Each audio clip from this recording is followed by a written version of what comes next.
Okay, are we showing yet? Not yet. Nothing showing.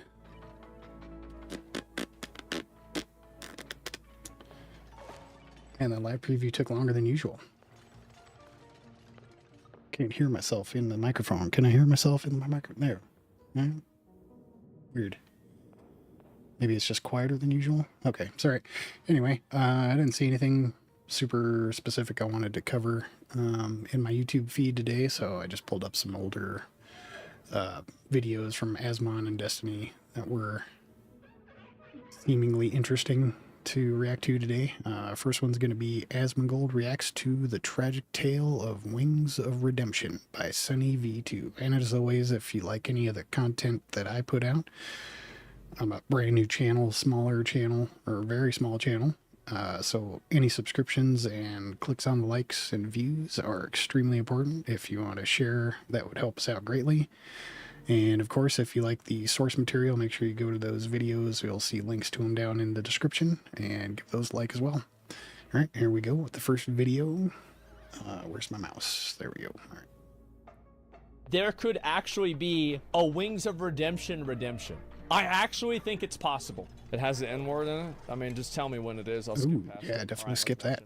Any question? Bro, he's selling out. He's skipping the N-word in the video. Like, it's... Bro, dude, Asmon's not the same... He's not the same as he used to be, guys. He wouldn't have done that back in 2017. He's... Did Asmon use the N-word a lot?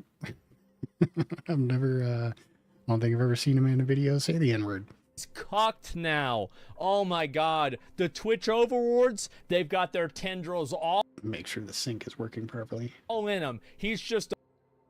No, it's delayed again. Damn it. Why does it do this? Let me restart OBS here. Give me a minute. I don't know why the audio and the video has been out of sync. NDI... The NDI extension in OBS just needs fixing or something. I don't know.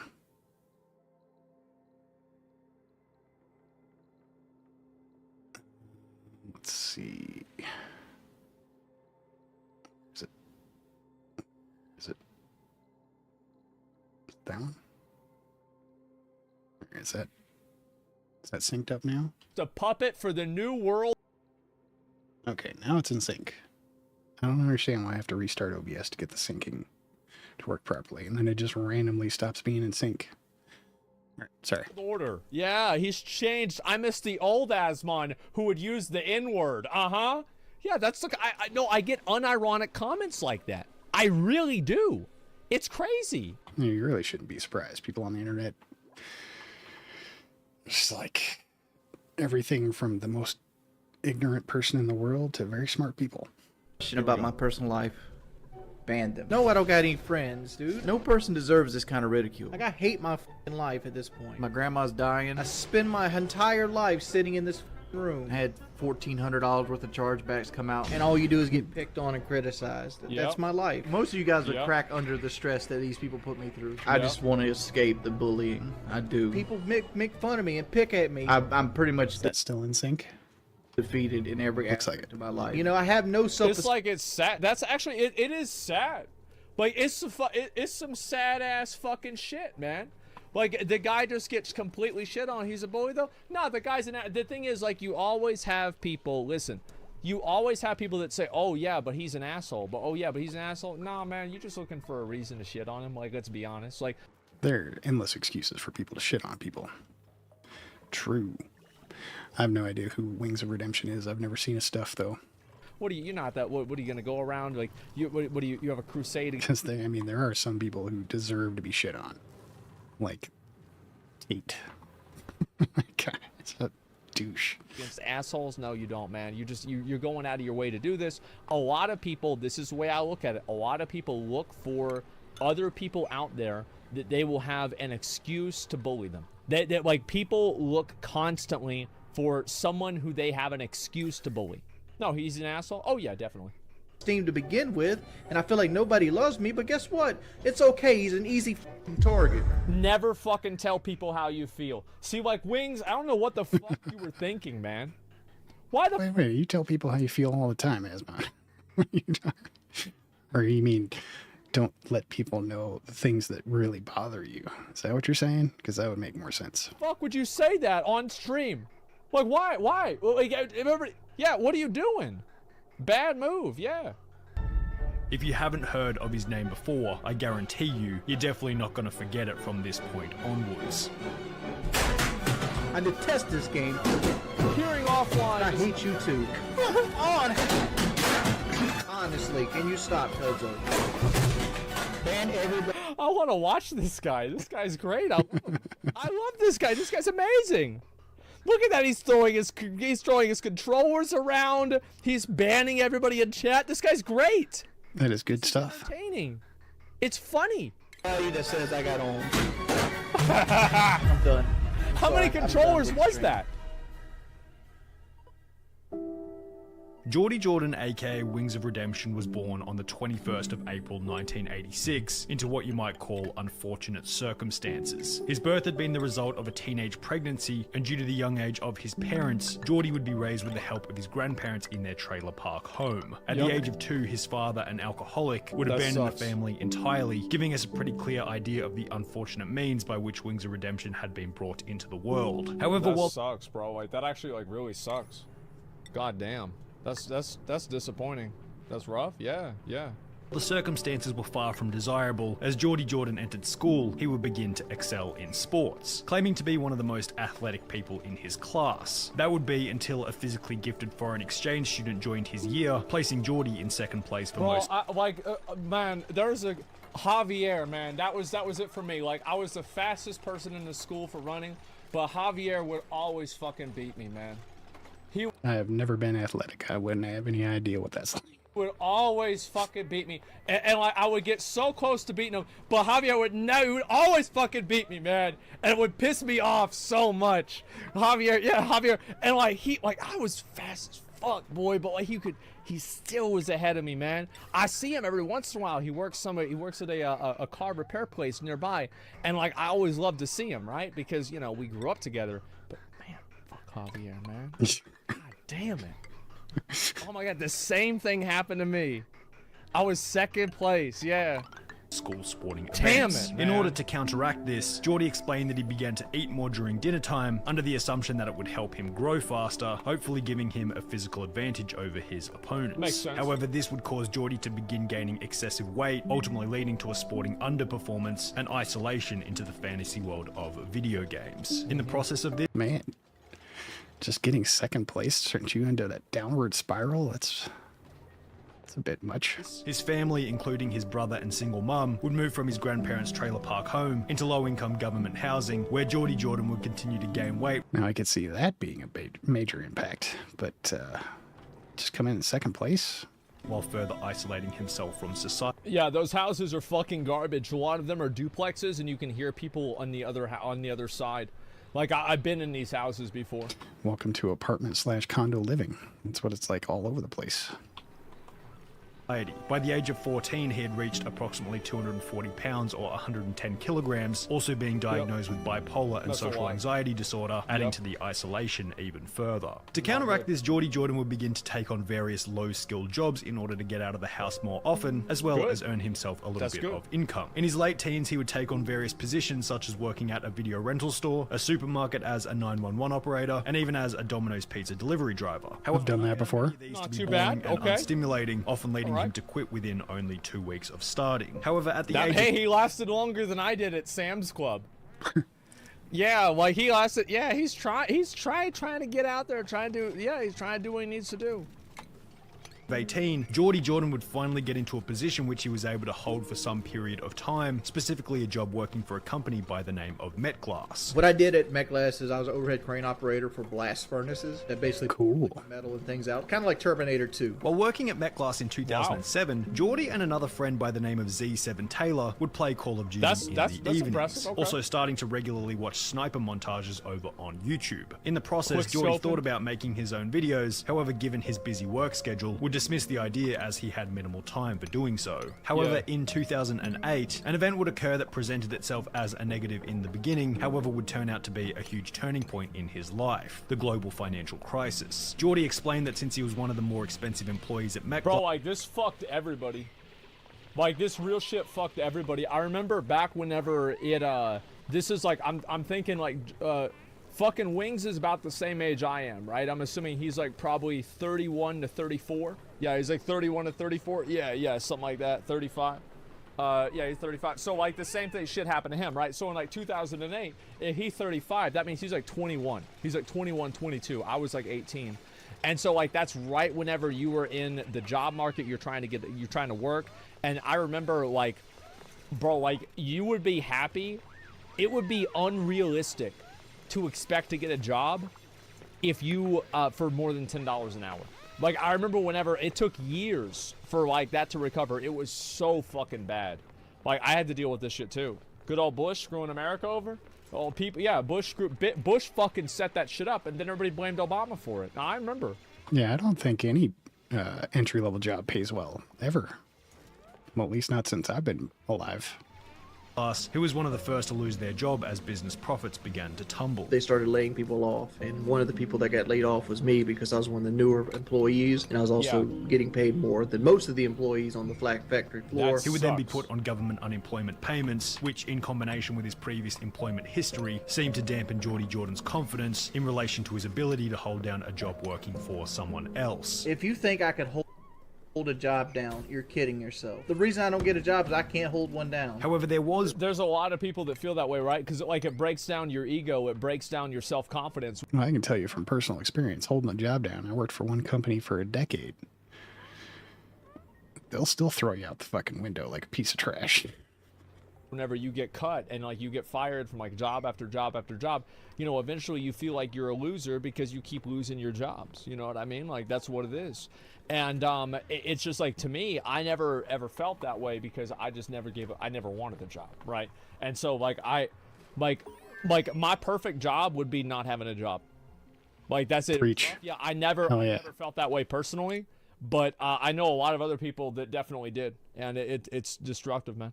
It really is.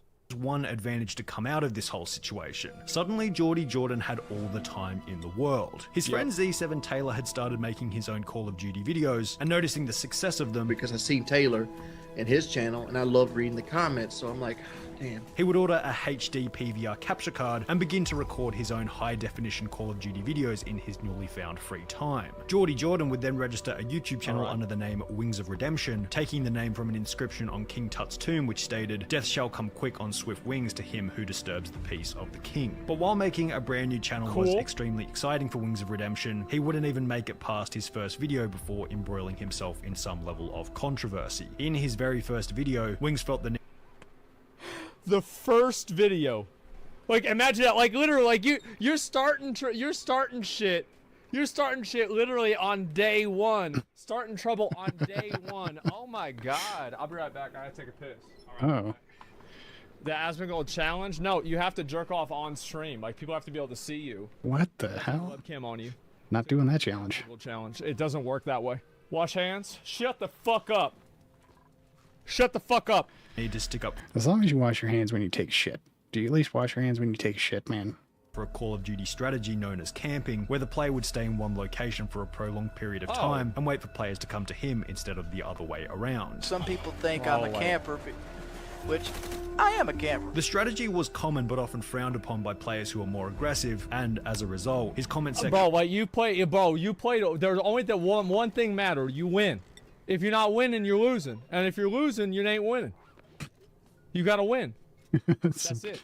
Supreme logic there. Opposed his playstyle. However, on the opposite end of the spectrum, people also respected Wings for his honesty and his unapologetic nature towards the strategies that he preferred, and as a result, he began to build an audience. Given the almost non-existent competition on YouTube at the time, Wings would quickly become one of the fastest. And like again, like keep in mind, like listen how he just did that, right? He said, hell yeah, I'm a camping ass bitch. That's what I do. What about it? That's me. What's up? Like, he didn't try to defend himself. He didn't try to, like, oh, man, people hating on me so much, man. He said, hold up, wait a minute. Yeah, that's right. That's what I do. Hell yeah, brother. Hell yeah, brother. platform.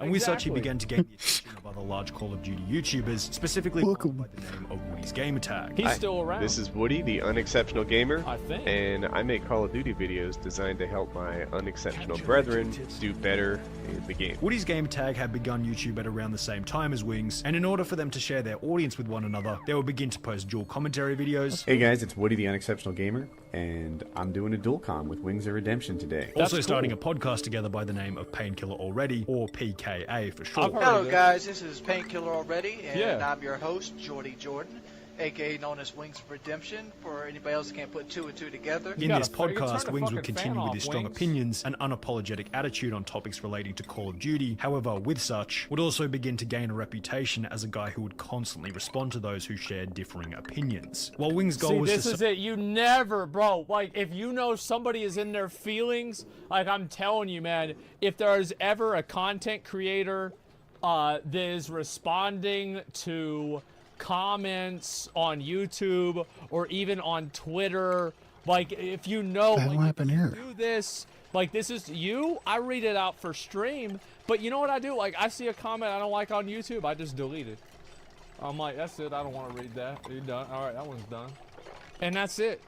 Yeah, you never respond to them. subdue the negative feedback by responding to it. It instead seemed to amplify it. Yeah, if people are trolling,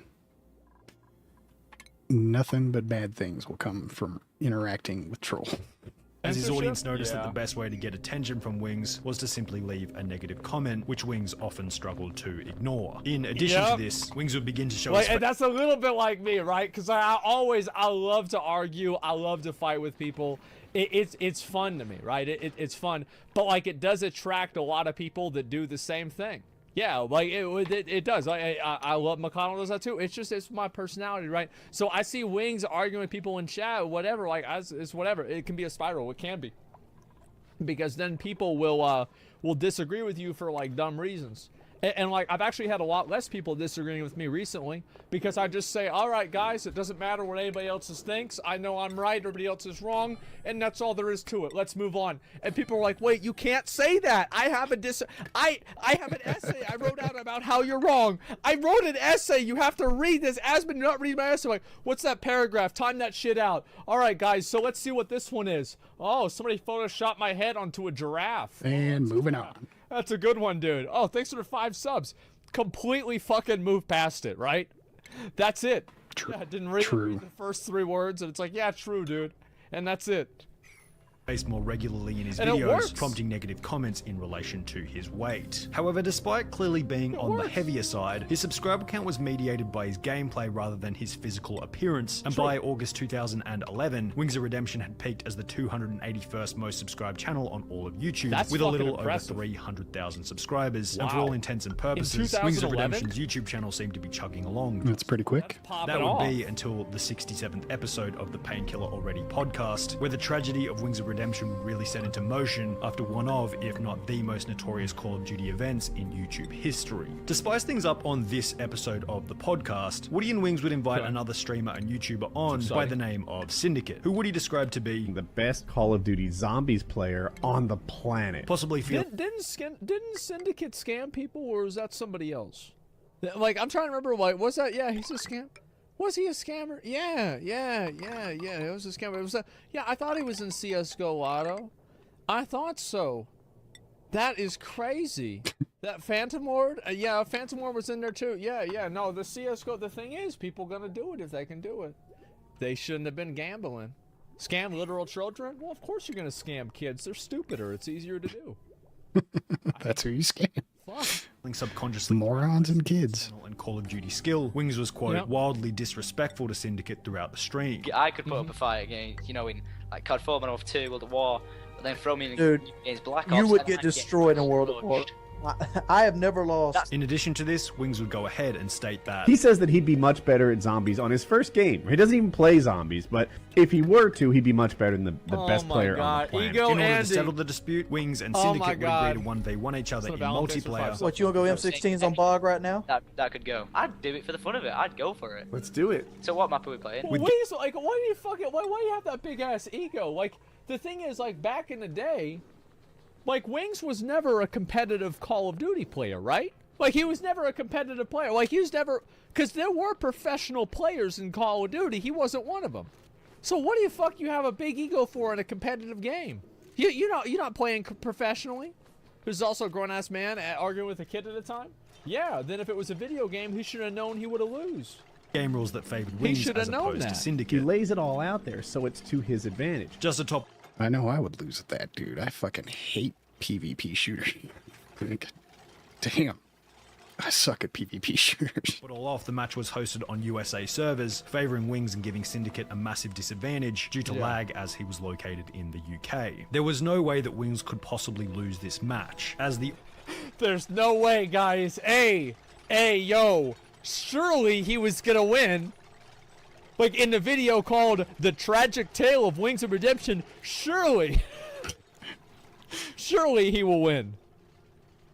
Odds were completely stacked in his favor, or so he thought. The winner would be the first player to reach 30 kills, or whoever had the most kills at the 10-minute mark. After 9 minutes of intense back and forth, Syndicate had 13 kills, while Wings only had 9 with less than a minute remaining. Realizing that there was no way he could catch up, Wings would announce that... Yeah, I probably won't be on Painkiller Ready again. Which was followed by events that I think are best experienced by simply watching the real footage. You gotta quit the pot? Did you spawn in? I broke my controller. You broke your controller? Here's one thing that clip shows. Is that it wasn't fake. You know, you guys always talk, oh, he's fake raging. He's doing this for the camera. No. It's real. It's real. It's the real shit. Yeah, keep laughing, you. He's pissed. Why the f you stream that shit? God damn. It was your idea. No, I didn't say stream it. In front of 7,000 live viewers after... Oh my god, 7,000 viewers back in 2011? Bro, like, that was... also Wiggs started throwing. Syndicate got two more kills on SB4 Twitch. That was a lot, bro. Like that's like having that's like a 70,000 to 100,000 people, right? Like compared to now, it's like 100. Yeah, bro. Like that's so many people, man. That's the whole internet. Everybody saw this shit. 7,000 people. That's the whole internet. I remember. Oh my god. Like I've challenged people to stuff and I've lost before, and it's like, there's nothing that feels worse than that. It really feels like, it feels like somebody got your head down in the dirt and they're making you eat a big fat veiny dick. That's what it makes you feel like. Nice. Nothing is good about that at all. That's a great image. Soda? Nah, but we came back, we won that in 2v2, so I feel better. But like, just in general, yeah, I know. Hours of trash talk. Wings was humiliated with 9 kills as opposed to Syndicate's 14. Geordie's reaction led his audience to realize one simple thing. Wings of Redemption was not this famous Call of Duty hero who took a romantic risk by starting YouTube. No, he was an immature man-child who happened to catch the Call of Duty YouTube wave while living. So, you know what's really funny about this? Is that if you are a player that's like pretty good at the game, it's almost the same thing as doing nudity for the OnlyFans thing. Never actually play competitively because it's easier for people to measure how good you actually are. And it's better to keep it like theoretical.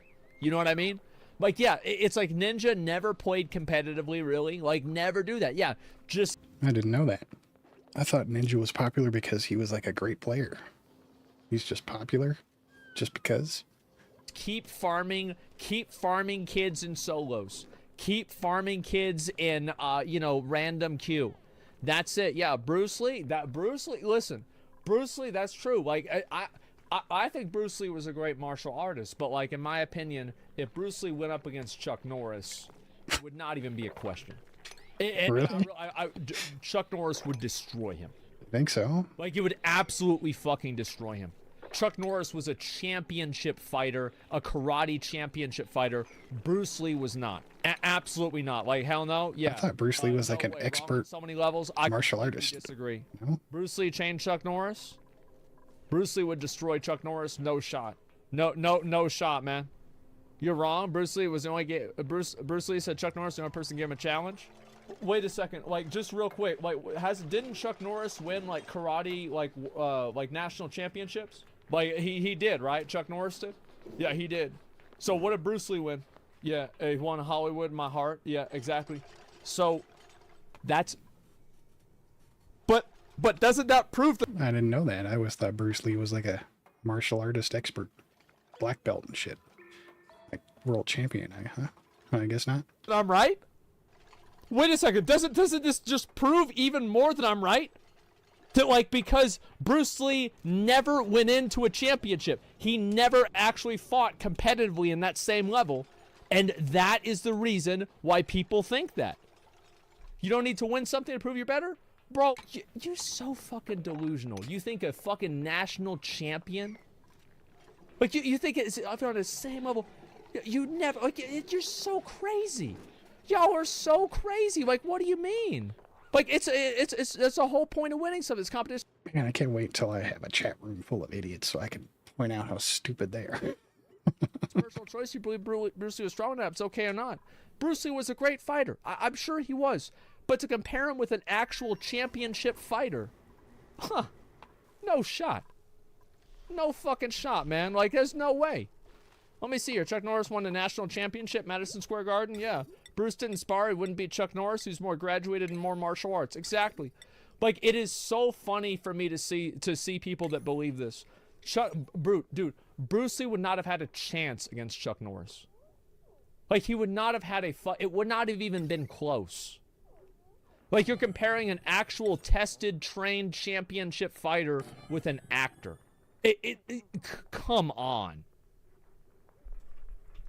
On unemployment. The difference between his online persona and true personality had finally shone through, and in case Wing's reputation hadn't deteriorated enough already, this was really only the beginning. Syndicate would post a screenshot to his Twitter the following day, displaying a conversation in which Wings had requested that they play again in a fixed match, where Syndicate would let Wings win with the goal of restoring Geordie's reputation. The screenshot would end with Syndicate stating, You get 3,000, I get 2,500, but I have to come out on top. Sound like a good deal, or do you want part of it? No, not. So Wings is trying to fix the match. Yeah, Wings is trying to fix the match. Whoops. Holy fuck. Chuck Norris, y'all really didn't like that opinion, did you? Like, you really didn't like that opinion. It's so funny for me to see that. Like, you really didn't like it. No, it's chat's mad. Like, it is just, no, Asmon, you're wrong.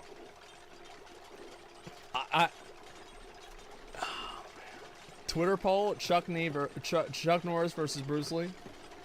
Man, Chuck Norris said himself that Bruce Lee could beat him. I never heard him say that or not. I'm not sure. But like, you're thinking about Jackie Chan? People, they never give complete opinion. What do you know about fighting though?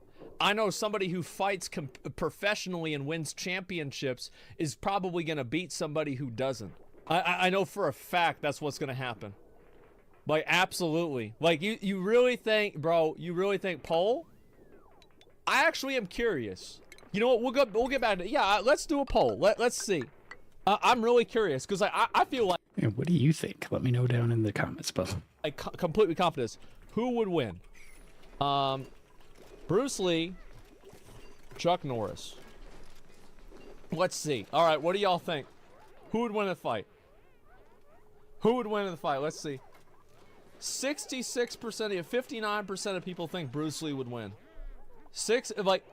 Are we counting Chuck Norris from the Chuck Norris jokes? No, it's more of a weight difference. Chuck and Bruce are similar, so it's debatable. I just like, it's so weird to me that somebody would even think that a person that doesn't have like trained, tested, like skill in competitive fighting would lose to somebody who doesn't. Like, it's unbelievable to me that somebody would believe that, would actually think that. Like, let's see what y'all say. 58% of people disagree with me. Obviously, you didn't watch the movies. And that's what I'm saying, is they're all movies. Chuck Norris was the real fucking deal. He actually won real competitions. It wasn't in a movie. It was in real life. That was in real fucking life. He's a talented martial artist? Absolutely. He's probably one of the best of all time. But Chuck Norris won fucking tournaments. Bruce Lee didn't win tournaments. Like, that's the difference. Like, that's a big fucking difference. Let's see this. And it's not like pro wrestling where it's all staged acting BS. It sounds like a good deal. Want part of it. Listen, I'm going to say this, guys. People delusional. And can we at least agree that the fact that Bruce Lee never competed on that level, the question behind it is always going to lend itself more positively to Bruce Lee than Chuck Norris. The question behind it. And that's it. Like, yeah, I have to be getting trolled right now. No, yeah, it's like, fuck it, like it's real versus theater. You're just ignorant of public facts. Competitive tournaments aren't the same as real movies. Actual fights is a whole different level. Yeah. Bruce Lee competed on a higher level. Man. Y'all, man. Yeah, sure. Okay. Yeah, all right. Yep. Okay, listen, guys. Listen, you think is all this kind of stuff, etc., coping very hard. Listen, people are gonna disagree about this. I'm not gonna argue. I'm not gonna worry about this one bit. Okay, I think Chuck Norris would win. It would not even be close. He's trained by IP Man. What do you know about IP Man, other than the fact that there's a movie about him of him doing things that might not have really happened? Like, you're literally comparing accomplishments that some. Wait.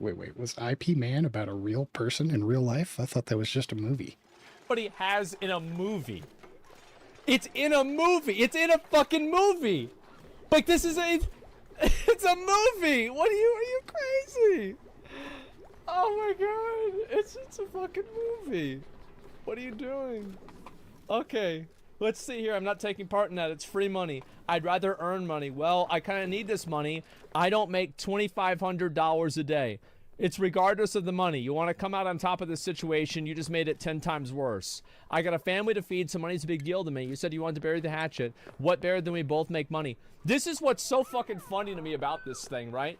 Is that he thinks that, like, the way that Syndicate has to bury the hatchet with Wings is that Syndicate has to lose to Wings so Wings can preserve his ego. That's what's so fucking funny to me, man. That is hilarious. Yeah, that is so fucking funny. Oh my god.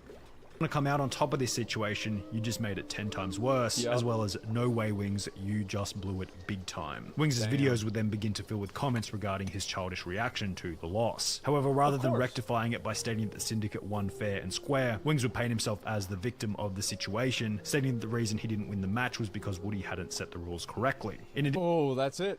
That's gotta be it. Like, that's, I mean, like, man, if Woody, it's a shame that Woody rigged the match against him. Like, that's fucked up that Woody would do that to him. Like, that's so messed up that would happen. Yeah. In addition to this, he would upload videos talking about the many problems that he'd been dealing with, uploaded with the assumed goal of garnering sympathy from his viewer base. There'd been so much stress with sub box breaking, the view count thing, the losing the 1v1, all the haters, all the loss of subs. I've actually gained 20 pounds because all I've been doing is worrying and eating. The problem was that attempting to garner sympathy ended up having the opposite effect on his reputation, as the again, that's what it is. Especially if your audience is 14-year-old Kyles all hopped up and all put your fucking Kyle Mountain Dew and Monster Energy, whatever the fuck. Kyle. Guess what?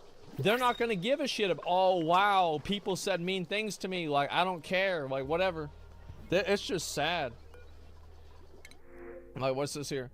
I know people keep talking about the Chuck Norris Bruce Lee thing. Like, just again, like, I'm not gonna read the comments. Like, that's it. Give me a Dreco, damn it. Yeah, I was like, I don't need a damn pipsqueak. You just type it and press delete. Whenever you finish typing it, you're gonna have the same effect. Yeah, you're gonna have the same effect, guys. Don't worry about it. You open a can of worms. It's just sad. Anyway, so, like, look, I suppose we'll use this guy for some meat. A lot of people are never gonna commiserate with you. There's always, like, nobody is ever going to commiserate with you if you're a popular content creator and you're sad that people are being mean. Like, it's just not gonna happen. nothing but display his overwhelming lack of confidence. This lack of personal confidence also began to manifest itself in videos where Wings would talk about his weight, stating that he had gained approximately 100 pounds from comfort eating since his reputation began to decline. In order to combat this, Wings would work with a newer member of the PKA podcast, Kyle, where Kyle would act as his personal trainer, giving him an exercise routine and cooking him healthy food for every single meal. Kyle had even spent Cool, I wish I had one of those. $5,000 to rebuild his shower. And if he was going to live with me, we would have to put in a new shower. So construction began the next day on a $5,000 shower. Stating that it would have been too small for Wings to fit in. However, despite Kyle putting in an incredible effort to help Wings, after only a week, Wings had requested to leave. Kyle convinced him to stay for another 3 weeks, leaving after having lost an impressive 40 pounds. Upon returning home, Geordie would hire a personal trainer. However, problematically, given his lack of discipline and the return to his old environment, Wings would gain the weight back in the few weeks following his return home. So that's the thing about being fat. If you're fat, you have to fucking work out all the damn time. Never stop. Otherwise, you just get fat again. Lazy, and he just likes to eat food. That's what it is he probably just doesn't want to do anything. Like, it's like if you want to be... Here's the thing. Here we go with skinny people telling fat people that all they have to do is stop eating so much. Shut the fuck up. Is that if you want to be fat, that's fine, you be fat. But like it's got to be a certain level of personal responsibility for that too. It's not like this is the world is not It's not like all you have to do is stop stuffing food into your fucking mouth if you want to be skinny, dude. Shut the fuck up. You have no idea. You've never been fat, have you? Firing against you whenever you don't exercise. You know what I mean? Like it's not conspiring against you. This is what you're doing. Despite having left Kyle's house, this wouldn't be the last time that they hung out. Approximately 5 months later, the 3 main members of the PKA podcast, being Woody, Kyle, and Wings, agreed to go on a survival-style camping trip in the woods together. Kyle traveled 3 hours from his house to the location at which they agreed to meet, which was followed by a call to Wings checking to see how far away he was. This would Someone says it's a mental battle, not a physical one. Everybody's got trouble. Everybody's got problems.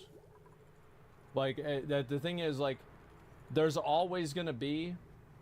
Here's one thing, like, if you want to come up with something like that, one thing that you can be certain of is that there's somebody who has it worse than you who's gotten to where you want to be. That's it. Just remember that. Like, they've gotten that way, and it's like, again, at the end of the day, it's like you can blame it on whatever. You can blame it and say... you know, oh, it's because of this, it's because of that, and you know what, you can be right, but at the end of the day, it doesn't change your situation. You know what I mean? It doesn't change your situation.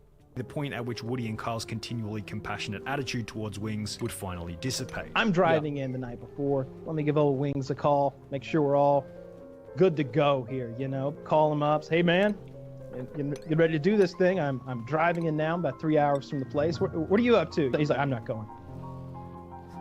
What? what do you mean? I'm not coming. When were you going to tell me?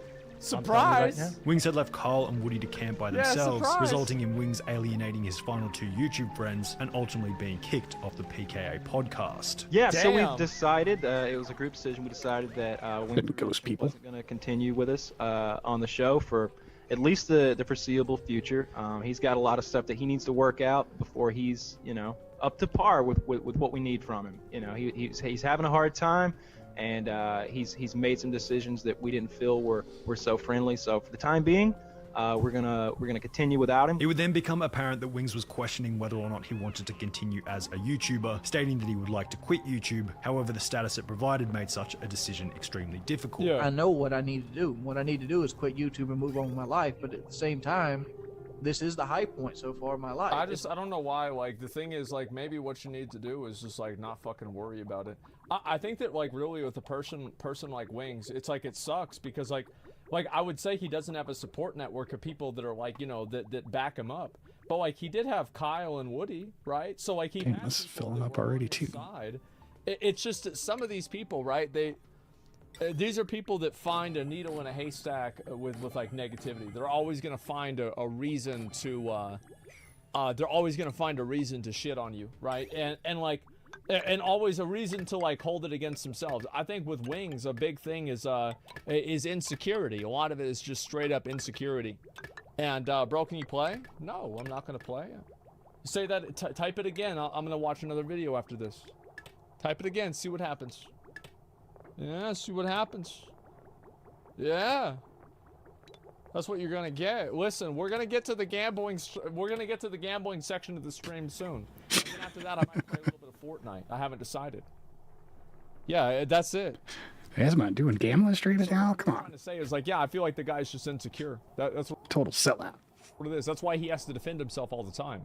Hard to walk away from having access to 50,000 people. Basically being able to get advice at any time of the day, any day of the week. Hard to walk away from, you know, being somebody of importance to going back into a world where you're nobody. However, Yeah, that's perhaps true. the end of Geordie's That's YouTube channel definitely was true. out of his control, because by this point, his subscriber count had already begun to decline. The release of Black Ops, Modern Warfare 3, Black Ops 2, as well as the increasing simplicity of creating video content meant that Wings had substantially more competition for the videos that he was creating. With a dying channel and absolutely no one else to turn to, Wings would begin to upload variety videos on games such as Fallout and Final Fantasy in a desperate attempt to slow the death of his channel. Welcome everybody. Welcome to. See, that's why I decided when I was going to start streaming, I'm not going to dedicate myself to one game. Fuck that shit. I do not want to spend the rest of my life playing one fucking game. Hell no. My Fallout 4 playthrough. He would also attempt to recapture his old fame by covering Call of Duty drama and starting a new podcast called The Podcast Show with other washed up Call of Duty streamers like Whiteboy 7 Street. However, these would also fail to slow the death of his channel. In addition to all of this, Wings would break up with a girl he had been dating at the time by the name of Brandy, which depressed him even further, That dropping his sucks. motivation to My microphone is working. Yeah, okay. Just want to make sure. Sorry. lower and lower levels. From Yeah, this, Wings of that Redemption would does move suck. over to Twitch, stating that it required less editing, and through donations and subscriptions, he was able to make more money than he ever could while on YouTube. And To be fair, that's exactly what I thought too. Like, Wings, totally good idea. Like, 100% good call, bro. Like, exactly, yes. You go over there, you do that instead. You have no sympathy. I mean, the guy, listen, the guy grows up. He's got a lot of shit against him. He's got problems. It's just, it is what it is. Like, I sympathize with me how to talk life. It's not about like, I don't sympathize. Like, this is not about that, right? I mean, like, I look and I see, like, why people do what they do, right? Like, I want to understand, like, what goes on in somebody's head. while this was a positive, in Everybody's a got strange problems. backwards kind of way, this extra income would come to him alongside an equivalent amount of emotional stress and further unexpected problems. The lack of editing and live nature of the streams meant that Wings' personality was on full display, warts and all. This meant that if something annoyed him within the game, there was no way to simply cut it out as he had on YouTube, and anyone watching was able to record whatever reaction Wings happened to have. Wings See, would- that's the thing. That's why you don't like to fucking stream, bro. Is because that's why there's more trolls in streaming. Is because they can fucking get that raw reaction. It's like usually whenever I read something dumb on Twitter, that might piss me off for a second, or if I'm playing off stream, it might piss me off for a second. But like the difference is whenever I sit around and I'm on stream, I can't just like, oh man, we cut that out. We cut that part out. No, you can't cut that part out. That's in there forever. break controllers, complain extensively, Headache. I'm hot. My sugar's low. Somebody drank all my Pepsis. as well as constantly Time to rage. get another As a Reese's result, peanut butter channels cup. began to pop up such as Sean Ranklin, Reese's. It's good shit. all of which devoted to uploading Wings of Redemption's worst moments. This created a meme community around trolling Wings, where viewers would often recreate his most common actions, such as banning subscribers from the chat, drinking Pepsi and eating Wendy's chili, done for the I feel personally attacked. I'm being personally attacked here. Wait a second. So, wait a second. Like, Wendy's chili. Like, I have Wendy's chili probably somewhere here on my desk somewhere. I'm drinking a Pepsi. You just leave Wendy's chilies sitting around in your fucking room.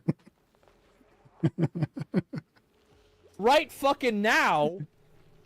And he's playing Dark Souls 1. And don't forget to start banning some people. You got to ban some people, Asmon.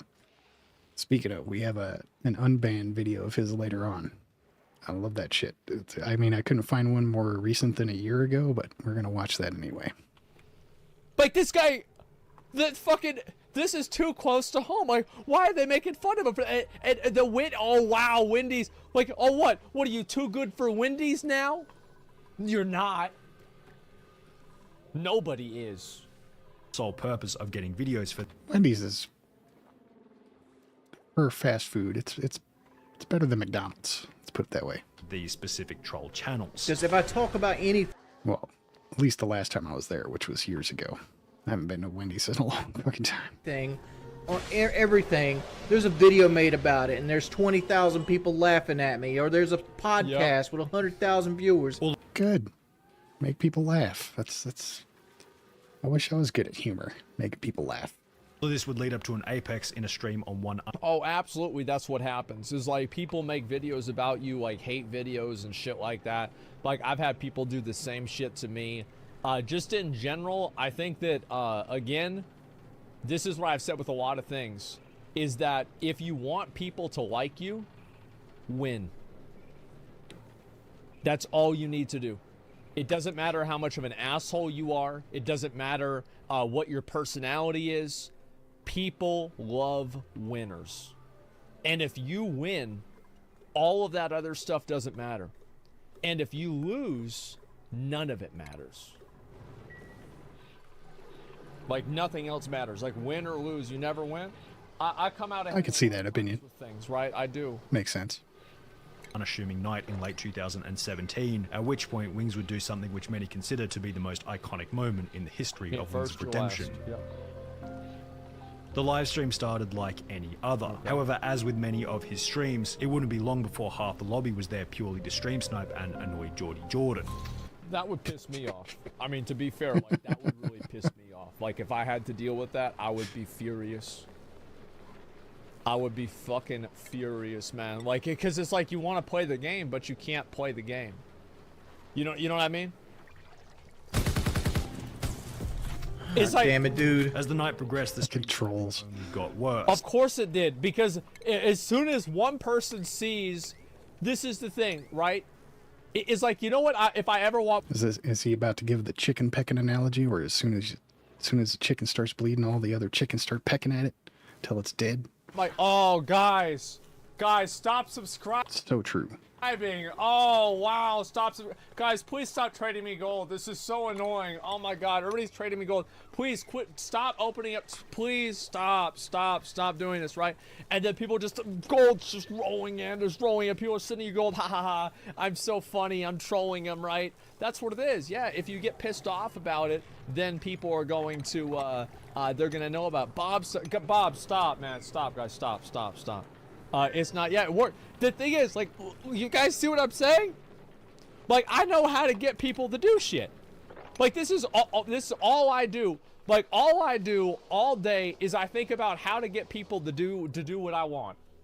It sounds like I sound like a psycho saying that. It does sound pretty psychotic. But I think all the time, like, okay, well, what if I say like this, and I say it in this way, and then I bring in this, and then like I can think and how to. The mind of a troll.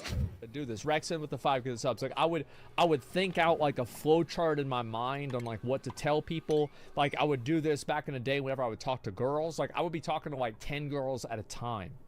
Like 10 girls at a time, and like I would have a flow chart in my mind of like how I would respond to them, and I would beta test the girls that I didn't like as much, like certain things to say to them, and see how that went over, and then use it on the girls that I liked more.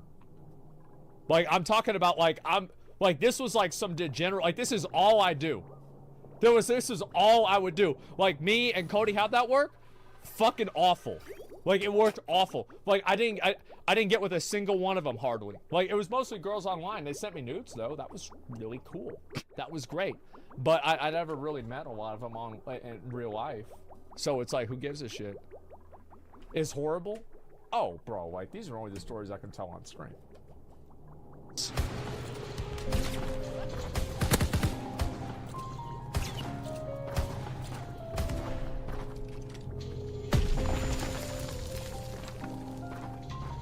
Bro, like I would be then in order to like look, bro, like he's so mad. Look at his face.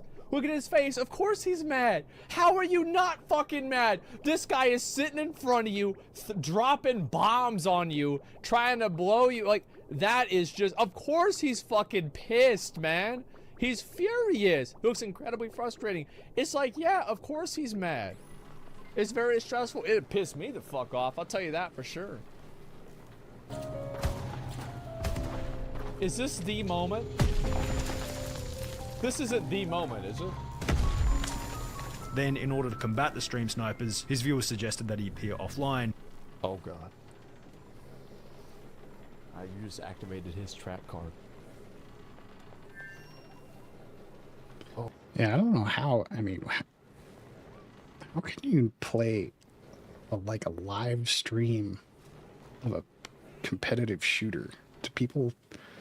Is that possible without getting stream sniped all over the place? Let me know down in the comments.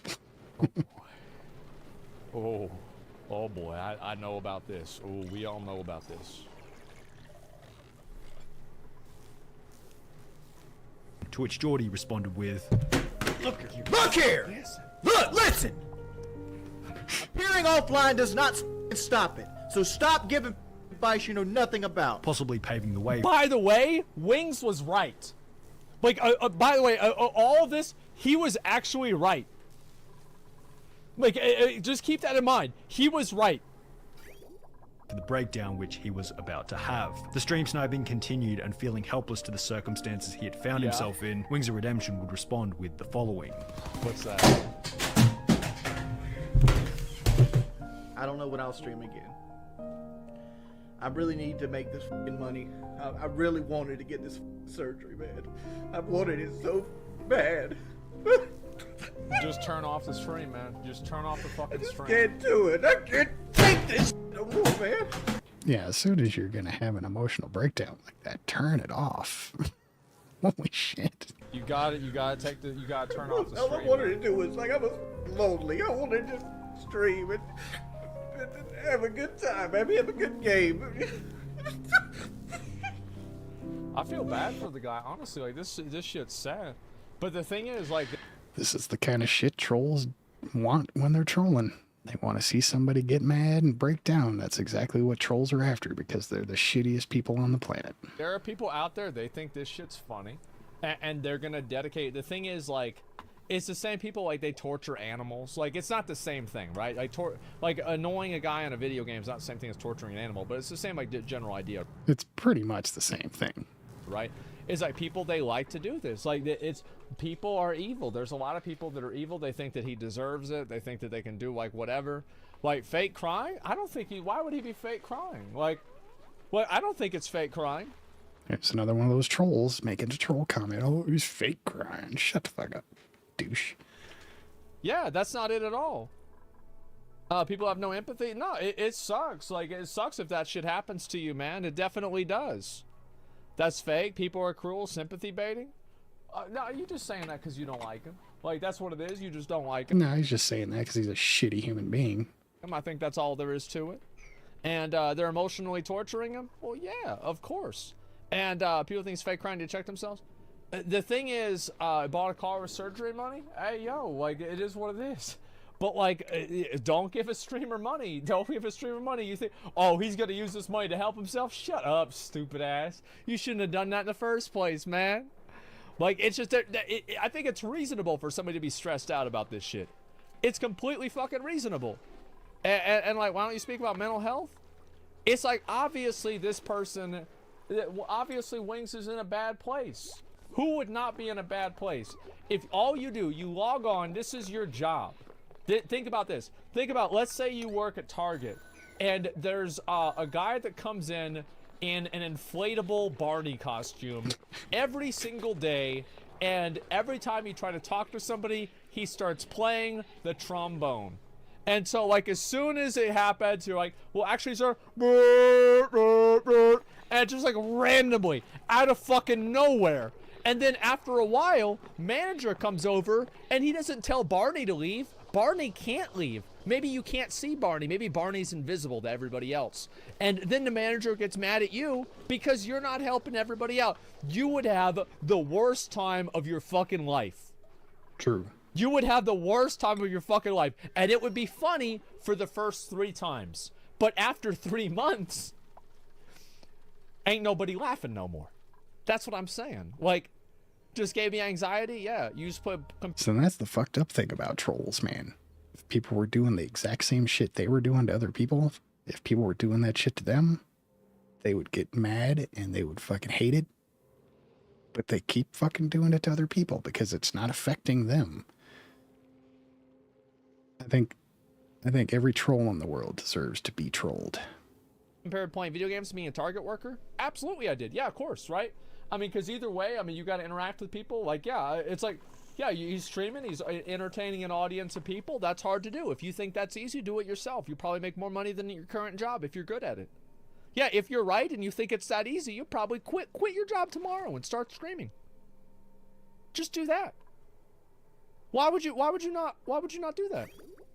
You said gaming, not streaming. Oh yeah, but he's gaming, right? That's what I mean. Yeah, just do that. Would you host me? My life. I don't know. Are you cute? Would you host me up? Are you cute? The clip has gained 2.6 million views to this day, and just like his last rage, the clip would go on to continually haunt him. However, unlike his last rage, where he would have to simply deal with comments, this time around, his trolls would go to much more effort, joining his games in order to play the content through the speaker. Wow. Yeah, thanks for 10 subs. Appreciate that. Thank you. Have huge tits, really? Stop. So stop. All right. It's like, the thing is, if Wings fucking trolls, man, and just like leaned into the memes, I feel like Wings of Redemption, there is a possibility that there could actually be a Wings of Redemption. I actually think it's possible. With some content creators, I don't think it's possible. But I literally think that there are a lot of people that could see a legitimate Wings of Redemption. Your boy, did you invite him? While giving more fuel to the growing number Wings of of troll Redemption. channels. One of these channels goes by the name Wings of Redemption. who has to I like it. uploaded 4 full-length professionally produced albums, all of which being made from the stupid things that Wings has said over the years, which is especially hilarious as Full-length album? Holy shit. People will just... Oh my god, man. Is there no end to how shitty people are to each other? unironically extremely well made and entertaining. From the point of his notorious COD World War II rage, it's like, play that as your intro song, man. Yeah, play that as your fucking intro song. Like, that's all there is to it. I feel bad for this doing stuff here, right? To be able to roll with the memes, he would have been fine. Yeah, well, the thing is, like, if you take this shit too seriously, maybe you just shouldn't be online, right? It's like, because it's gonna happen. Like, regardless of, like, if it should happen or not, it's gonna happen. Can't wait. And, like, I think it's very, it's like not a, it might make you feel good to say, oh, well, this should never happen to anybody, and you shouldn't have to deal with this. It's like, oh, thank you so much. Thank you so much. Oh, wow, thank you, Cheryl. Oh, yes, thank you so much. That changes everything. That changes the world. Shut up. Like, that's nice, but that's just not how the world works. That's not how the world works. You're not giving anybody, you're not helping somebody whenever you tell them that. And, yeah, like, yeah, fuck you, Cheryl. Shut the fuck up. And the fact is that, like, yeah. Thanks for timing in. Sit the fuck down and shut up. if you have a personality that just doesn't vibe with this kind of a behavior, maybe you just shouldn't do it. Is it racist as fuck? I said an N-word multiple times on stream? Yeah, well, what does that have to do with this?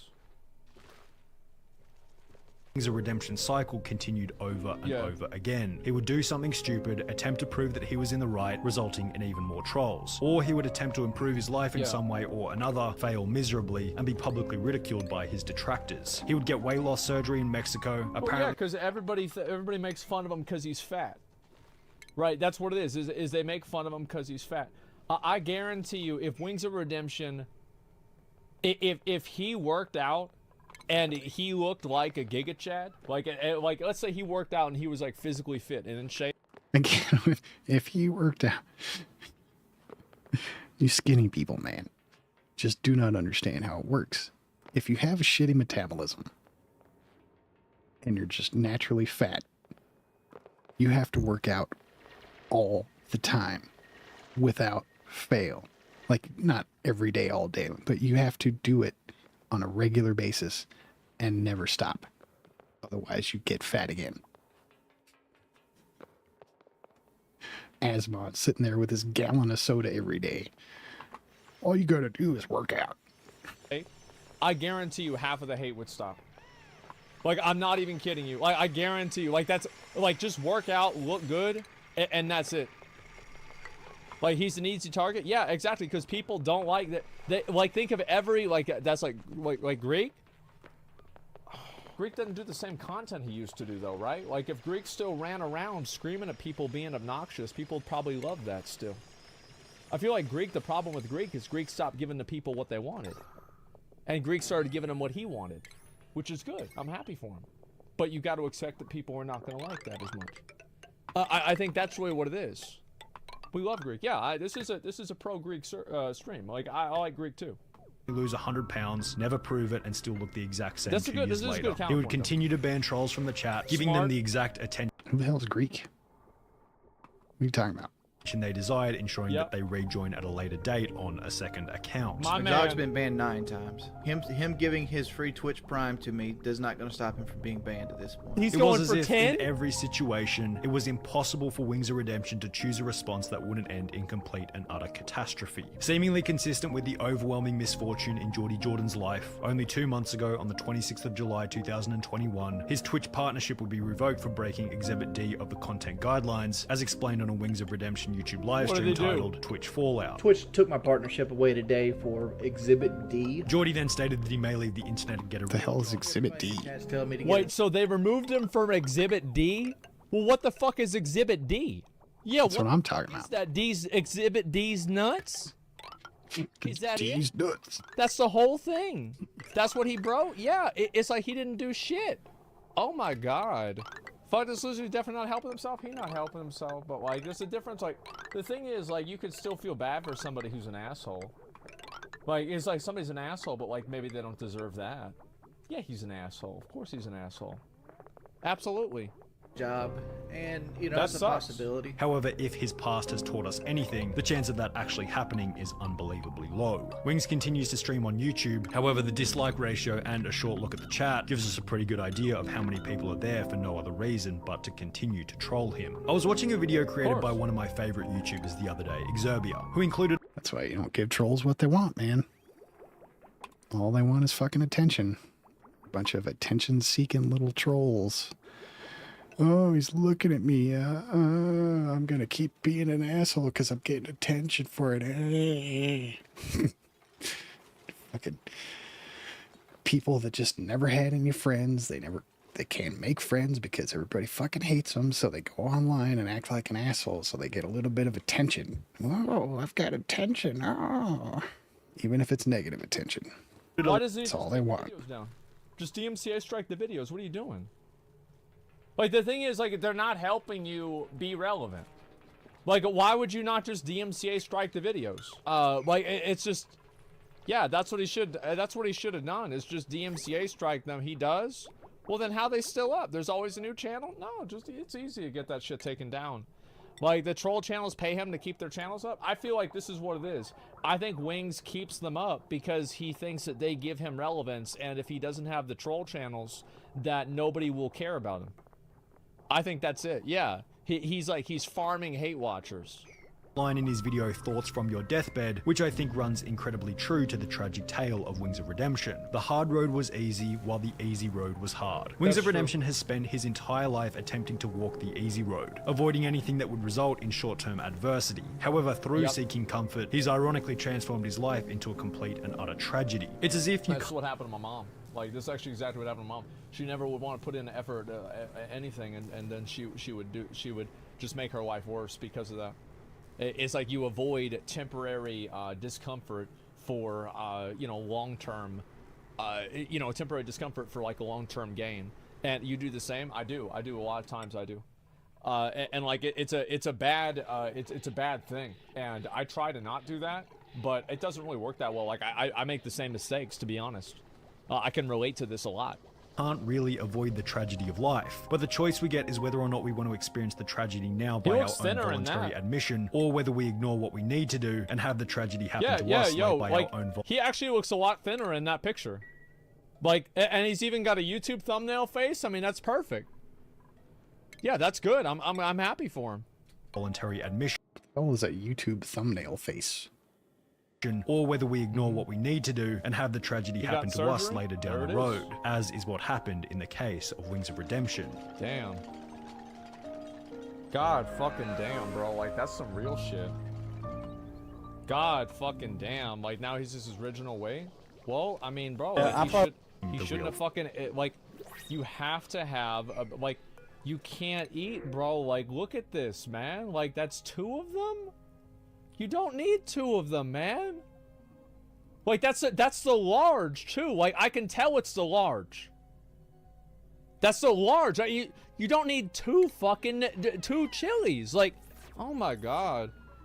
Why not though? No, you don't, man. Like, how many Reese's peanut butter cups today? I haven't eaten a single one today. I'm on a diet. I'm only gonna eat 6 today. Yeah, I'm only gonna eat 6. Listen, I gotta. Well, it's just I feel bad. I'm only gonna eat 6 Reese's peanut butter cups today.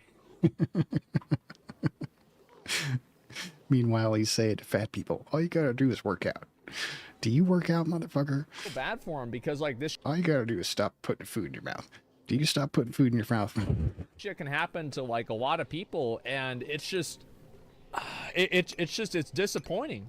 Oh, but then you show an example of this one extremely obese person who eats way too much. See, that's all you gotta do, fat people, is stop eating so much. It really is. Like, I feel bad for Wings, but at the same time, it's just like, you did this to yourself, man.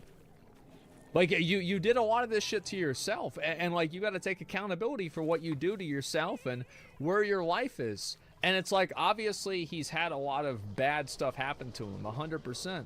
But it's like, at the end of the day, you're still responsible for yourself. Like, that's it. And I'm sure he also eats with his anxiety. Well, you can tell he has anxiety. Like, look at this, right? Watch this. So y'all might not notice this shit.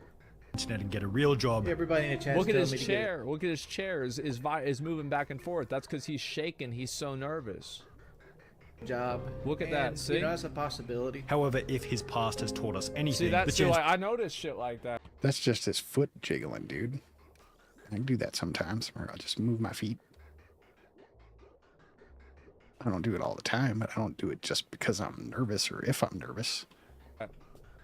Yeah, that's what it is. Look at this. Yeah, it's just, I feel bad. That could be restless leg syndrome. Doesn't mean you're nervous. Bad for the guy, I do. And it's like he just lost his, I do the same thing all the time. But like, that's how I know. And it's like, I can check out that body weight. Like, the thing is that like, if you want to get people to do what you want them to do, you got to know how to look at things that they don't see, how to look at things that people can't see. And like, that's what it is. And so let's see here. It's just a leg tap. I mean, nah, fucking to be honest. Nah, man. Like, I think that everybody, like, I feel like it's a better story, in my opinion. I think it's a better story for Wings to redeem himself.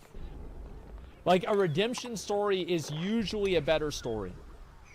Like, in the narrative of life, it would be better if he redeemed himself. That's what I'm saying. Is that was that Lost Ark in the background? No, there's just a bird got in the house. It's a bird that got in the house, man. I can't believe it. Like, they just keep getting in the fucking house, bro. This drives me crazy. Alright, that's the end of that video, I guess. Alright, next video is going to be a Destiny video. I'm going to take a quick break, so let me pull up the break screen, do some saving, and close the game out. Make a Transformers noise. And where's the... Here we go. And break time screen and switch to the break time playlist. And mute my mic, and I'll see you in a few minutes when I get done with the break.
Alright, break time is over. Turn that off.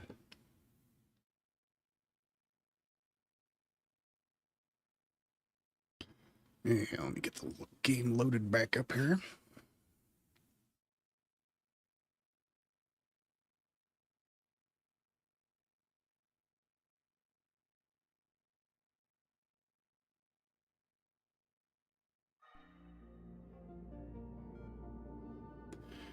All right, I need to see if the video is out of sync again. Do you think the Anna thing is like a breaking point? The thing I found.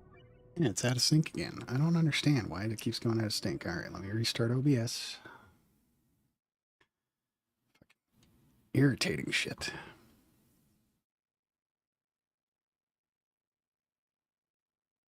Why can't shit just work properly?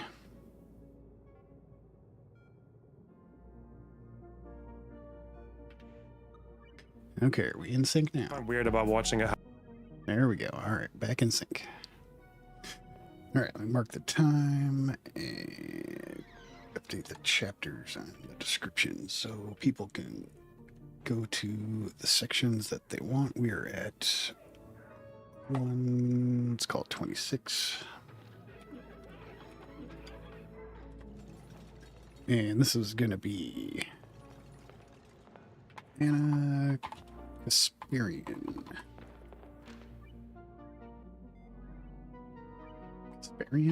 Kasparian. Breaking point.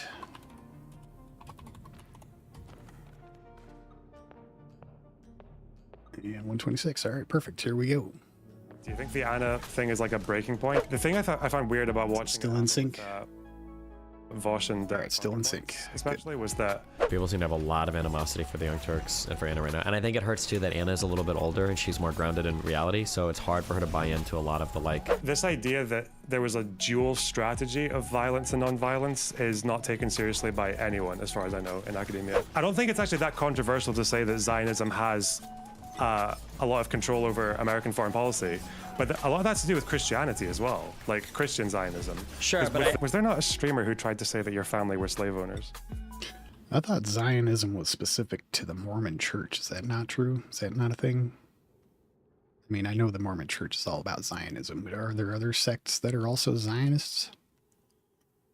I don't know a whole lot about it because I don't give a shit about religion. I think religion is stupid.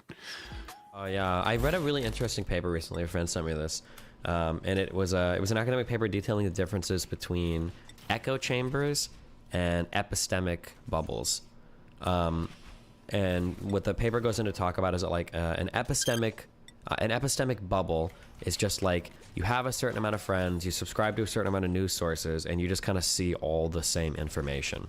And so because you're in like an epistemic bubble, you tend to have like certain opinions that you get from said epistemic bubble.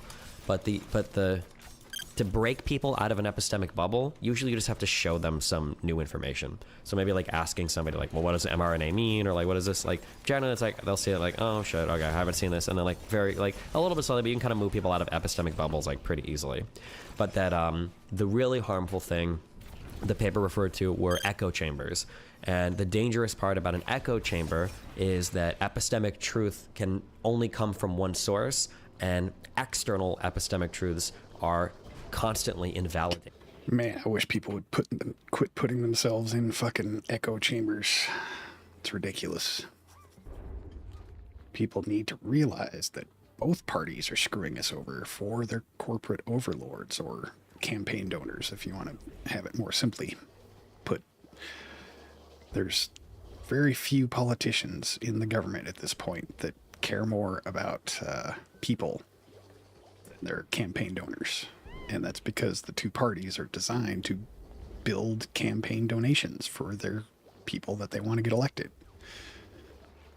I think it's really funny. It's weird to me that there's so many conspiracy theorists out there with all these crazy fucking convoluted ideas on how things work, but nobody can just bring together this simple conspiracy that the Republican campaign machine and the Democratic campaign machine are designed to bring in donors to get their campaign election funds, because otherwise they wouldn't be able to afford their campaigns. So what they do is they cater to the needs of the campaign donors. And it's not the individual politician's fault.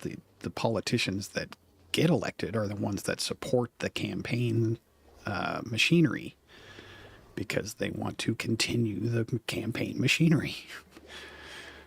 It's so obvious that you look at the absurd amount of bills that get hung up in government are always the ones that Fox News and MSNBC are fighting each other about, so they can continue their story of it's always the other team's fault, and it's these big deals that people really care about, when it's not really the stuff that's even really affecting people's lives. It's like this system where they basically just come up with these fights that people really want to fight about, that are never going to get solved in government, so they continue fighting about it. And if any of them ever do get solved, then they find more shit to just build, like this whole transgender thing. Like, nobody really gives a shit. It doesn't really affect anybody's lives that people want to be transgendered, or if doctors are providing transgender treatments, but for some reason it's all up in the news, and it's this big fight that they want to contend about, but yet people are starving in the streets when all they would have to do is make sure that the fucking system was getting those people food. Really simple. But rather than solving those simple things, they want to keep their freaking campaign machinery going, so they just drum up these big stupid things that people want to continue fighting about. It's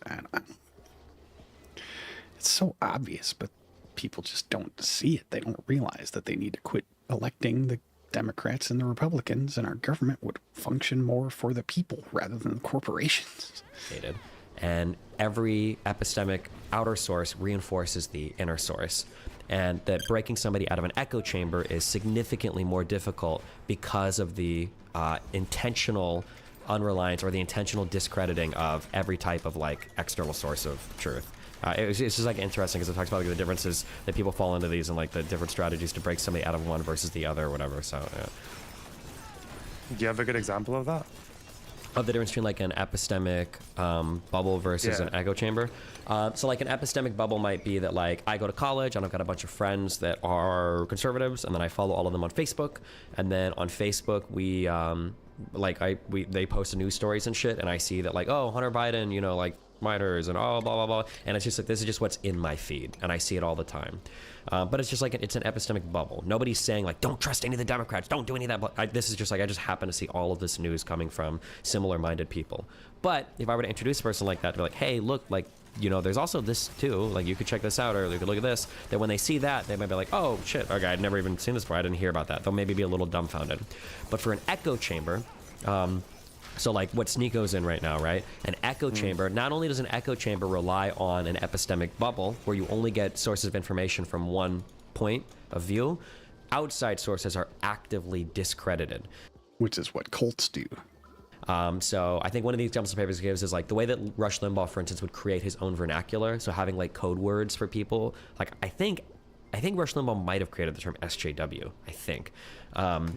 That's the example they give in the paper, at least. But like you're actively, basically what it is you can't introduce a person in an echo chamber to more information, because when they see that, they've already developed schema to discredit that information, right? Like, well, I know the vaccine makes you grow wings. Okay, well, look at this study from the CDC. Of course the CDC is going to lie about it. The fact that they have that study like even proves more that there's probably harm in it, right? Like it's basically like every single external source of truth is there's an intentional effort to discredit it and invalidate it, so that you can never ever rely. You can only become reliant on certain authoritative sources of epistemic truth, and you'll never see an outside perspective. Because there's an active effort to say that not only is our information correct, every other source of information is by definition incorrect. I can shoot you the paper if you want us. It's like 21 pages. It's not too long. Yeah. I always need more papers, apparently. I definitely noticed that it's difficult when you're in a lot of communities that just like there's so many truisms that people take for granted that aren't actually true. Is something I've noticed. And I'm trying to think of an example, but it feels to be that that there are some kind of positions people have that are wrong, but even the act of correcting it kind of works in their favor. So I remember having this argument with someone about Churchill, who I don't like. He didn't seem like a very good guy. But there's this thing that goes around lefty circles that he once ordered the use of chemical weapons in Iraq, right? Mm-hmm. That sounds really, really bad. And there's the quote that's always, if you ever see it on a lefty source, you'll always see the quote begins mid-sentence of him saying, "It would spread a lively terror amongst the masses." You read the full paragraph, he's talking about tear gas for rioters. And the purpose of using tear gas over other weapons was that it would like disperse the crowd and stop the protest without killing anyone. Sure. Like with causing minimal. Like, so he's actually trying to like crowd control in a non lethal way. But you bring that up, and it's like the response is always, "Oh, you're defending the imperialist Churchill now." I'm like, okay, fuck. No. I do it. Yeah, I'd really frustrate. Yeah. But I feel like for so many different things that happen there, like, that's usually the place you end up in, which is why I also don't know if there's an example for it with the Anna Kasparian drama, but like trying to confront any like lefty community with that stuff just makes it so it's annoying, right? Because like the whole thing what she's saying about puberty blockers, right? Like I don't know how correct Jesse Singal is about everything there, but because it sounds a little bit like what a right-winger might say, then it becomes the right-wing talking point, Yeah. Jeez, I wonder what the online stuff is going to look like as more people are kind of swinging, like for... Yeah, I've got no response to that either. Like for Anna to kind of be like moving in that direction, right, is kind of wild, you know? Yeah. It was funny because somebody linked me a short clip, like a 15-second clip of Anna saying that she warned Jenk not to talk to me because of the Rittenhouse stuff. And when that was linked to me initially, it sounded like she was like, "Oh, like Destiny's insane, blah blah blah blah blah."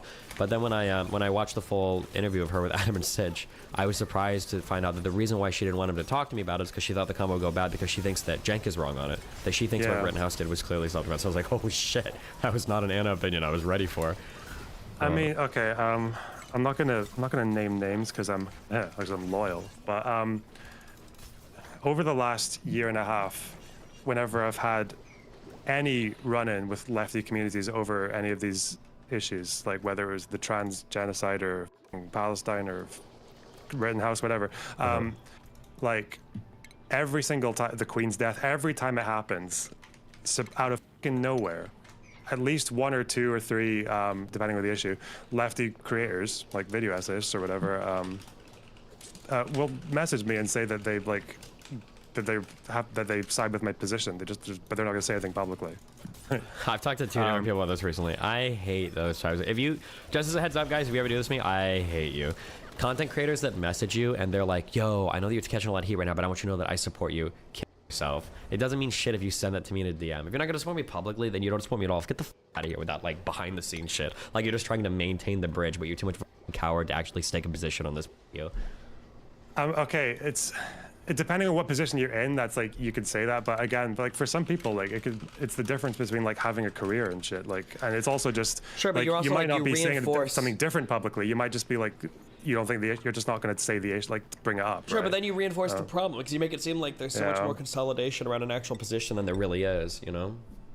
Well, I don't want anyone to kill themselves, but like it is quite telling. I think that it shows you that like the online left communities they're in such a way that like you can't really stay in them forever. I don't think. Yeah, because the it's not purity very testing easy is to stay insane. in them forever. Yeah. Yeah. But what the backlash to that looks like, I don't know. Whether it means people just go to the far right, or like like conservatives just gain a bunch of people, or there does grow this kind of like left that actually is a bit more sensible and less full of shit. I don't know. Yeah, I hope so, but it's hard because like usually when people deal with shit like that, usually they just go to the other side, which It might help if you guys stop always talking to the extremists of the extreme, too. Which is like the scariest thing. Like, hopefully Anna doesn't become like a quote-unquote centrist or like be like a center-right person, you know? Yeah, but that's again, like, I don't know how, like, when I see other people do it, I don't know how much is affected by career stuff, but like, I know for me it didn't help like at all. It was actually like really, I think it's actually been really damaging because I feel like I'm too far left to bring a bunch of conservatives over with the arguments I have, or the like times when I go off the orthodoxy, but then it's not left enough for the people I've just fought with, you know? Yeah. And that's like a really awkward place to be. Yeah, I feel like with online media right now, I feel like center-left people and center-right people don't have much of a voice, but center-right people, I think, have the Daily Wire, which is probably nice for them. And I feel like center-left people probably have, like, there's more mainstream, like, the 538 people and, like, Pod Save America and shit. Like, like, probably feel like they have some kind of a voice. I guess they're just not in, like, the more online communities. We just don't see those people as much. I mean, it makes sense because people come online to get away from stuff that you can already find in the mainstream, right? Yeah, possibly, yeah. Then as soon as you have a position that aligns more with the mainstream than what they are looking for, then you've just become like everything that they came to the internet to avoid, right? Yeah.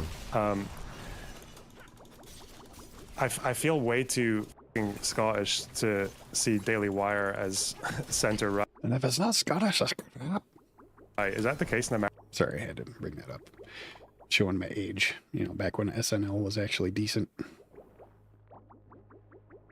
America, or? I mean, just in terms of like overall where they sit, like they're not like ardent Trump supporters. They're not like fascists. I think they don't push, generally speaking, they don't push as much on like the vaccine conspiracies or the stolen election narrative, like the big MAGA people. I think that like people like Steven Crowder is probably the biggest, like to the right of the Daily Wire. And then like all of your alternative medias, like your OANs and all that shit. I don't even know how big they are anymore. But like, it was so weird seeing, because the last Ben Shapiro video I watched, he was talking like about, it was a Pride Month, and he's like, oh, today we're celebrating sodomy. I'm like, holy shit. Like, what the hell? Language and all that, but I guess like in America, if like that, because like if someone said that in the UK, I think they would just be right, like not far right, or not center right. Sure. But, well, I mean, like when I say center right, I mean right, I guess, right? Because like right is okay. Yeah. So they're right wing. They're not like I wouldn't. Yeah, actually that's true. I wouldn't consider them like center right, but I would call them right. But I guess I think in my mind like Trump, it's hard because it sounds silly to call Trump supporters far right when I think Trump supporters comprise like the majority of the Republican Party right now. So it's hard to call them like far right. That just seems to be like the right position. Like yes. If you meet an average person, they probably are a Trump supporter. So yeah, but yeah, our political paradigm. Yeah, I wouldn't consider my dad one of those people that's in the extremist, like nutbag right wing, and he's a Trump supporter. So it's like super right now in the United States. Yeah, because I feel like America used to have a center right, but they don't really anymore. Because like now it would just be like what rhinos.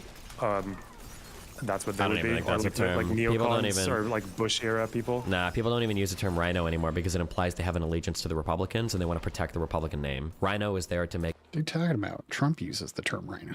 Republicans pure. Now they just say, oh, you're a filthy, like, you're an establishment person. You're a Republican. You like, I'm not a Republican. I follow Trump. You know, like they don't. People don't. Trump fans don't give a f about the Republican Party or the Republican name. They just care about Donald Trump.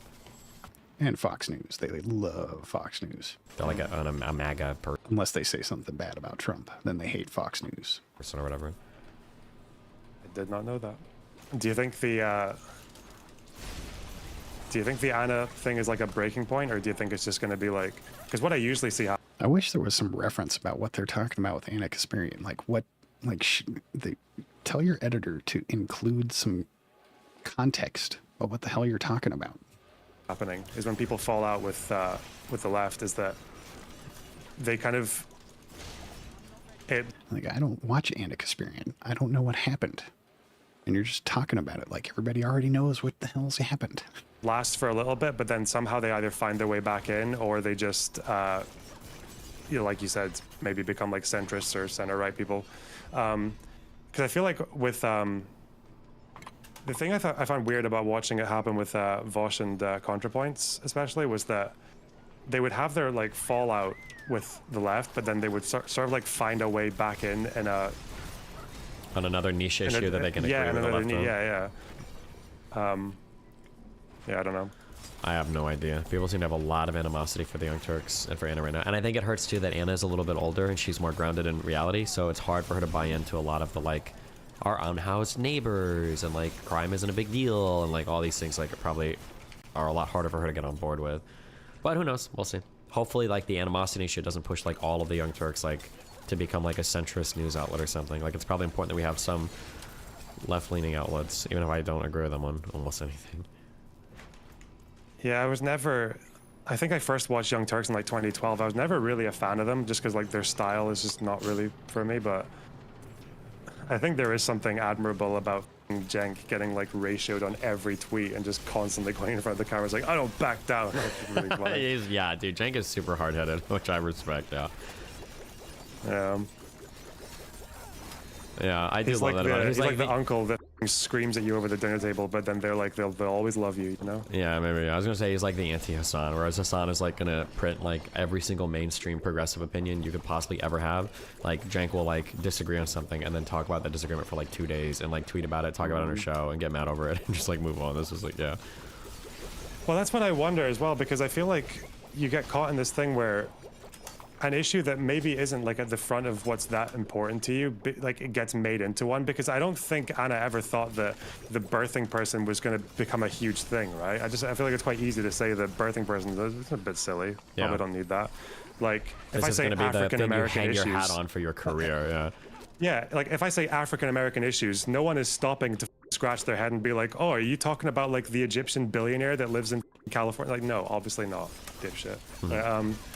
But yeah, but now that she keeps having to like, because she's probably getting flooded with attacks on that issue, she talks about it more, and then now the response is, why are you so obsessed with this minor issue? I'm like, oh god, yeah. What details, man? You guys are too fucking esoteric. Yeah. It's really pretty cringe. This is like listening to a phone call between two scientists that are like studying some disease that I have no idea what the fuck they're talking about. Yeah. And I was gonna talk about the Jewish stuff, but then I've also been doing quite a lot of reading on violence in the Civil Rights Act, Civil Rights Movement. Yeah, hit me up. Wait, real quick. Can you sell me on Malcolm X? No. Yeah, maybe a bit more than you might say. I think so, because I started, especially on my plane ride back and forth, I started reading a lot more on, because I thought I was going to have a debate on it, I started reading a lot more on civil rights, on what happened in Albany, Montgomery, Selma, like a lot of the stuff that was going on with MLK and all this shit, the Birmingham stuff, and I'm going to be honest, I also tried to look up like stuff related to Malcolm X. Did he accomplish, this sounds really bad, but like, was he an important figure in the civil rights movement? That sounds so mean to say, I'm sorry. Yeah, he was important, but at the end of the day, did he get anything done? MLK got the legislation passed. Yeah, you know? Because I feel like Malcolm X's entire life led up to the end of him being like, you know what, maybe this actually isn't the way to go. And then I'm pretty sure like the Nation of Islam killed him, and then it was like, okay. Yeah, so he was Nation of Islam all the way up until what, like 64, and then he them off. And I think he was still a black nationalist after that, but it kind of sounds like he was just kind of on his own journey, whilst MLK was quite consistent throughout the whole thing. But something I didn't parrot at that talking point without the proper background to say so, like a retard, that other people parrot that like, well, MLK was pretty important, but like people like Malcolm X were like what really made it work, because there was that, you know, the violence and the peace together. But it really seems like these figures were largely irrelevant when it came to like being effective for legislation. But go ahead, tell me, yeah. So I've read a few academic papers on this, and like I still have about 4 left that I've managed to find. This idea that there was a dual strategy of violence and non-violence is not taken seriously by anyone, as far as I know, in academia. Sure. There was one paper I found that is trying to give more credence to the idea that, well, first of all, the only violence that actually like definitely helped the civil rights movement was the violence of police officers and sheriffs and the. Man, I might have picked a bad video. Like 17 minutes in, and I still have nothing to contribute to this. This is awful. Right? Like Bull Connor and shit. Yeah. But I think what did help, and there's... Yeah, please, for the love of God, tell your editor to give some context about what the hell you're talking about. Please. even the author who says this, by the way, this is in 2016, and the author claims to be the first person to make this case, like academically, that what helped with Malcolm X and the Black nationalists wasn't so much that this like a strategy of violence, but a threat of violence.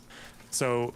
And I think it's quite logical, because if you think about the whole MLK strategy of like, you start with negotiating, if that fails, you do the self-purification and you prepare people, and then you go with your non-violent marches. Like there's this kind of state, like a procedure before like you actually even resort to civil disobedience. But then after that, if you do civil disobedience for like 10 years and the state still ignores you and the cops still keep attacking you, well then, maybe you probably will go to violence. Yeah. So it's more that like it's and the author who says this is kind of like admits that he's only going off of circumstantial evidence, but I think some of it is like a little bit convincing. So he goes through talks that like JFK had about like constantly talking about the threat that there was like there's a big bitterness in the atmosphere across the whole country that that there were riots happening, and if we don't do something there are going to be more. And even when Malcolm X was out with the Nation of Islam, he started to change his message to that as well. He would actually say in his, I think it was a speech that he gave in Selma, where like not long before he died, where he essentially said that I'm basically here to like remind the authorities of what will happen if people don't listen to MLK, right? I think when MLK was in jail, he like Malcolm X like he had this talk with you King's say that wife, speech. I'd be interested in reading it, because my understanding is I don't know if did Malcolm X respect MLK at all? Because I feel like when Malcolm X spoke about MLK, I'm pretty sure he called him a coon. Like in the speeches that I saw. So this is like when he's out with the Nation of Islam. I think this is 65, when he's in Selma for the Voting Rights Act. And he says to a reporter, listen to Dr. Martin Luther King, give him what he's asking for, and give it to him fast before some other factions come along and try to do it another way. What he's asking for is right, so that's the ballot. King and his followers are trying to impress the people of the area. They should give the black man the right to vote. They're saying like you'd be smart to listen to King. And I think he even said to... he said like the white people should thank God that Dr. King is telling people to be nonviolent, right? And I think even to Martin Luther King's wife, he said, I want Dr. King to know that I didn't come to Selma to make his job difficult.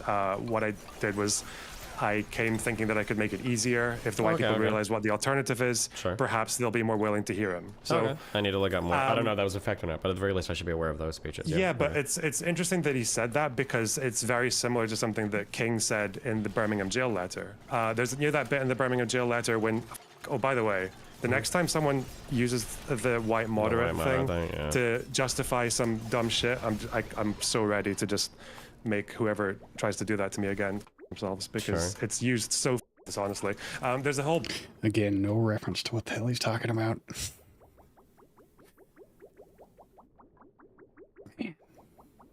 But in it where he says that he himself, MLK, feels like very estranged between complacency of like the black middle classes, but also the hatred and violence of the black nationalists.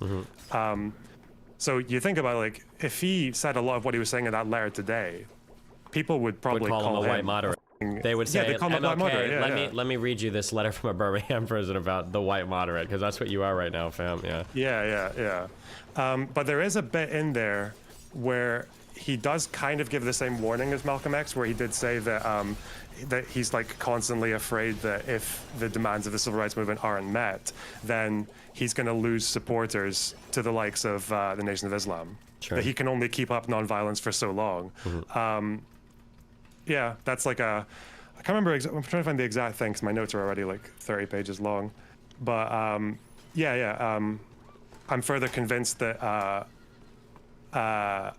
that if the nonviolent efforts don't get support, then millions of black people will, out of frustration and despair, seek solace and security in black nationalist ideologies. And then that would lead to what he called a frightening racial nightmare. So like at no point is MLK ever saying that this violence is going to be like a good thing. It's just that it might be inevitable if the demands of the civil rights movement aren't met, But as far as I know, there's nothing saying that violence was like a good tactic. It's just the threat of violence might have inspired people like JFK or Lyndon Johnson to push things faster.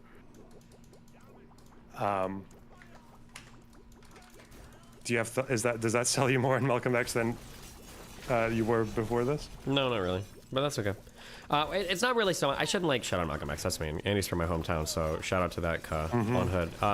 I think that the just the issue that I had was that there is like this weird like. Here's like this is like some cringe shit that I'm noticing, okay? I feel like I learned something in high school, and then I feel like I get a little bit older, and then like I'm starting to learn on social media shit that everything I learned in high school was wrong. And then when I dig in and I do more research, I learned that actually it was pretty correct. I think that like I remember when I read about like civil rights and the little bit I remember from high school, it's like civil rights was all about nonviolence and like no matter what you do, hold arms and don't ever attack the police and blah blah blah. And then I get older and it was like actually it was the really violent the Black Panthers and Malcolm X and all these things. That's what actually frightened people. And I was like, okay. And then when I do, now that I've done a bit more reading and very scant, I haven't researched, this is like 3 hours of reading, right? So I haven't like dug into this a ton by any stretch of the imagination. But now as I dig into it more, it seems like this is something that came up in an argument that I had with Pisco too, and I didn't have the language for this yet over the Anna Kasparian tweet, that not the principle of nonviolence is way different than not being violent. That those two things are like, they're a completely different thing. And that the tactics that were employed by both sides of civil rights seemed to revolve around that concept of nonviolence and how important it was to show videos of your ass getting beat by the other side without you doing anything wrong. That was before the, I think before Birmingham, there was Martin Luther King's movement was losing steam because they had just failed pretty fantastically in I think it was the Albany movement.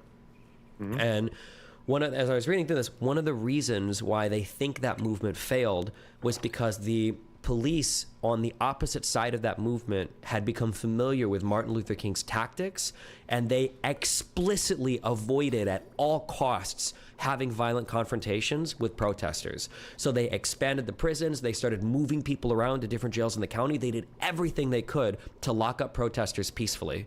But once they got to Birmingham, you mentioned Connor the Bull, whatever the fuck that guy's last name was. That dude was ruthless. And not only was he ruthless, people that were MLK's allies, because they were having a hard time getting citizens to be like ideologically united, they did the incredibly controversial tactic that MLK I don't even think was on board with initially, of going into schools and training high schoolers and shit to like, you guys are gonna march, you're gonna get your ass beat, you're gonna get eaten up by dogs, and that's what's gonna like make this work. And that's essentially what they did. But that there was like this weird like psychological warfare on both sides of like, all I need to do, I just have to get pictures and videos of you being mean to my people without us actually being mean to you, and then we win. And like, that's it. That's like the goal. And I didn't realize that like the nonviolence principle stuff was like that hyper focused on like that. It really is that specific of like, we're going to be nonviolent. We're going to show us like just standing here, literally the kumbaya shit, and we want you to beat the shit out of us. And then we're going to go like, we're going to get clips viral on TikTok worldwide, and we're going to get the Civil Rights Act passed. Like that was like, it seemed literally that was the strategy. Yeah, they called it self-purification. They would. I wish you could set the liquid filter setting before building the liquid filter, instead of having to wait until the liquid filter gets built and then selecting what you want it to filter. Spend like weeks and months preparing young people to get like to just constantly remind themselves like, can I take a hit from the police without hitting back? And then like gathering all the knives and shit like that. But the fact that they called it self-purification is like to not hit back to cops. Again, it's like people would just call that tone policing or whatever the fuck. I think even like JFK made a joke to this to one of the civil rights leaders, which was that like he was basically saying like, you shouldn't really be that harsh on the Bull Connor because he's probably done like more for civil rights than almost everyone else. Yes, I remember reading that exact quote actually. It was a very edgy quote, but that the civil rights movement might owe a lot to the Bull Connor. Because he literally everything up hardcore, because they were using fire hoses on like school children. They were sicking German shepherds on school children, and those clips went viral worldwide. Like everybody around the world saw how fucking horrible that was. And it was the same thing with Sheriff Clark for the Voting Rights Act, right? Like he had like Klanmen helping him, and everyone saw that for what it was. Ooh, I can make a comment here. Fuck the Klan. So yeah, the fact that it's just like clip farming, right? Yeah. Yeah, it's irritating now because like so many lefties online are like they're trying to whitewash the Civil Rights Act. In reality, it was like brave Antifa warriors that did it. It was all the violence. And it's like not only do we know today empirically with BLM that didn't work, and like we all saw it in real time, right? Like George Floyd galvanized the nation because you just saw like a black dude getting like killed by a cop for it didn't seem like a good reason. And same thing with BLM when you saw people getting attacked. But on the flip side, right? Look at like Kenosha, for instance. I think you can make an argument that both sides of Kenosha were mobilized by the same type of violent on nonviolent action, right? You had the initial reporting of Jacob Blake getting shot in the back, which was horrible. And then I had at least one person, I think one person from Kenosha emailed me, I should fact check this, but he said that one of the biggest reasons why the Facebook groups were posting ads trying to recruit people to go and help defend Kenosha was because of the viral video of that one. There was like a store owner outside one of the stores in Kenosha. I think it was getting beaten up with a fire extinguisher. Jesus. Do you remember this at all? The person who was trying to put out a fire, wasn't I think it? so, yeah. And then I think he got his ass beat by protesters. And he said that that video is what encouraged so many people to move into Kenosha to do like the counter protesting or whatever. So yeah, it seems like it's a similar thing on both sides that generally when look at how much sympathy, like an impossibility is sympathy from people on the left for police officers was watching the police officers getting their ass whipped on January 6th. That's probably the only time in U.S. history, that you had people on the left who had like massive amounts of sympathy for police officers. I think my partner at the time, who is a massive like ACAB anarchist, was like watching that video of the cop like PTSD crying and shit, like saying just like stop making me sympathize with cops while we were watching that. I think it's really just it's impossible, and it's funny not to I am a natural MLK, but like it's funny when I compare it to like my debate strategies is one of the things that I talk about a lot that I kind of figured out is that like if you're gonna go really hard on somebody, you have to earn it first. Like they have to do the first shot. But if you ever start laying into people, even if they're a little bit mean, you have to earn that and you have to earn it by them acting shitty first. But if you go first, even if they kind of deserve it, it doesn't matter. You always look bad. You always look bad. And it seems like for a lot of the principles of nonviolence or protests and everything, it's the exact same principle. Yeah, and I think I just wonder, like, the problem is if there was never the threat of there being any violence, because that's the kind of thing I'm trying to humor, I guess, is that if legislators like JFK and Lyndon Johnson or whoever just knew that it would only ever be nonviolence, like if people like MLK would just go get the shit beaten out of them by cops and then just try again and try again and try again for like decades, and that would never lead to anything else, like, would that have like motivated them to push legislation still, or do you think that?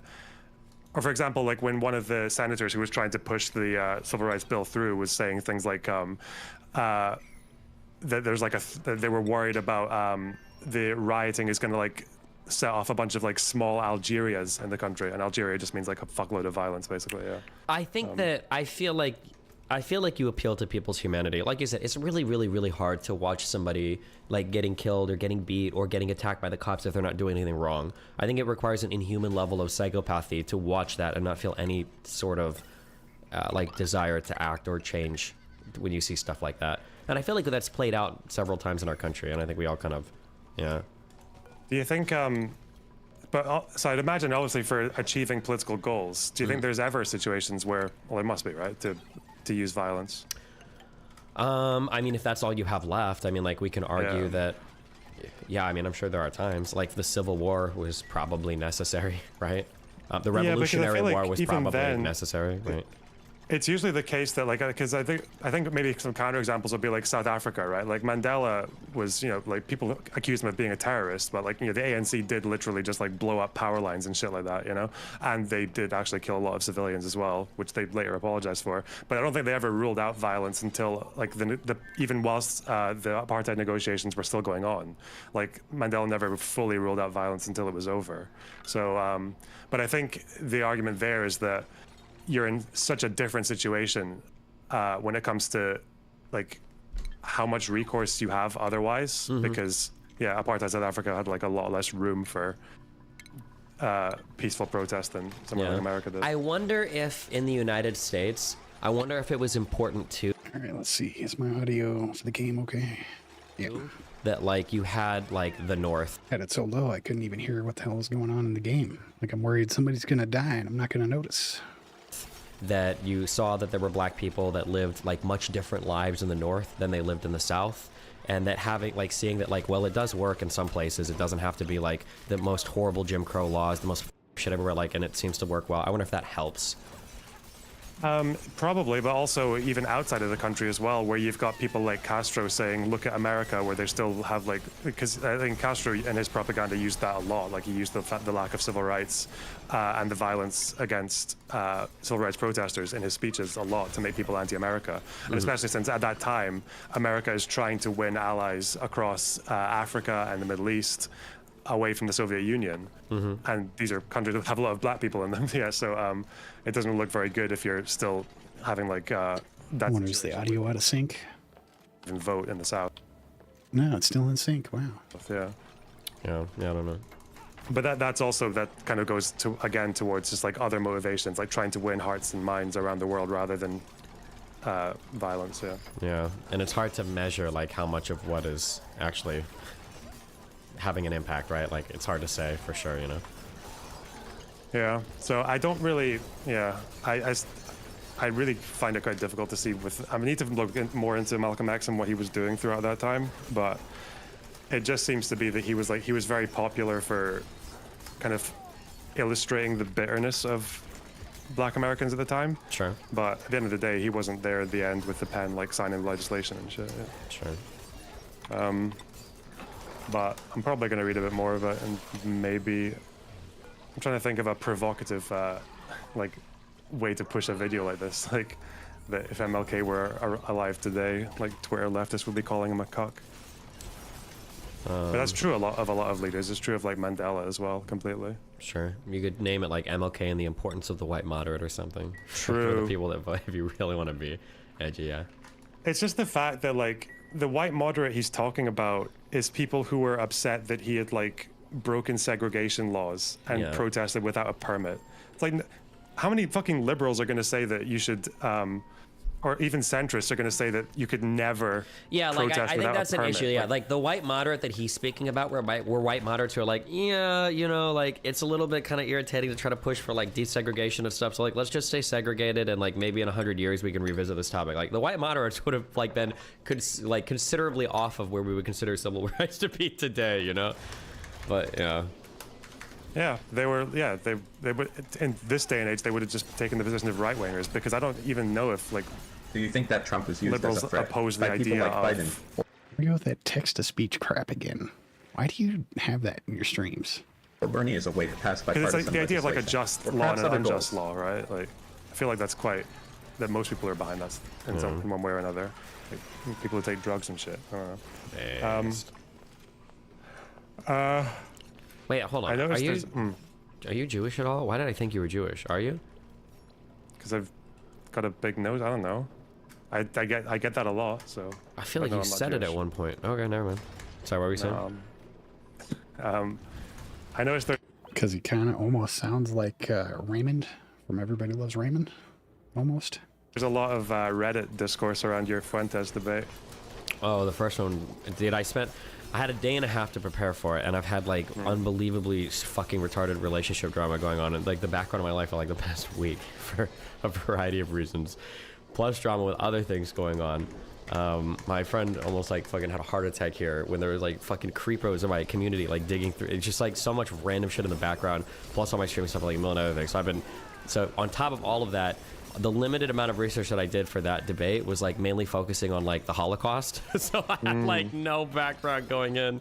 Yeah.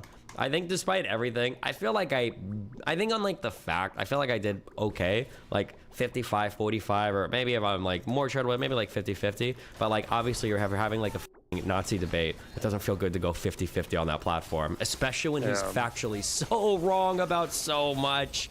Like I spent like 5 minutes reading about like the first and second Gulf War and like the Iran-Iraq war, and I'm like, oh god, everything he said was made up. Yeah, it's just, that triggers me. But I mean, I think what he said about Libya was like, oh, we went in there to make them more democratic. Oh yeah, I remember trying to interrupt him because I wanted to argue that. I was like, yeah, but there were like so many things. Yeah. Even with like I wouldn't say limited foreign policy. I know an okay amount of foreign policy in geography around like the Middle East now. He tried to get me on not knowing where like Azerbaijan was or whatever. I know, but like, yeah, even knowing a little bit was like enough to help me significantly in those combos. But like, oh my god, dude, it's like so many of his talking points, they're not even like, I don't want to like take sides, but like Ryan Dawson is a much more sophisticated like conspiracy theorist, because at the very least, like, he's not going to deny basic reality. He's going to like get in the weeds a lot more. Fuentes really just relies on a very poor and sloppy reading of history and like denial of some like overt facts, you know, like Fuentes would say, like, this would be a Fuentes position. In Syria, Assad didn't gas anybody. A Ryan Dawson position would be, well, in Syria, Assad probably did gas some people. However, the rebels probably got a hold of some too, and in order to win public support for them, they probably gassed their own people at least once because they knew that they weren't going to get support. Like, that would be like a Ryan Dawson position, which is a lot more sophisticated and nuanced and hard to attack. Whereas Fuentes' position is just fucking wacky shit. And it just relies on you knowing nothing about history to defend it, yeah. I think, yeah, because this conspiracy theory on Syria is like it's over one attack. It's not over the like that's like the broad one. Yeah. But I feel like when it comes to especially any Middle East stuff or just any even most foreign policy, is God damn, we're more than halfway through this shit and I'm still bored out of my fucking mind with nothing to comment on. This is why I'll never debate people on like history and, you know, what happened here, or, you know, what somebody actually said. It's like I want to debate somebody on philosophy, you know, and like, what's your philosophy about this and why? Like, I don't want to get into a fucking historical fact debate. Fuck that shit. History was written by the winners. I feel like extremists are so. I think a lot of them know that audiences just either don't care enough to know enough about those parts of the world, so they can get away. Plus, I don't have like a super great fucking memory for history either. With a lot more, right? I've definitely had that experience with it as well. I think maybe from like a debate perspective or just someone on the outside, I think he probably came off as like, I think he looked more informed than you on a lot of stuff, but maybe, yeah. But that's because a lot of it's just like bullet points and like, yeah, with a lot of myths. But I think. The thing he was asking you about, I feel like there are a few areas that whole thing about like Israel controlling Western foreign policy, right? I feel like there's quite a few very basic things that kind of cut through that really, really easily. And I just wanted to see what you thought of them. Like, you know, the idea, first of all, that like he says Zionism has like a huge influence over American foreign policy.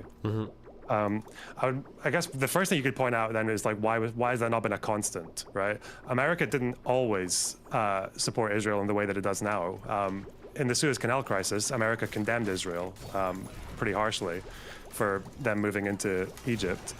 But it was, and then in the 70s, America had to get like basically begged to provide aid when Israel was getting attacked on two sides by Syria and Egypt. And then it kind of seemed to be like more in the late 70s, early 80s with, I guess, a combination of Israel getting attacked a lot more or facing a lot more hostility, but also the fact that I don't think it's actually that controversial to say that Zionism has a lot of control over American foreign policy. But a lot of that's to do with Christianity as well, like Christian Zionism. Sure, but with the birth of the new right in the 80s, like that was like a big thing with Reagan especially, that Christians in America who, like the evangelical wing, are really weird because they don't like Jews. They're quite anti-Semitic, but they love Israel. Like Glenn Beck was a really good example of that. I wish that it was possible, because I think for a lot of these younger people, they just don't realize the fervent like support for Israel, because I don't think my parents like Jews. I don't know. I don't think they hate Jews, but oh my God, dude, growing up, every neoconservative loved Israel. They're like, they're the only peaceful nation in the Middle East. Like, it's the most important thing in the world that we defend. They're the only democracy in the Middle East. Everybody is evil and terrorists, and our Jewish allies, the Israelites, they're the most important. Like, I heard that so much growing up. That's why I said, I think I said in my Dominican thing, I was like, basically any single person who's politically active over the age of 40 in the United States is probably going to be like an ardent supporter of Israel. That's just like the politics of the United States. One thing that's like frustrating to me, that Nick Fuentes, fuck, I just read a retarded comment in chat. I did totally slip my mind. Just kidding. Go ahead. Don't lock. Yeah, there's the whole thing about, Yeah, so I don't think, because like obviously if someone comes to you and says, like, okay. Sorry, I just remembered it.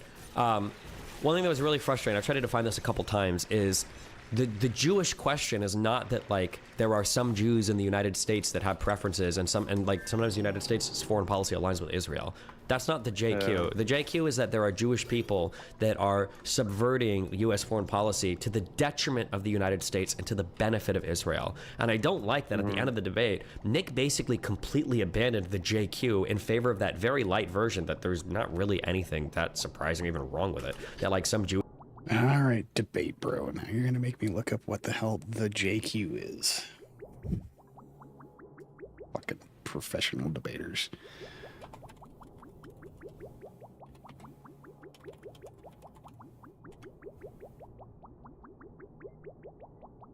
Jewish question.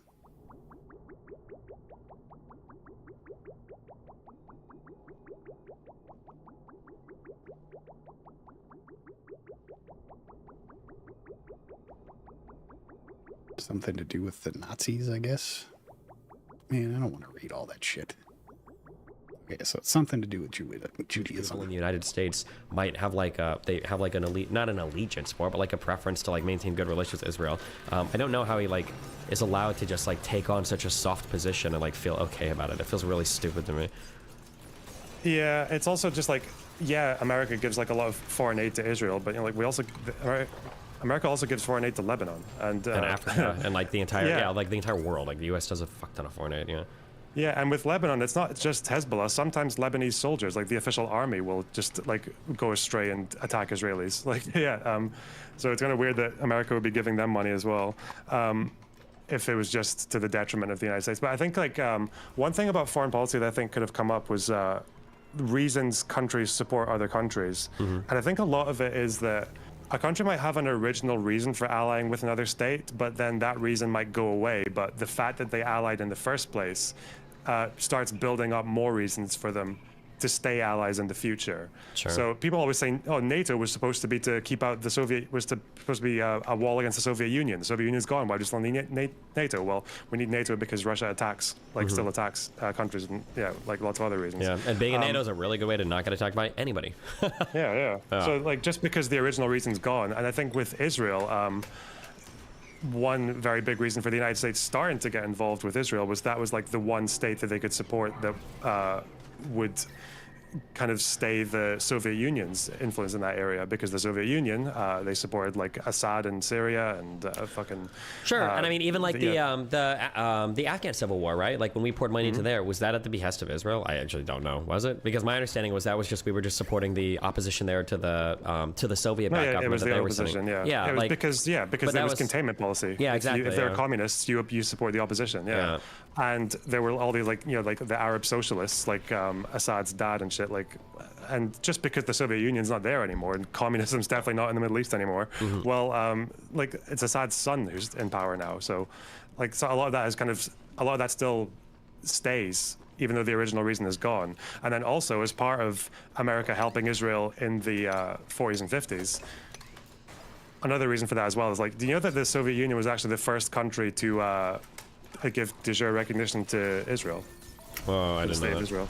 Yeah, they were the first ones, not America. So obviously America sees that, and then like Suez Canal and all like is quite important, so they kind of want to have like some presence there, like in that area.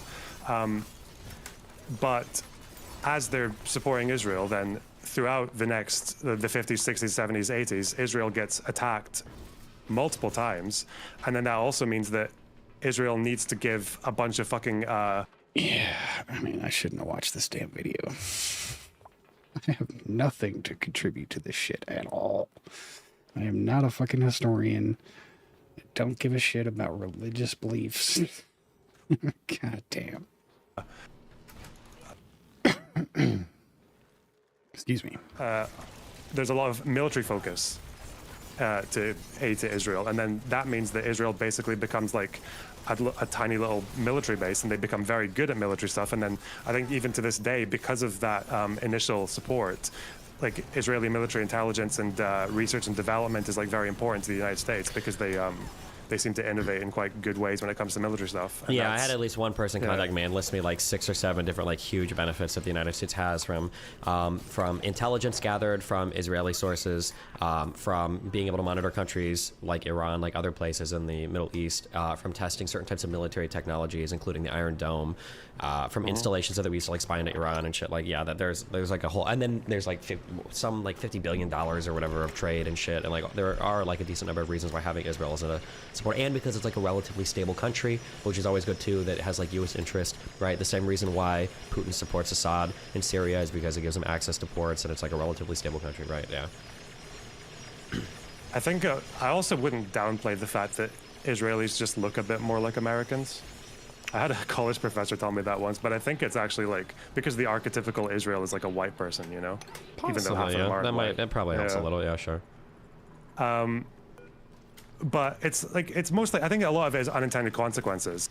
I think at the beginning the United States wants to stay Soviet influence in the area, and then as a result that friendship builds more and more. Like I don't think the United States or Israel told the Middle Eastern countries to keep invading Israel or keep attacking Israel, but they did. No. And then that meant that Israel got quite good at military stuff, and then the United States likes that. So yeah, that's like. Yeah, we sell a lot of like weapons and shit kind to them of and plan everything and too, shit. Yeah. And I think there's the big one. If we can keep conflicts going and sell them a ton of weapons, which have to be, I mean, they're always one use. You can't reuse bullets and you can't reuse bombs, so you gotta build more of them, and then they keep buying them. Ooh, man, big old source of profit. That's the big driver there, I think. Also with what was the thing about terror attacks from like in Europe, that Israel's intelligence has actually helped to foil a lot of those over the years. I don't know any specifics, so I wouldn't be able to bring it up, but yeah. Yeah, it's just like no, I don't think I know either. But I think it was actually to do with Iran. But anyway, the other thing about, because I think I've heard Karantos talk about this. Let's maybe see if it comes up again. The idea of like do you know much about the Balfour Declaration? Nope. That was like the first time when Britain basically promised to give a state to the Jewish people in Israel. It was 1917. But people say that, and I think the anti-Semitic version of it is that one of the Rothschilds was involved in it, which he was, but I think he was asked to be. He wasn't like pulling strings or whatever. But I'm starting to come up with a few reasons for why they. But then I guess a question you would ask there is like, if Britain was offering a state to Israel, why then, if it was like because of Jewish control or Jewish power, then why did they like constantly walk back promises and shit like that? Because initially, in the early 1920s, they were offering not just all of historic Palestine, but they were also offering Jordan to the Jews. And then, but they were also promising the Arabs other things at the other end, and almost like accidentally playing the two against each other. So it's kind of weird to think that like Jewish control over the United Kingdom or European politics would lead to the British acting in the way that they did, because a lot of Jewish people in Israel before the state was founded were really, really unhappy with the British. There were like terrorist groups who would bomb British buildings in historic Palestine because they were dissatisfied with the amount of help that they were getting. Yeah, I think one of the things I tried to stress that Nick would bring up, like, over and over again, like, I don't like the idea that sometimes the Jews are, like, all-powerful and can accomplish so much, and then other times they seem, like, woefully incapable of, like, getting anything done. But it seems like there's always a reason why. Like, even if they get what they want, it's because they wanted to, and if they didn't get what they want, it's because they didn't want it yet. And there's like, everything at some point becomes completely unfalsifiable. And there's no smoking gun anywhere either, right? Like, none of this, of course, there's never any evidence for any of this. It's always like, well, this guy was Jewish, and 20 years later, we happened to do a thing that was in a document that a Jewish guy, like, was authored, and it's like, oh, okay, like, it's just like, somehow the Jews got the British to promise them an entire state in the Middle East, but they couldn't get any European powers to accept Jewish refugees during the Holocaust, right? Sure, yeah. Or even they couldn't do, even though I think quite a lot of them wanted to leave, even before the 40s. So yeah, and that was actually a big problem. I think there was one historian who even said that part of what led to the final solution happening the way it did was because the Nazis initially wanted to sell Jewish people to the Allies, and no one took them. Is that true? I'd never heard that before. It's called the Schacht Ruble negotiations. Wait, I think are you Heydrich 100% called sure it of that? the- Because I was under the impression that like Hitler was so adamant about like elimination of the Jews that like at points in the final stages of the war, like he was actually diverting military resources and shit away into the death camps because they were so adamant about like the liquidation of. So this is after it's happened. This Yeah, is yeah, like yeah. after This the would be fact, after, yeah. But before, so 1939, 1940. There's a few things. One was like they were calling it the territorial final solution. That's what Heydrich called it. oh yeah, first of before all. they got to the actual final. Yeah. Yeah, I think Himmler wrote a memorandum where he rejected the idea of mass killing. I mean, Hitler did initially say, he'd already said that annihilation was like an option. He kind of like made that clear. But yeah, the Schacht Ruble negotiations, I think, was when they wanted to send Jewish people over to the Allied states, because the idea was that if a bunch of Jews arrived in the Allied countries, they would start to sympathize with the Nazi cause. They would see all these Jews arrive and they'd be like, oh, wow. Yeah. Actually, don't, yeah. This is why I don't pay attention when people are talking about history, because there's never an accurate way to know exactly what happened unless there's fucking video. There was never video of any of this shit. It was all written by people from their perspective, and there's always 100 different fucking perspectives.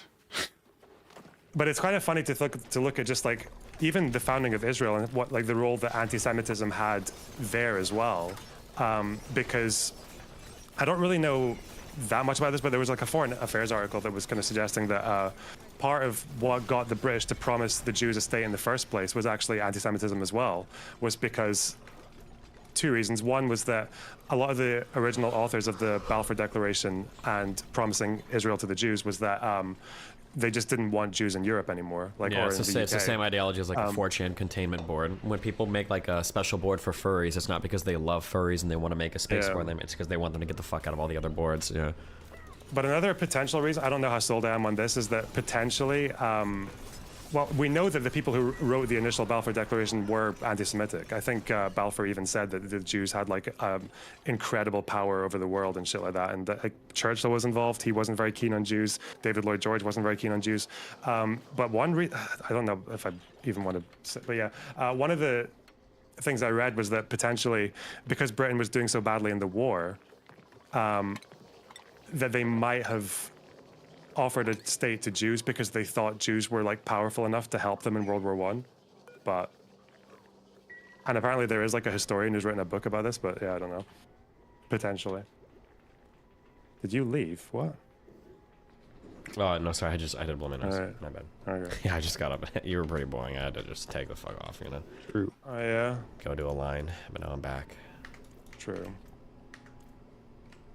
Anyway. What do you think you're gonna do more JQ stuff in the future? I might. We'll see.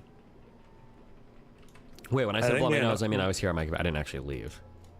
Yeah, I know. Oh, okay. Or just because you changed topics, I don't know if you thought I actually just like walked away. Okay.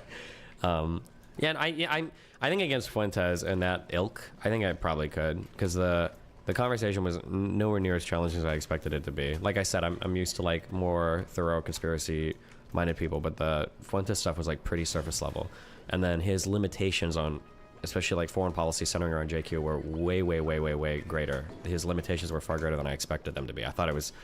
I was worried once we got into foreign policy that he was going to just start like running circles around me on everything and I'd be completely lost, but like it didn't seem like he actually had that much depth of knowledge of anything, and he kept running away from like pretty basic questions. So yeah, I don't know, I might dive into it more, we'll see. Yeah, because like people like Fuentes only care about those parts of the world insofar as they can prove that there's some kind of Jewish influence, right? Like that's, yeah. Why do they all have decorating? I don't need a fucking decorator every fucking time you turn on the printer. But, what was I gonna say? I think the difficult thing about JQ stuff is that it's gone on for so long that there's... All I need is some reed fiber. Just give me some fucking reed fiber. The Dreco or the reed plant, whatever it's called. That's it. Just give me one of those two. That's all I need.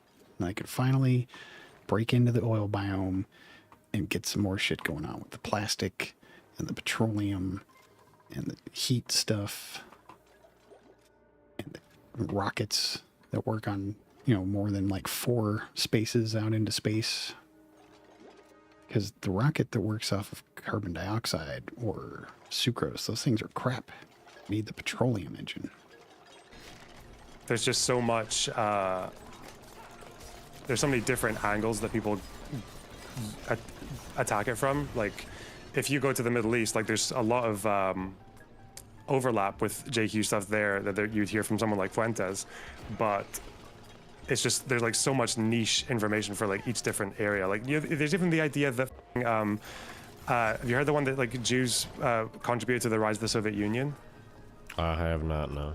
Because a couple of Jewish bankers were giving money to Lenin or some shit, or I think one guy was, and it seems to be the case that if that was happening, it's just like there was so much anti-Semitism under the Tsar that like it would make sense that someone would want to help overthrow that regime. But yeah. But yeah, there's like a whole thing there. There's the whole idea that fucking the Central Committee was full of Jews, and yeah, it goes. There's a lot. Yeah, I haven't heard it before, so, but yeah. Because I feel like going into a debate with just like that's just the JQ, I feel like you'd want to know. Okay, I feel like what would happen is like the first few would be rough, and then you do research, and then you go to the next, and eventually what's going to happen is you'll have like a collection of so much historical knowledge or fact that like eventually you'll start to put together like you can argue. I imagine there's going to be some conspiracy theories that you can argue on the spot are probably not true, just because of like having like certain historical facts. Like if somebody were to talk about how like the United Kingdom had a conspiracy theory about how they had like such a powerful ground army that they were able to march to the United States and defeat us. But like if you know that there's an ocean between us, it's like this is obviously not true, right? Or what you just said about like, you know, Jewish people funding, maybe I wouldn't know that particular thing, but if I happen to know that the Tsar prior to the Soviet Union formation and Lenin and all that, like prior to that, if I knew that they were highly anti-Semitic, then I could probably guess like, well, how do you know they didn't fund it just because they didn't like the anti-Semitism, right?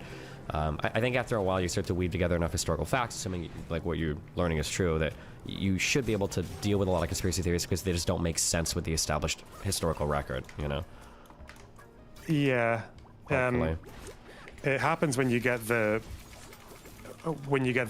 stuff with even with Palestine, with the idea that like when almost 1 million Jews left all the countries in the Middle East and North Africa to join Israel, some people would say like, oh, this was just like the Zionist plan, you know, they were all just like carried over. But then you'd have to also ask like, okay, how much did anti-Semitism in the Middle East contribute to that? Like, why was it that as soon as like 100,000 What is this music playing? What's going on here? Jews in Iraq were offered like the opportunity to go to Israel, why did like over 90,000 of them take it immediately? You know, like generally people wouldn't do that right?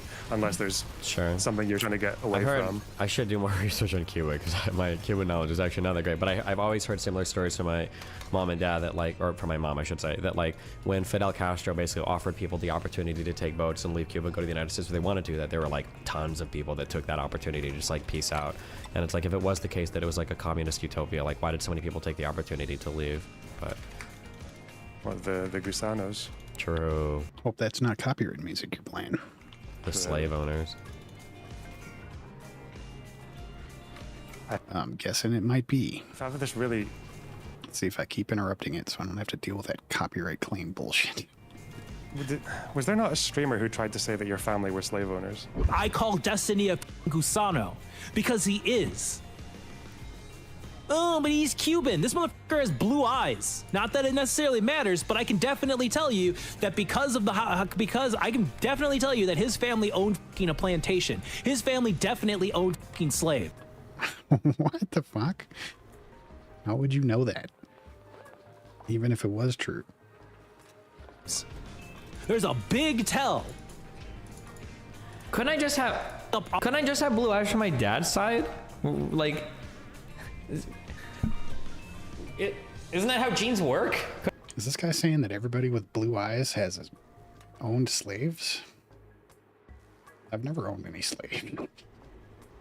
I know for a fact my parents never owned any slaves. What the fuck? Slavery was abolished long before my parents were born. Could my mom have a recessive allele or whatever? And maybe I do like, why does he? Oh, well, actually, hold on. A lot of them did. Long time Hassan's ago. whole community, basically every socialist, yeah. Because I have blue eyes and I have like European background, which means that my ancestors were slave owners during the Castro's revolution and the. And also, how the hell do you hold somebody's great grandparents as like a symbol of you?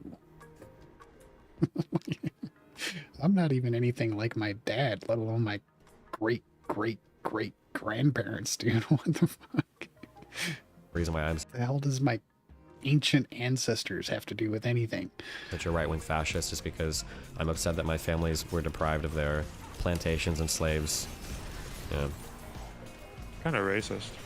Oh, well, no, because Cuba's a nation. There you go. Or because a worm is just a worm, you know? What? Yeah. Okay. Anything else? Gotcha. Sorry, I did it backwards. Based. Okay. Nothing I can think of. How are you? What's going on with you? Anything new? What do you do now? Wait, yeah. What are you? Did you move away from full-time content creation, or? No, I'm just trying to do full-time video essays. Oh, gotcha. I don't know how sustainable that might be because I spend like I just don't like doing a video without working on it for at least like 2 weeks, and That's why I don't just make videos of my own. I just do React content. It's so much easier. It doesn't take any time. You don't have to spend weeks and weeks putting out a 1-hour fucking video. You put out hours and hours and hours of content. And hopefully you find good viewers that like your opinions. And that's all you gotta do. Is find people that like to hear your opinions.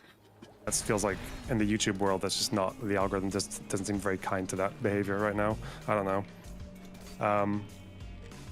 But maybe. I feel like I've got about 6 topics that I want to go into, but they're all like very deep dives. There's either a lot of papers or a lot of fucking books to read, so I don't know. Sure. Find the you gotta find the stuff that's like politically relevant, especially with our election season. It's still a bit away, but as it comes on, hopefully you get more hits for stuff like that. Yeah.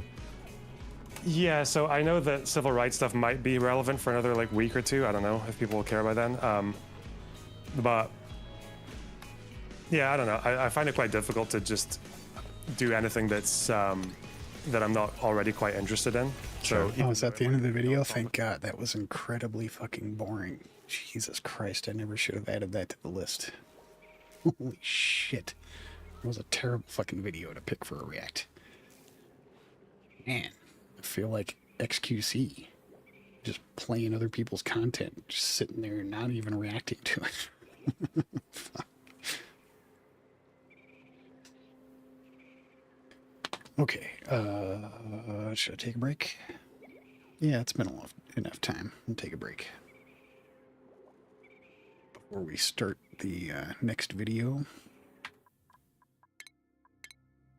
Can't believe I still haven't found a freaking source of reed fiber. Ridiculous. I feel like I'm gonna have to slap together a freaking carbon dioxide rocket and try to figure out how to dump somebody on another planet and then launch the freaking reed fiber back to this planet somehow.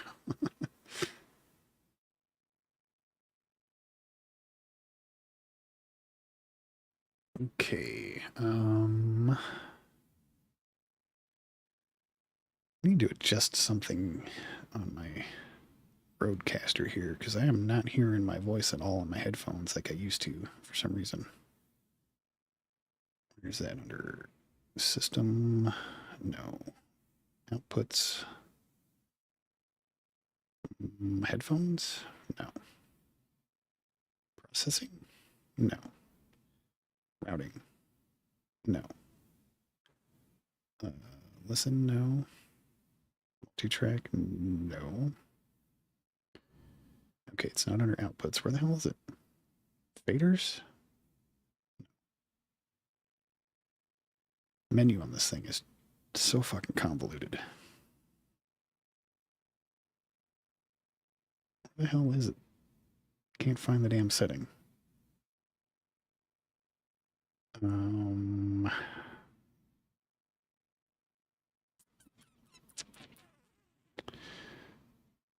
It's gotta be under routing, no? Yeah, there we go. It is under routing. Okay, then hit that, turn that up. Now I should be able to hear my own voice a little bit. Can I hear? All right, there it is. Much better. Turn it back down just a tad. One more. One more. Okay, there we go. There we go. Now I can actually hear myself speaking. And it's break time. So let me bring up the break time screen. Mark the time. We're at 2 hours, 38 minutes.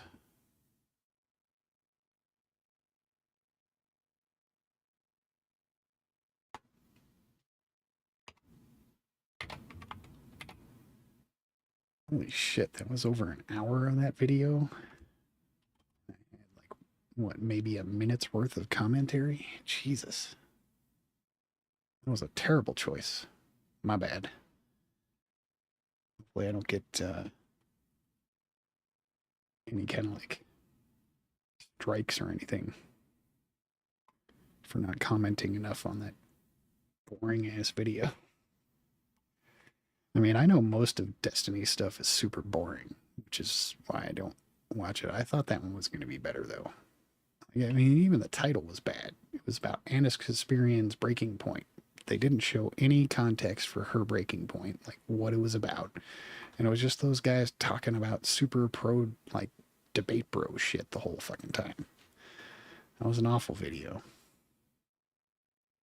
Terrible job by your editors, man. Terrible. All right, music break. Bring up the break screen, or the audio.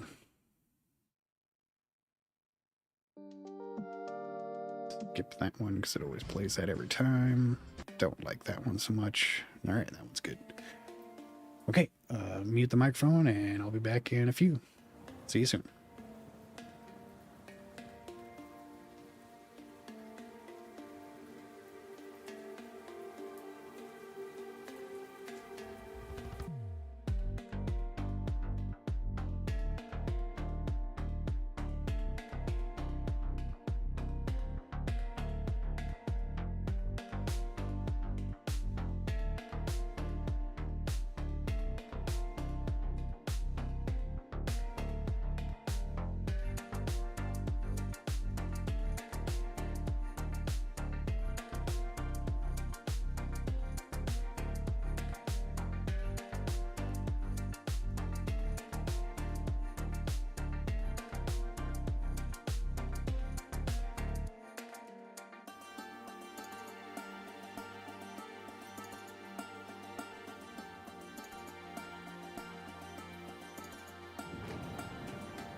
Okay, break time over.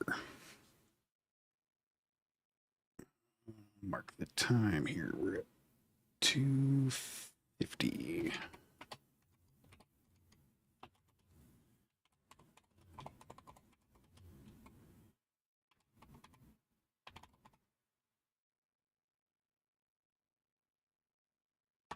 All right, we got another Asmon video, something I can actually comment on instead of debate pro bullshit. Nobody wants to fucking hear. Get the game loaded back up.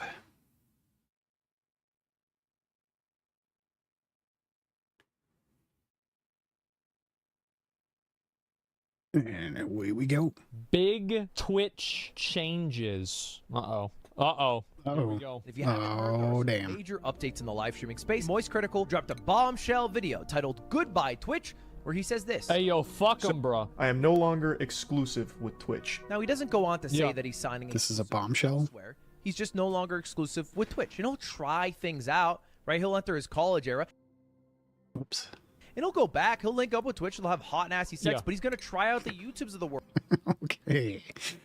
Hot nasty sex with Twitch. And maybe some other sites. He didn't mention any, but he is right now trying a stream on youtube.com, which is going really well. He's sitting at 24,000 average viewership, which was his peak on Twitch over the past 90 days. Yeah. I wouldn't extrapolate that too far. I would say, you know, he does have a larger presence on YouTube, but live streaming on YouTube's a bit of a pain in the ass. It's kind of hard. Well, like I think like it's a big change. It's obviously a big video. Of course, people. Is it hard to stream on Twitch? Why is that hard? How is it different than streaming anywhere else? I mean, other than the fact that you get paid less for the same work. Are going to tune in to check in to see what's going on the first day, you know? Really, streams that do well are ones that happen sporadically because it's an exciting thing, or if it's a big event. Otherwise, you can probably look at a lot of the streamers who switch from other websites to YouTube and see a decrease in viewership generally. Yeah. It's just, I don't know, it's just, you know, they just got to work on some things. We'll talk about that another Yeah, day. yeah. Well, let's focus on the big competitor that's making a huge splash in the headlines, Kick.com. And of course, they had the XQC signing. We talked That was about a that lot of one. money. But there's been a couple of other signings that have happened over the past week. Yeah, how do these motherfuckers get $100 million just for signing up to stream on a certain platform? Holy shit, that's a lot of money. Does that actually bring in that much revenue to have a specific streamer on your fucking platform? Holy shit. It's a lot of fucking money. A lot. I was watching. Hell, I'd be happy if I was making $100,000 a fucking year. Like, I would be ecstatic for $100,000 a year. XQC on Kick earlier. He was finally doing my favorite content, gambling. And he was in a call with Train and like some other guy. I actually was laying in bed and I fell asleep listening to them. Something even more interesting than just paying a lot of big streamers millions. Assuming that I mean, because I didn't get woken up, I guess he probably lost, right? There were no big wins today. Yeah, gambling ASMR. Dollars. But first, they signed Your Rage. Actually won. He did the classic. Yep. I got a few options. Which one am I gonna pick? Are we not even putting YouTube on a fucking truck anymore to pick? Like, is it that much of a joke? Yeah. People live stream here. Okay, this is a real establishment. Yeah, there's dozens Yeah, I'm doing it right now. of them, Ludwig. Or sorry, Mogul Male Guy. Yeah, I mean, I'm sure there's dozens of people that are watching YouTube live streams. To be honest, I think that YouTube isn't really investing into it. Like, I wish they did invest more into it. That'd be nice. We're live streaming. They definitely don't promote it as much as they should. Holy shit. I think the only time I get new viewers popping in is when I'm playing a game that they want to watch. At least that's where most of the viewers I've had pop in during. Streams happen. Anyway, this one was. I don't think I've had a single new viewer pop in when I'm playing Oxygen Not Included, which is weird because it's a good game. It's not too much of a surprise because Your Rage has some friends who do already stream on Kick.com, but it was a little bit more of a surprise when it was announced that Sapnap would also be going to Kick.com. Who the fuck is Sapnap? These fucking weird ass names. I mean, I guess Oddpog isn't really that much better. Don't know. Of course. Sapnap is a Minecraft creator. Which means that everybody in his entire audience is like a fucking egg without a shell. Like you can't, if you touch it just slightly. What the hell is an egg without a shell? Isn't that just like a fetus? It will like bruise. Like the Minecraft community is the most sensitive fucking community on the entire internet. And if you've been Sounds at right. Geek.com, it's not exactly ripe with Minecraft creators. That's not the demographic that currently operates in that space. No. He is the first. No, it's not. Of that. It's kind of like Hikaru when he went over there. Uh-huh. You don't really think of it as the chess hub, but you know, you got to start somewhere. Somebody's got to be the first. Yeah. Now, we're going to talk about why this signing is a little bit more problematic in a bit. But Kids first, are sensitive, to be honest? No, they're not. I think that some kids are for sure, but like most of the kids that watched, that were like watching Ice Poseidon and like Aiden Ross and stuff, like they're probably the same age as the Minecrafters. They're just, you know, in different classes at school. is it working? Is signing I think kids people are the main audience making of that Kick stuff. bigger? I mean, they're still massively smaller than Twitch. You know, Twitch, Yeah. at least according to this website, is getting billions of visits a month, and Kick is getting 1.9. hundreds of millions. That's a But lot. they do seem to be growing. I mean, if you look at their largest day ever, it came directly after the signing of XQC, Big surprise. where they had over 8 million people go to the website. Mhm. And since then, it went down a bit. But like, let's be fair, you can't sign an XQC. I think this is a really good graph. I've never seen this before. This is really interesting. Damn, they steadily get in the 3 billions. That's a lot of fucking people. I had no idea there were that many people watching Twitch. How are they struggling so much to pay their creators? To me. One thing that I think is kind of interesting here is that the graphs don't really go up and down that much. But I guess it's because it's a global audience. And I think like Kick's graph, it's very hard to tell because like Kick's graph hardly ever goes down at all. See every month. Well, I mean, look at the size of the graph. You'd have to zoom in to see the humps on the other line. I thought you knew more about graphs than this, Asmon. I'm disappointed. Shame. You'll be out $1 billion before the end of the year. And they Uh-huh. are getting more visits now than they did before some of Yeah. those major signings, right? Quarter over quarter, they are growing. I They think are. they just hit 12 million users, which is And which it's is like, pretty- so let's do some math here, right? So what was the conversion rate of Kick to Stake? I think it was 2.7%. I'm not the kind What of does that person mean? forgets numbers. That's probably the numbers at 2.7, 2.4, something like that. People that go to Kick, go to Stake. Let's assume that it was, all right? Just to make things easy. So if it's 2.7%, let's actually just make it 2.5. It makes it way easier for me. And they're getting 130,000 people every single time that they show up every single month, right? So 130 million people. So 130 million, 2.5% of that is, let's see, 3.4 million people. Wow, you're better at doing math in your head than I am. That's a lot. I'd need a calculator for that kind of shit. And also, like, if the average gambler, like, I've heard that the average gambler stakes something like $10,000 or something like Jesus. that. Or a gambling, like, fucking addict does that much money. You think about how many times, like, I think that they probably could have already made their money back with that shit. The average gambler quotes before he hits bit. Yeah, that's the thing, is they would have not spent that 10,000 if they had just kept gambling. They would have made the money back, but you know, like, they're stupid. So, you know, they stopped gambling. fast. They hit that pretty quickly. And the question most people ask, aren't they like bleeding money? Where's all this money coming from? Is this sustainable? How are they able to afford signing all these people without actually even running ads on their platform? I think it's pretty fucking obvious that Kick works as a loss leader for Stake. Everybody knows that. Like, anybody that cares about this at all knows that. So I'm guessing Stake is like the website that owns Kick, and Stake is a gambling site. Is that the deal? Is that what you're talking about? Helps to give context. So, like, all I'm saying is, like, if you have the numbers, like, but isn't that crazy, though? Whenever you break down the numbers, If it's 130 million and it's got a 2.7 or probably, like, as I said, I was go with 2.5% conversion rate. That's a little bit over 3.4 million people that are going to stake from Kick every single month, right? And so if you take 3.4 million people and you assume 10% of those million people are going to get addicted to gambling, so 10% of 3.4 million is 340,000. So then you multiply that by 10,000, which is the average amount of money that's gambled. That's over $300 million. So was it really a bad decision to sign XQC for 100 million? No, it's not. 2.5 pin would be insanely high. Those were the numbers that XQC showed himself. You go to Kick, you won't receive an ad. But is it moral? Is it moral?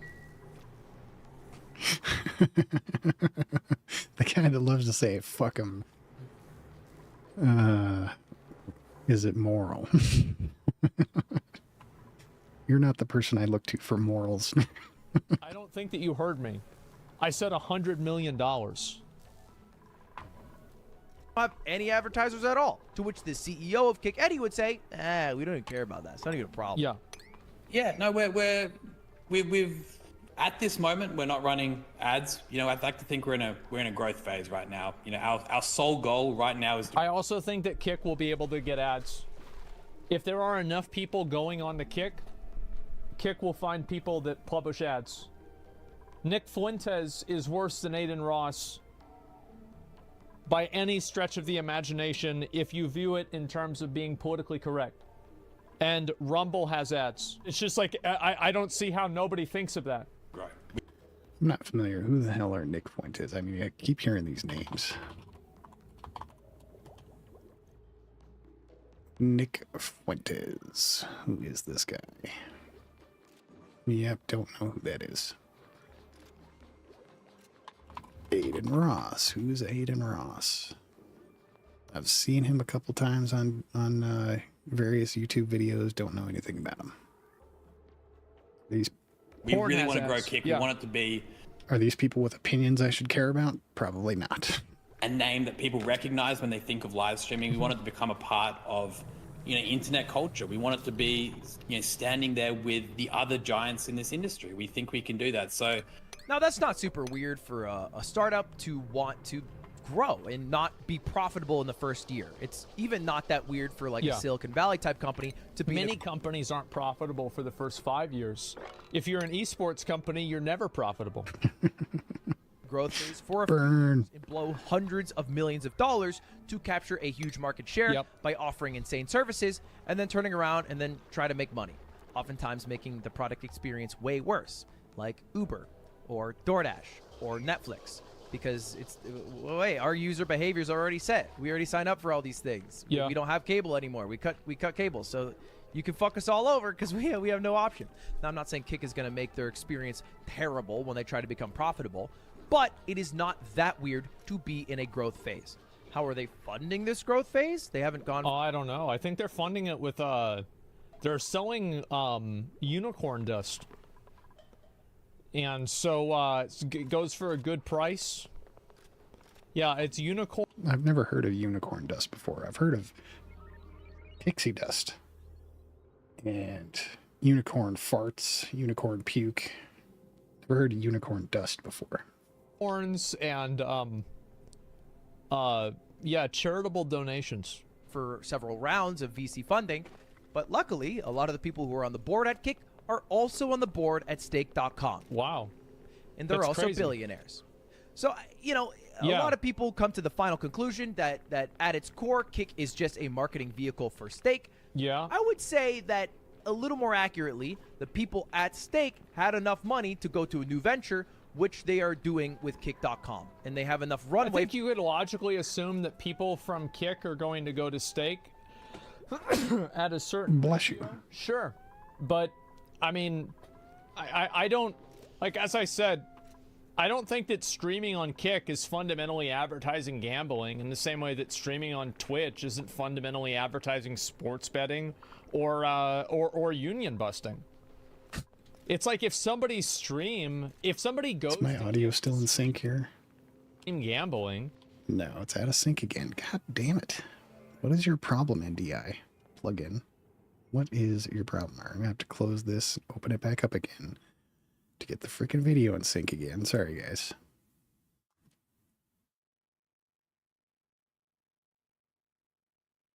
Whoever makes the NDI plugin, you need to figure out why the hell the audio keeps going out of sync with full sources.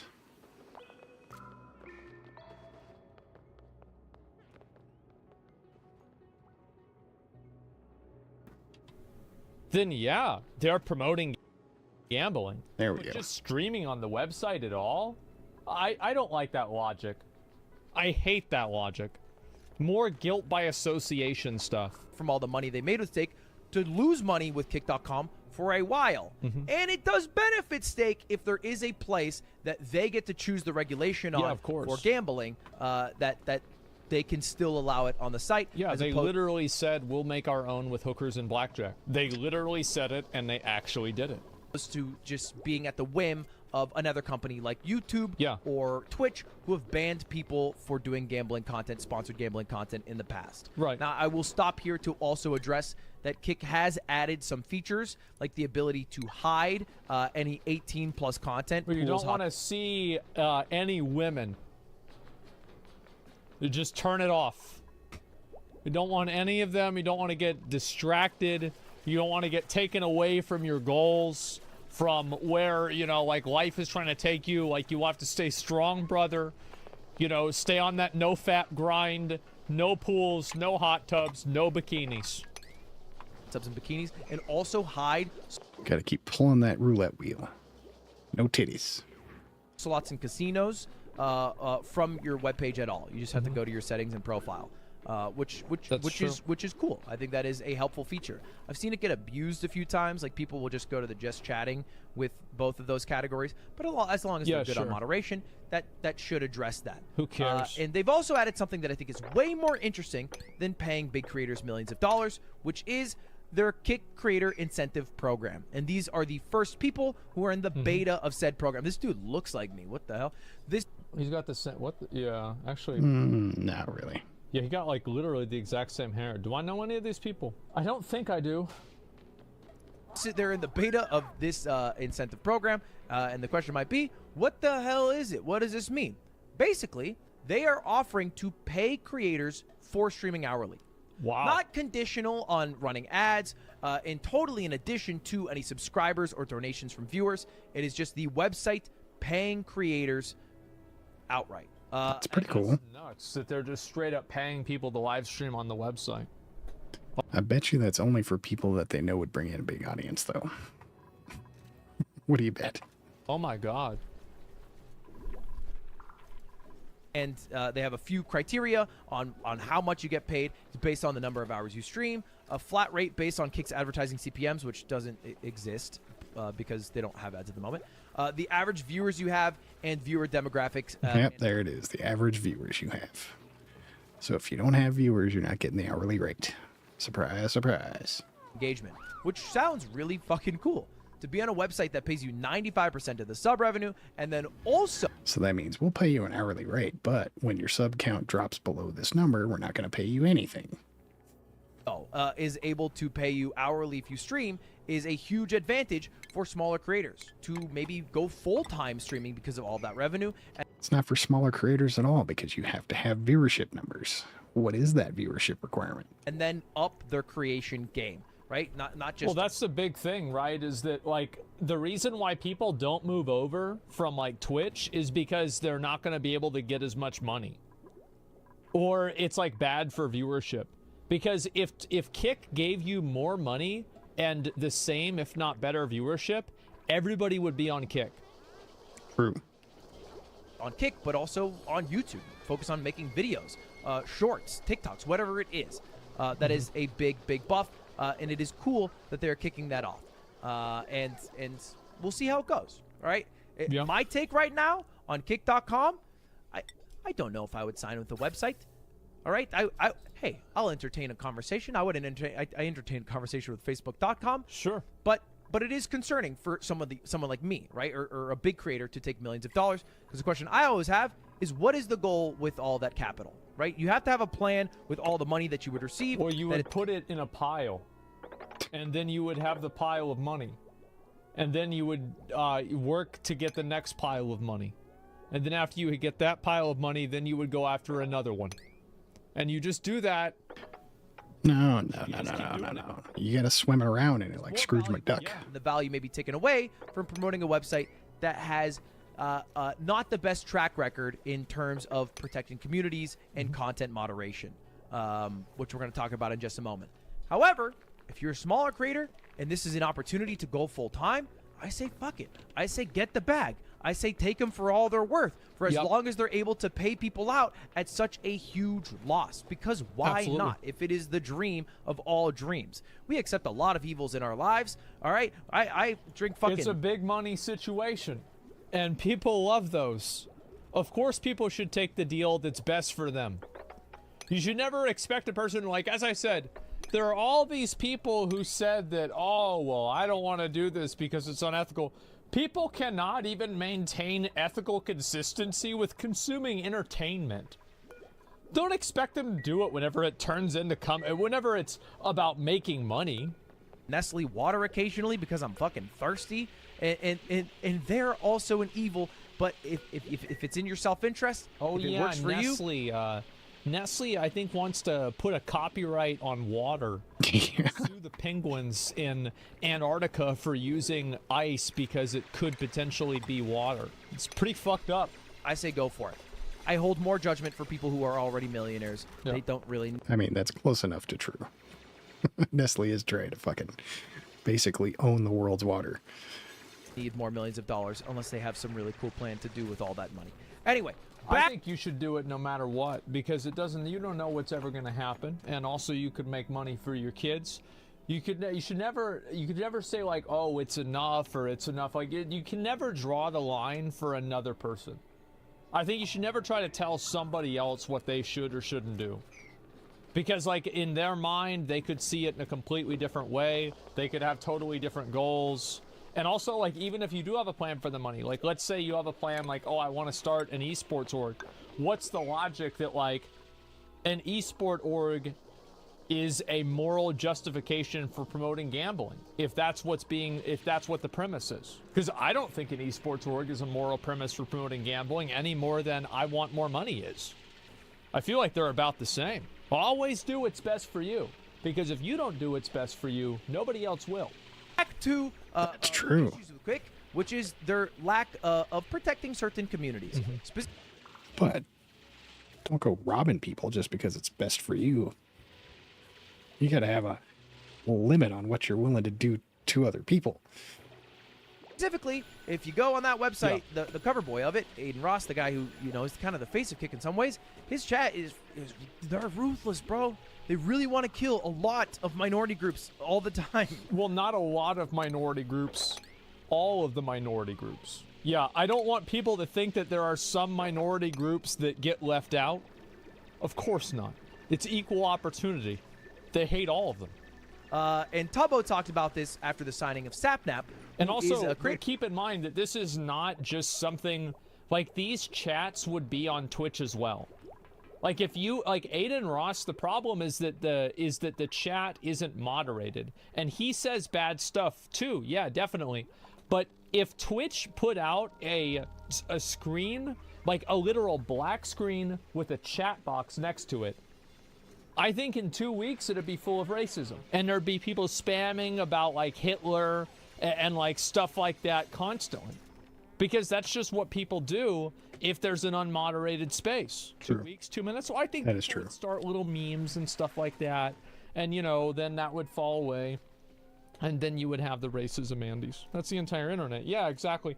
And so, like, this isn't really an outcome of Kick, per se. It's an outcome of just an unmoderated space.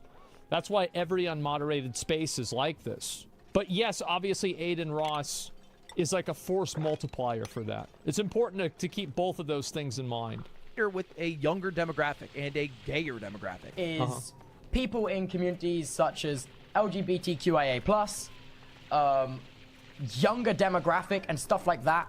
I feel like this platform is not a safe place to be openly trans, not a safe place to be openly Jewish. And look, Tubbo's 100% right that the chats go fucking crazy. They say some unhinged shit on Kick.com. And I'm worried that Kick has not done enough to stop that, to punish. Why should they stop it if they don't have to? Because they don't give a fuck. Because this is probably what they're thinking. Like, I guarantee you this is what Kick is thinking. If we stop this, then people will want us to stop something else. And then people are going to want them to do more and more and more. So if they have the policy of doing nothing, which is what Twitter does now, it's what YouTube usually does, it's what a lot of places do, they do nothing. I don't think we need to keep everyone comfortable, let the world run itself. I don't know. I think that... That is a terrible fucking point of view, dude. Let the world run itself. So you want the guy with the most muscles taking shit from you? Is that what you want? Some stronger, someone that works out more than you do, just come take your fucking house from you? Is that what you want? Like saying, like, I'm actually not... Dumbass. Not a fan of saying to kill people. I think that's over the line. I actually think that you should get banned for that because I would consider it incitement of real world violence.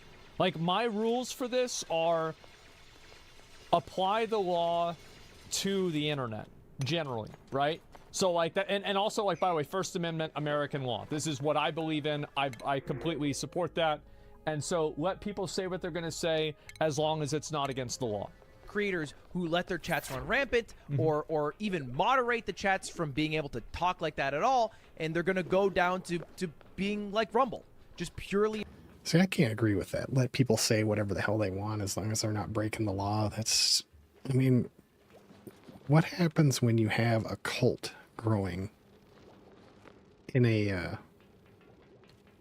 social online place, social platform, and that cult becomes dangerous to everyone around them, and they keep spreading their ideals in your platform? Shut that shit down. If they're misinforming the world and causing massive strife, shut that shit down. What's wrong with that? Associated with maybe some hateful groups as opposed to just a platform that wants to host content of all types. And I think people, like, for example, there's a lot of bad stuff on, I've said this before, on, like, Twitter, right? There's, like, way more bad stuff on Twitter than there is on Kick. There's probably more bad stuff on Twitter than there is stuff on Kick. And it's just that, you know... It's not about the bad stuff. It's about the influence it has on society. They just don't moderate it, and they don't have any... I don't know of any Twitter cults that are causing strife in the world. Spreading misogyny to kids. Rules for it, and they say do whatever the fuck you want, and that's it. There's also platform versus publisher according to the Communications Act and lawsuits, and Aiden Ross is openly Jewish on Kick. Yeah, I know Aiden Ross is Jewish. I'm not really sure. Call to violence is already illegal. Yeah, and that's what my opinion is, right? Is like, don't go and call to, like, kill people. Like, I don't know. I think that's pretty fucking common sense, right? In reply to this, Tubbo said Kick and Twitter can't be compared. Why? What is, like, I'm curious, what is the logic that you can't... Because Twitter doesn't have a massive influence on society. It doesn't have cult followings.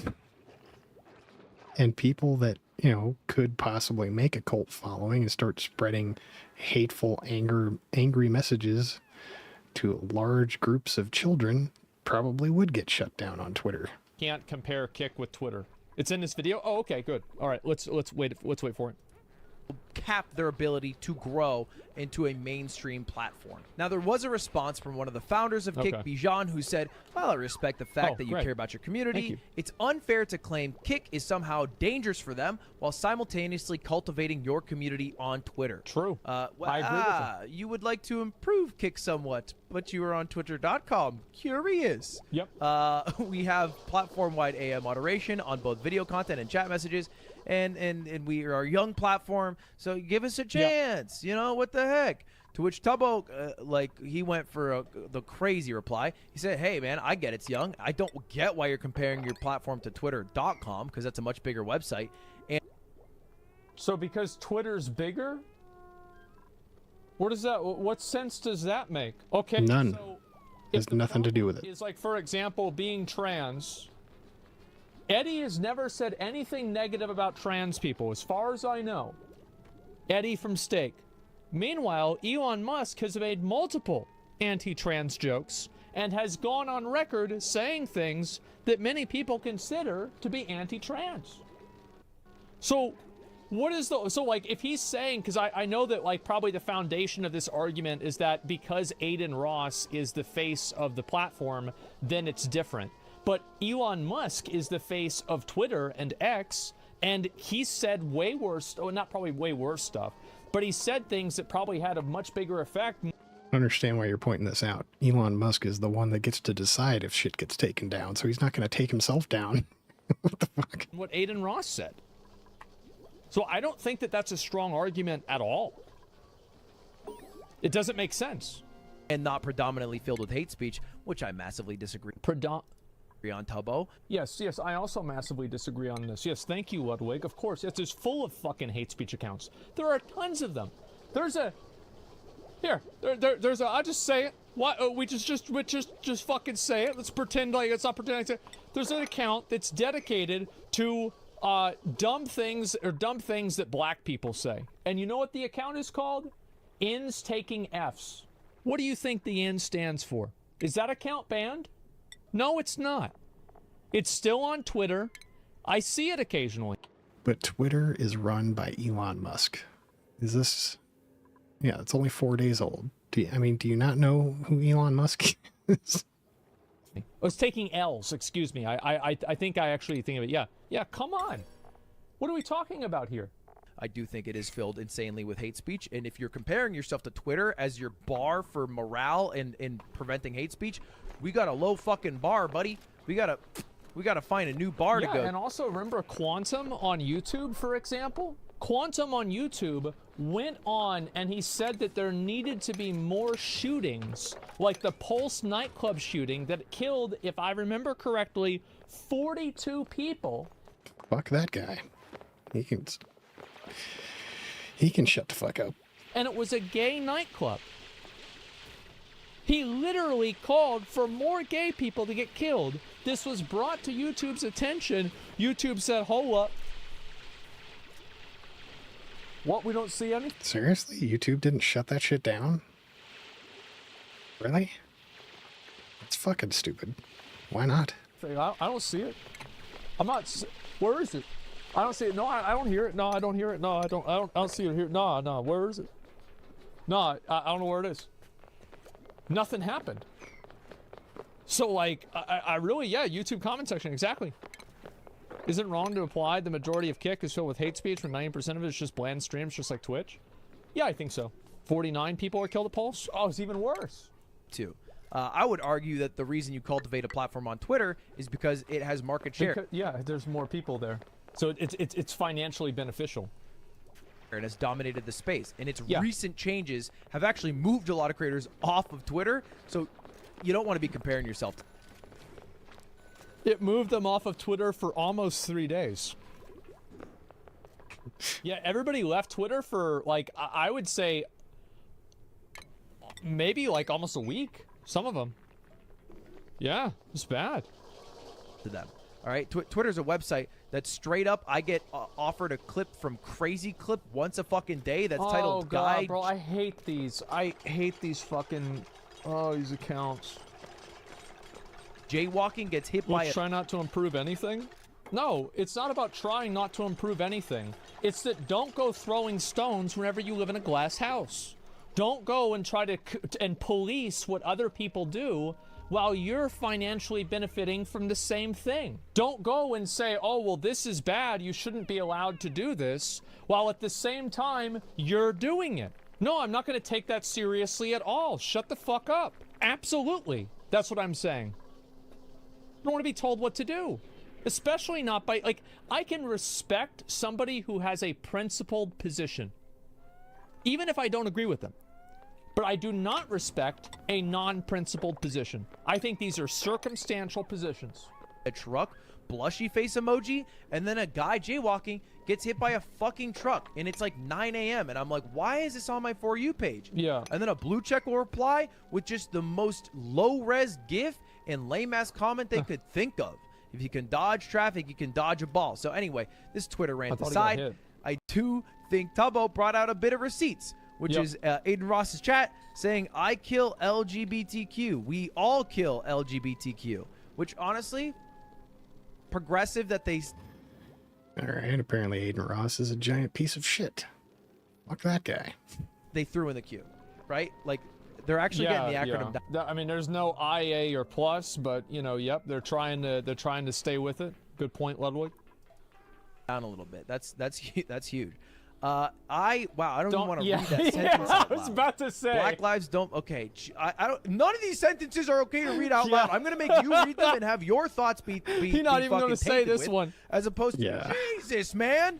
So you get the idea, all right? Yeah. Kick.com right now. I think they should. I think they should get rid of the people that call for violence. Right? I do. I think that's an easy W. Easy W. And I think it opens no question liability. I don't know. Like that's my line. Calls to violence. No. I think is a little too unmoderated and a little too associated with just hate speech outright. And so a creator like Sapnap going over will be an interesting test. We will see. All right, is he going to be hate rated by the people who are around him? Will the people who go to Sapnap stream feel comfortable being on that stream? Because right now, the only people who stream on Kick.com are people who are paid millions and millions and millions of dollars, like your Rage. People who just get banned on other websites like Twitch or YouTube, so they don't have... Well, Fousey is popping off, by the way. I looked at his Kick stream the other day. He had like 11,000 fucking viewers. That was crazy. Have anywhere to go, so they check out 20K. He keeps that up. Drake might actually show up this time. Or people who just maybe didn't have enough success to want to continue on a website like Twitch, which doesn't offer as competitive rates in terms of Sam. Is this the Sam who I think it is?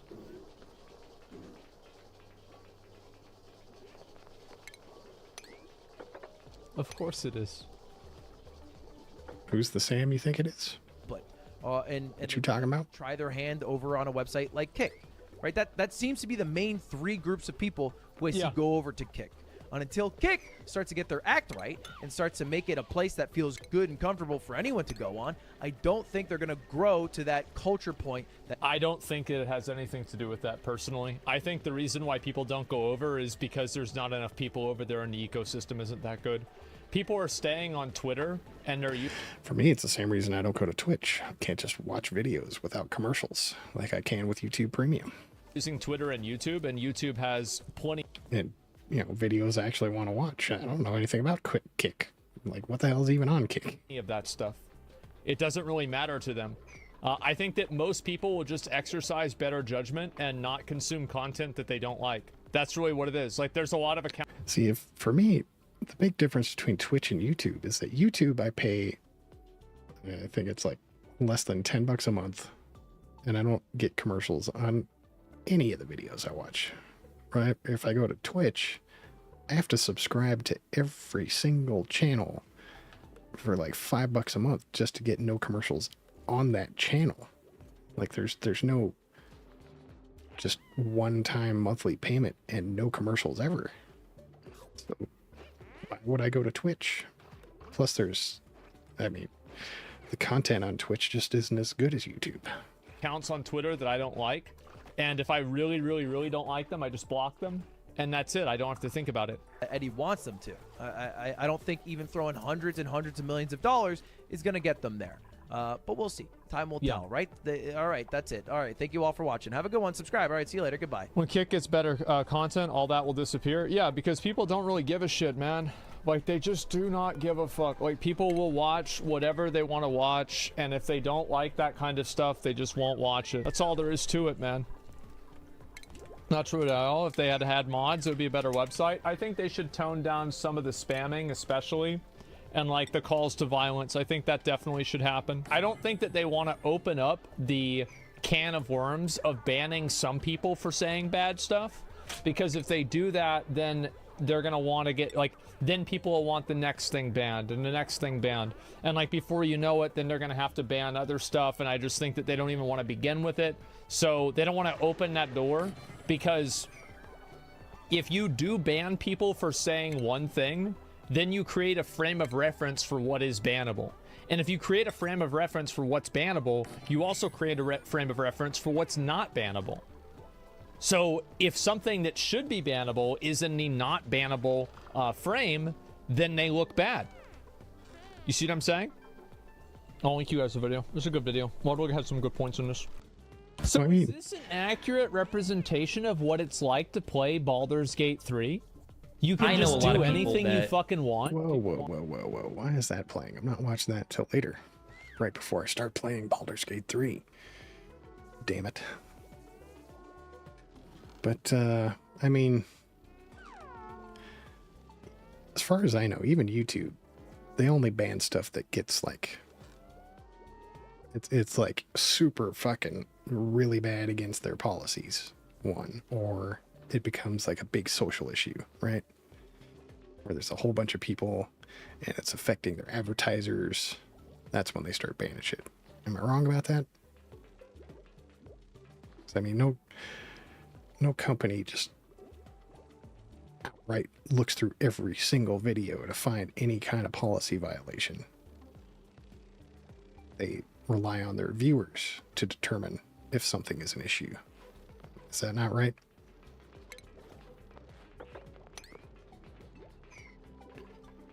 All right, let me mark down the time and then we'll start the Sneako Destiny debate. Red Pill true as IRL.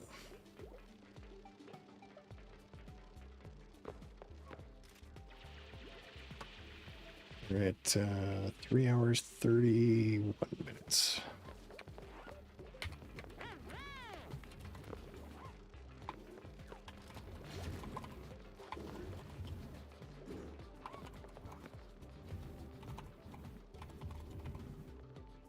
Okay.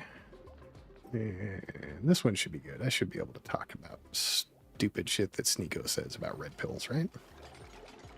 Let's find out. Live pretty hollow lives that make a lot of money. Do you think Hassan is happy when you watch him on his stream and you see how he interacts? I think that's the example of a type of guy.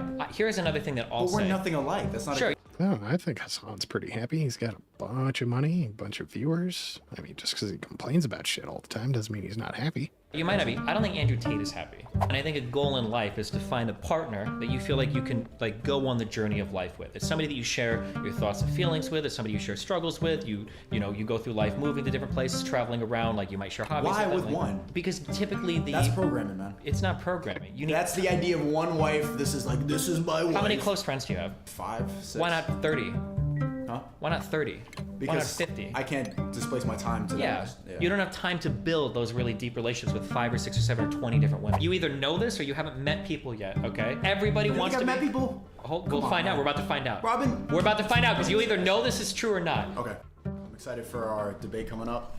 On Friday? Oh, I've got to have a rancher to arm Did you these. finish watching the Fresh and Fit? We watched like an hour and 10 minutes, I think. You saw the girls walk off my question? No. What was your question? I asked. I do have a rancher. Why is he not doing that? 1 to 10. They all said 10. And then next question, who is more likely to self-improve, men or women? They all said women. I'm like, how are you going to improve past 10? You're at 10. They walked off. Nice. You can't improve past 10. It was funny. Was this on the girl segment or whatever? Yeah, oh, you're watching the interview. Yeah, we watched the interview first. I watched some of the girl section last night, but yeah. What did the chat think? They don't like me. I mean, your chat gets very, like, they got a lot of psychoanalyzers. Yeah, I mean, that's what we do on the internet. We psychoanalyze everybody, right? That's pretty much what his channel is about, is debate and analysis. You don't have to. You could just, like, laugh or watch or just be like, yeah, you know. Serious shit. Talking about real shit out here. Why can't it just be entertainment? You don't sell it as entertainment. You don't think so? No, you sell it as, like, life improvement and shit, right? Yeah, I guess I'm trying to adapt more, but I would say overall, like, I'm based in comedy. Like, my dream as a kid was always to be a comedian, and I think just the funniest shit is the truth. Yeah, exactly. Too bad you're not funny. Sometimes people will say this thing where they'll be like, it's not like truth, it's just comedy. You're not supposed to take it seriously. Yeah. But the, like, all good comedy has, like, elements of truth to it. Otherwise, it wouldn't be funny. Who are your favorite comedians? George Carlin? Kind of. Carlin's earlier stuff was funny. His later stuff was just kind of dark. Yeah, like it was like social commentaries. Still hilarious. I'll probably like every mainstream comedian. I loved all the early Dave Chappelle stuff, obviously. He's gotten a bit darker as well, kind of like Carlin. I like... No, Dave Chappelle's kind of on and off for me. Like, his stand-up's pretty good, but his show was hit and miss for me for sure. We see a lot of the Louis C.K. stuff. I used to listen to a lot of Chris Rock. It's really funny. Chris Rock's pretty funny. Cat Williams is pretty funny. Eddie Murphy's early stand-up, that shit was hilarious. Might get taken down for this because Bill Cosby turned out to be a rapist, but Bill Cosby's stand-up was pretty fucking hilarious. Didn't like Dane Cook very much. He was funny, but like, you know, pretty frat boy. Yeah, a little bit, yeah. I thought the one video I've seen of Dane Cook, like I haven't watched all this stuff, but there was one video I watched of his. It was pretty good. Humor. I wish I knew about you very sooner. funny. I wish I found out about you sooner. I found out about you through Ryan Long, because you were on the Boys Cast like probably a week before I was on, and he said that this guy's like a big debater. And then I was looking at your channel, and like, can you name drop some people that you did debates with? I was like, what the fuck? You all these politicians? Did you debate AOC? No. Oh, okay. All right, I was telling people that. All right. No. Okay. The most famous person I probably talked to is like Tulsi Gabbard, I think. Oh, but Tulsi, yeah. That wasn't even really a debate. She's so. single? I have no idea. Word. Probably. She's up in New Why do you think she'd be interested in you? That shit I seriously doubt would happen. You want to move from New York down to Miami? Yeah, I'm moving here. Why? It's too liberal, and the monkey stuff is it's just in the state of emergency right now. I don't want to get locked down again. I don't want to get the core again. I'd rather be living life free. The same reason you're here. You're probably not from here, from the Midwest. They're probably similar. Yeah, I'm from fucking Nebraska. I lived in LA and then I came over here. Yeah. But I usually follow my wife wherever she wants to go. So. You let her decide everything? Well, because I stay inside and I play games all day and I do like politics and shit. It doesn't make a difference. She likes to go out and do stuff. Do go out and do what? Go out to the club. Belong to the streets. Oh, okay. She goes clubbing and you stay home and pay. No, for she it? likes like beaches and tropical weather and shit. Like she's like really big in that. She's from Sweden. So she likes to, when she's in America, she wants like beaches and like sunny weather and stuff all the time. Okay. So we lived in LA before, but the people there are ass. Yeah, but I don't like the people in Miami either. But at least Miami's dope, bro. People are like more open-minded here. People are free. People don't give a fuck. People are made of plastic over here. Yeah, It's but wild. at least, okay, here's the difference between Miami and LA. LA, they'll lie about it. Like, No, that's I'm true. not gonna tell you. Miami's Yeah. like, yo, I just got my boobs done. Like, Sure. it's just. In LA, it's like every party is like a networking party. In Miami, they don't have to network because they all have like rich parents, so they just like talk about crystals and do like crazy. I don't have any idea about any of this shit because I never travel. I don't go anywhere. I don't know. I don't like putting people in boxes like just because they're from a certain place means they act a certain way. Fucking stupid prejudice bullshit. Shit all day, basically. Is Is what I'm crystals saying. in LA or I've Miami? seen it down in like South Beach. Yeah, it's like all crystal people and shit, but not like ultra hardcore. Just like this, everybody's into like some random weird shit, I guess. Huh. But I think it's because I don't know. A lot of them, I don't know how these people live down here. A lot of them don't work. It seems like they have rich parents. You think Girls, so? like, yeah. Sugar daddies, I don't really kind of. Stuff like that, I guess. Yeah, but even a lot of the guys like are just like whatever. Like Melina will be telling me about like some of these people. Like, how do people live in South Beach? These apartments like $4,000 or $5,000 a month, and she's like, oh well, this one guy said he trades crypto. No, he doesn't. He doesn't fucking trade crypto. No shot. What does he do? I have no you think fucking. everybody here's parents' money, bro. There's a lot of crypto bros down 100%. here. I think it's all rich parents. Nah, you need to talk. I to think some it's of these all more rich people. parents, dude. Nah, that's not true. I think it's all rich parents. But rich parents, people from like fucking Guatemala and Argentina and all these weird countries, you think they all like got rich parents? if they could move to the U.S., they're not that poor. Okay, You're the poor people in Guatemala are still in Guatemala. True. I mean, getting a passport is a whole lot different than immigrating to another country. The poor people in Venezuela are still in You're Venezuela. underestimating the power of crypto money, man. I've met a lot of crypto bros since I've been here, just like in a couple days. Yeah, but for every one crypto bro you see that made it, there's like 10,000 more that had to fall for that dude to stand, I think. Because like think about it, if you sell crypto at a huge gain, that means somebody lost, right? That's how it works, right? Yeah, this is where the winners come, man. Miami's the hub of like people like, yeah, I don't give a fuck, and you need to not give a fuck to start making money. Okay. Do you still? That's think- cool. I always thought Florida was the retirement state. Isn't it like where all the old rich people go? Florida. Wait, what's funny? You're a millionaire, right? Barely. Yeah. I was thinking back to our past couple debates, and I found it like a little funny that like I was the one defending going to get money. I'm still paying off my student loans. Like my bag, like I had my first 6-figure month last month. I could finally pay that shit off, and I'm like trying to promote ambition. I want people to see the progress that I'm gonna make when I'm gonna inevitably become a multimillionaire. And it's funny that I was debating you, and you were like, money is like chasing a spiritual void, and I'm like, yeah, chase the bag. And you're a millionaire, and I'm not. Yeah, but I'm also 10 years older than you, right? I'm 33. Okay. So I've had a lot more time to do it. What's the point? As in, you don't have to be a millionaire by the time you're 24. You don't have to, but isn't that better? Why would you not? You want to be a millionaire younger so you can enjoy your young years having a big ass bag. I think it depends on like what kind of life you want to live. Depends on what you're going for. It doesn't even matter. Like the life is better with money. It is. But sometimes you got to make a lot of sacrifices to get that money. Yeah. I think that's the scary thing. Yeah, that's the scary thing. But like, don't you think you promote like a level of complacency? Like by saying it's scary, like that life is scary. Life is hard. I don't think it's complacency. I think there's a lot of ways you can challenge yourself that isn't just how much money you can get. How else can you challenge yourself? You can challenge yourself to be a better friend. You can challenge yourself to be a better person for your family. You can challenge your body. You can work out. You can do stuff like that. You can challenge yourself to grow in some kind of like hobby, discipline, passion. It could be music. It could be it could be video games. It could be a sport. It could be whatever. But if you challenge yourself in music, video games, all that shit, isn't the highest level of that making money off of it? If you're playing video games all day, like the best thing you could do is... No. Highest level is achieving, artistry. As a gamer, is being a streamer and making... You can use that artistry to make money, but being an artist or perfecting a skill doesn't necessarily make you money. If you sell that skill, then yeah, it makes you money. You're being going pro. If you're playing fucking instruments, the highest level is being in a big band, making money. I feel like what you're looking for at the end of the day, what I would say, is you're looking for some kind of fulfillment. It's not just money. Because you can find a lot of musicians that make money that don't feel very fulfilled because they're making the kind of music they don't want to make. You find this throughout all of art and entertainment. People that are doing, you can find this in the YouTube world. People that want to work on like long form cool content, but instead they've got to churn out these like 10-minute like shitty pop reaction videos or whatever because that's what they have to do. That's you probably feel that to some extent, right? Well, I was doing because this for 9 years, bro. Yeah, and I've watched some of your. I was really surprised because I thought you were just a crazy fucking dude. But I went to your main channel. I watched some of your like longer form videos. I was like, oh, some of this is like cool stuff. You know what would be really good that we could react to? Did you see Patrick CC's new video on me called Sneako's Going Insane, but it's working? I think he's saying a lot of the same shit that you're saying.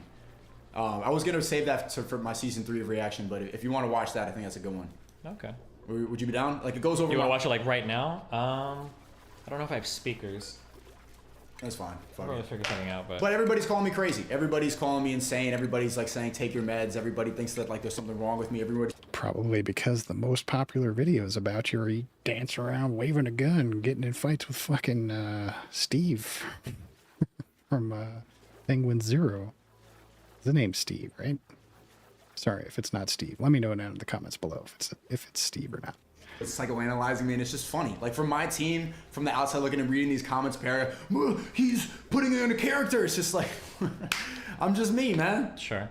I think the difficult thing for you is that if you have a way of viewing the world through like the super red pill mentality, and you've got a way of seeing like the Matrix, then the responses that they're giving you are exactly what you would expect. From people inside the Matrix. Yeah, you would expect them to call you crazy. Like if you were Neo and everybody is calling you an idiot or crazy or lunatic, then I mean, of course that's what you would expect them to say, right? But it happens so much in history that they call, like Chappelle was called crazy, one of your favorites. Carlin was called crazy, he got censored just like I'm getting censored. Like there's a level when you start speaking about the real shit, they're gonna actively try to silence it. And I don't know why people don't take those examples, like calling Kanye crazy for years. Kanye is a billionaire. Like is he really crazy or is he just...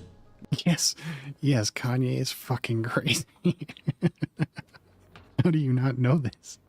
More successful. He's a little crazy, but like people that burned witches at the stake were also crazy. People that thought the world was flat were also crazy.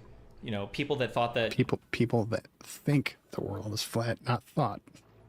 There were gods in the sky that were bowling, and that's where fucking thunder came from. Those people were crazy too. There's a lot of crazy people that ended up not being right. We remember the ones that were right, but we don't remember all the ones that were wrong. There's a saying that I repeat this often. A cat that touches a hot stove will never touch a hot stove again, but they'll also never touch a cold stove again, right? Like we have a really hard time, you have one bad experience with something and you avoid something completely, but then you end up writing off so much more than what you could otherwise. You end up missing out on like so much more than you could if you would like explore it a little bit more, look in a little bit deeper, rather than having like 1 or 2 bad experiences with a certain type of people and then being like, these people are all bots, they're crazy, like I'm gonna go do my own thing or whatever. Why is it not crazy to make $50K a year and just have to serve people your whole life and be stuck and do, why is that not crazy? And then the people who don't have to do all that and don't listen to the rules and gonna do whatever. Who says it's not crazy? Fucking capitalism is fucking crazy, but it's what the whole goddamn world runs on. They want. Why is that considered crazy? But all the people, the 99% of people who just obey all these orders, why is that not crazy? Why is that seen as the norm? Everybody can be crazy. There's crazy. Okay, if everybody's crazy, Well, then no. nobody's Wait. crazy. I said everybody can be crazy, but whether or not somebody's crazy doesn't have to do with the amount of money they're making, right? At the end of the day, it took me a while to learn this, but at the end of the day, you're always serving somebody, whether you want to or not. Who do you think I'm serving? Your audience. Or you might I'm be okay with you might that. be serving advertising. Sure, you might be okay with that, and that's cool. And some people are okay serving like the barista that tells them what to do at Starbucks. Or some people are okay with serving, you know, a manager at a corporate thing, hedge fund, whatever. Serving like, my everybody. audience? How am I serving my audience though? Because you're creating content for him, dumbass. Because you are in some ways captive Entertaining to them? their attentions. Yeah, you have to entertain them. You got to put out videos for them. You have to do things that. But I don't do what they want me to do. Okay, if you weren't going to make any money off of your YouTube videos, would you be creating YouTube videos? If you weren't going to make any money off of streaming, would you be streaming? You're serving them. It's not that complicated. Jesus. If I did what they want me to do, I'd just be okay, and I would okay, and then I would listen, and I would. Like, if I wasn't going to make any money, if I was guaranteed to never make any money with this YouTube channel that I'm running right now, I wouldn't bother. I would just be playing the game, talking to my damn self. I don't have anybody in my chat room talking to me. It's not like I'm using it as a social outlet. I could easily just talk to myself. I would get the brand deals. I get none of that. I get censored. I don't get any brand deals. And half the people who watch it are like, this is, they're just psychoanalyzing it and they can't comprehend why. But you're still building a brand. You're still trying to be on the internet. You're still trying to create content that could make you money. I am the way I am. Sure, but that's not serving them. That's just providing them entertainment. Yeah, you're kind of like living the dream of there's that saying, do what you love and you'll never work a day in your life. Yeah. Right? Yeah. So I feel similarly. Yeah. But at the end of the day, as long as you live in a society, we're kind of like we're tied into the metrics somehow. We got to pay taxes. You got to. There's always some form. Pay taxes. There's ways around it. There not legal ways. I mean, there's legal ways, man. You get your LLC, you move out to different countries. I've got my LLC. I live in a state with no. I do distribution for my company. I've got okay. When you start talking, now we're talking tax evasion. Okay, not avoidance. Dumbass. But the yeah, I'm just saying that like when you talk about the industry making 50K or 500K or whatever, I know a lot of people that live pretty hollow lives that make a lot of money. Like, do you think Hassan is happy when you watch him on his stream and you see how he interacts? That dude makes. No. I think that guy he might pull 7 figures a month. Well, that guy's not funny. Like I'm trying. Yeah, but regardless, like he's like entertainment. He might not look like he's having fun while he's doing it, but I'm pretty sure he's happy with his life. I think that's the example of a type of guy. Here's another thing that I'll say. But we're nothing alike. That's not. Sure, you might not be. I don't think Andrew Tate is happy. That's cap. I don't think that dude is a happy just guy. cap, I don't think he's a happy dude. Why? He doesn't have a good woman in his life. Oh, he has many. He does. You can't have many good women. Yeah, you can. Somebody that gives you more than just pussy. Like some sort of like deeper fulfillment. I don't think so. Deeper I don't fulfillment think so. is some matrix shit, bro. Women don't provide that much. Like, what do you really do with your girl? Like, okay, you watch a movie, you talk, like, but mostly you talk online. Like, what do you... I mean, sure, if you don't appreciate the company of anybody else, then yeah, women don't provide anything. Good Lord. What are you really talking about? You can't have any, you can't. If you act like women are only for sex and you don't appreciate anything else about them, then yeah, sure, okay, you can have that opinion. But otherwise, you're so fucking dumb. Imagine or envision any type of like deeper connection. Tell me with a what that person. is. Tell me. I've been in relationships. I've been in many relationships with girls from all over the world. Like, ultimately, like, and it's okay. I feel like you're deeper fulfillment. At some point, I think a goal in life is to find a partner that you feel like you can like go on the journey of life with. It's somebody that you share your thoughts and feelings with. It's somebody you share struggles with. You know. Like, maybe he doesn't have thoughts and feelings. Maybe he's just a fucking robot from the Matrix. Go through life moving to different trying to convince everybody else to be Redpill or some shit. places, traveling around, like you might share hobbies. Why like with that, like, one? Because typically That's programming, man. It's not programming. That's the idea of one wife. This is my... God, you were so desperate to spit out Redpill shit. How many close friends do you have? 5, 6. Why not 30? Huh? Why not 30? Because why not 50? I can't displace my time to Yeah. that. You don't have time to build those really deep relationships with 5 or 6 or 7 or 20 different women. You can't do that. Like the type of time that you but need. friends and girlfriends are different relationships. Yeah, a girlfriend should be more. No, a girlfriend can be in love with you, and I can think, yeah, she's alright. She's alright. You my girl, but she loves me. Okay, I mean, if that's your view, I can't change your mind on it. But I think What does that even mean? at some point in your life, you're gonna want something a little bit more because those types of relationships are pretty empty. They're not very fulfilling. So where's the fulfillment come for you in your relationships? From having having. Like what he said earlier, having companionship, someone to share your deep thoughts and feelings with, someone to explore life with. Oh, it's like from the time and history that you share with each other, the memories you make with each other, and then the challenges and the things that you do together as you go through life. So it might be like big life events, like having somebody you can talk to about like important things going on in your life. It might be extra fun or awesome events, somebody to travel with and go like make new memories with and stuff.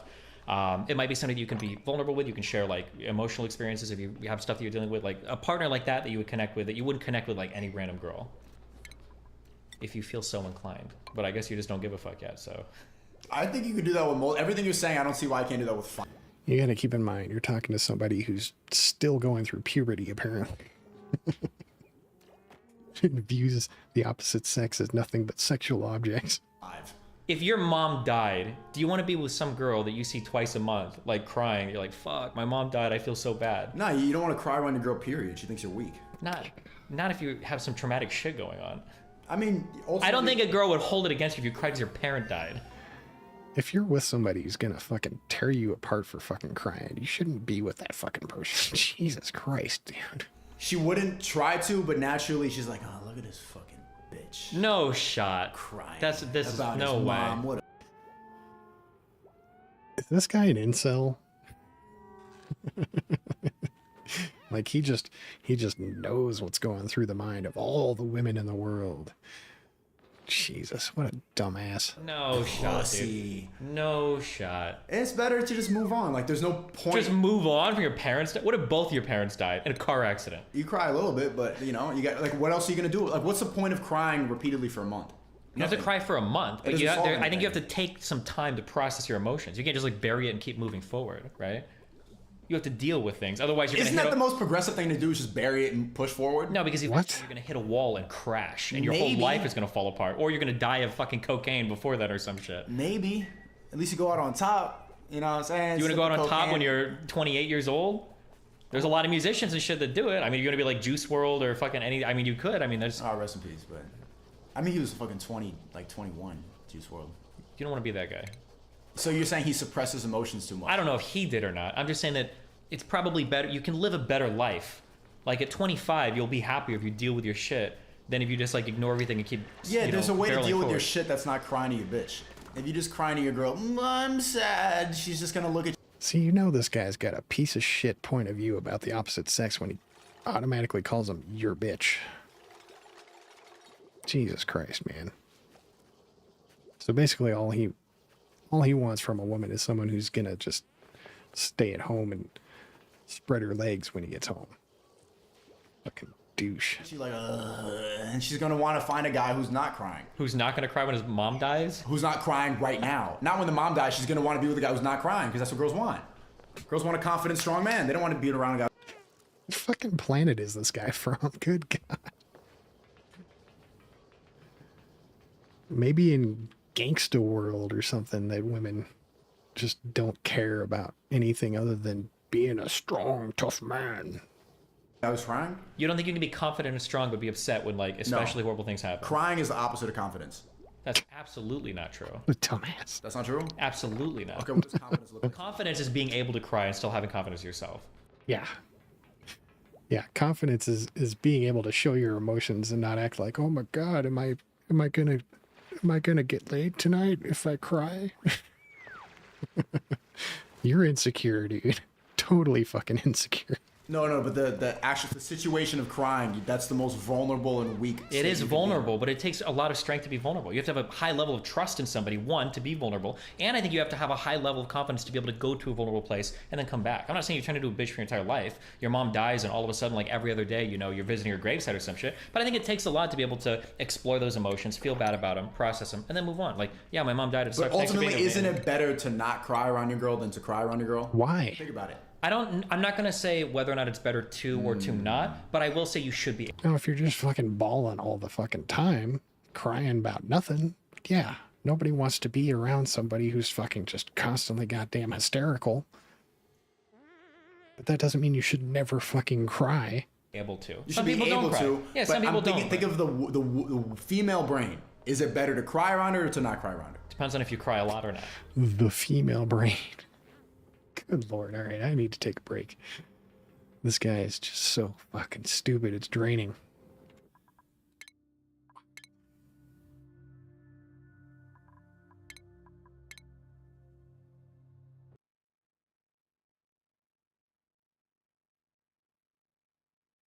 This is why I would need a whole lot of practice if I was going to be like a helpful, good debater about things, because I just can't stop myself from saying, my God, you are so dumb.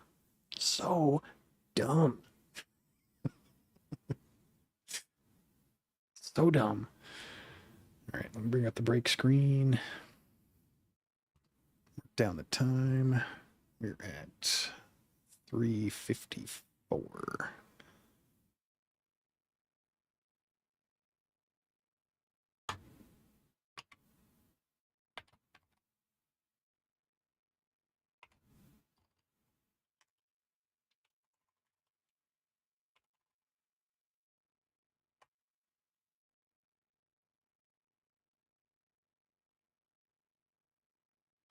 All right, I'm going to mute my mic, turn on the music, and I'll be back in a few. Thank you very much for tuning in, and I hope to see you again when I come back.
All right.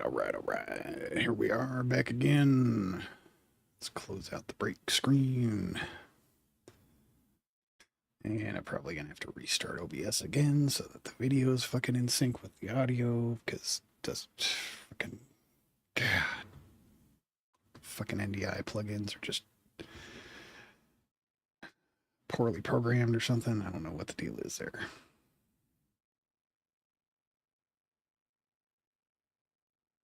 Nope, that's not what we wanted. That's not what we wanted. See how that chat's empty, folks? Get your asses in here and start chatting, you sons of bitches. There we go. All right. And start the game.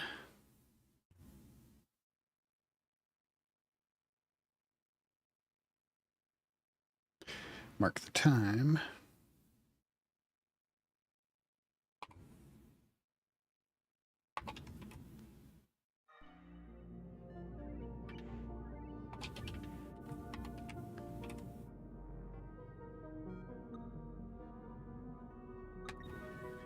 Time is 04:07.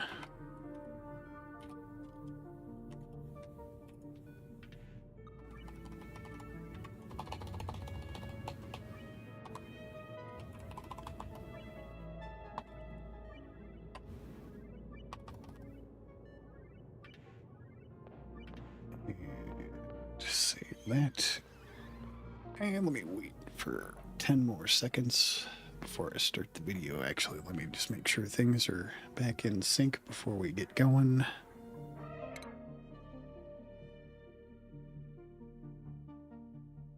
Okay, 04:07 is passed.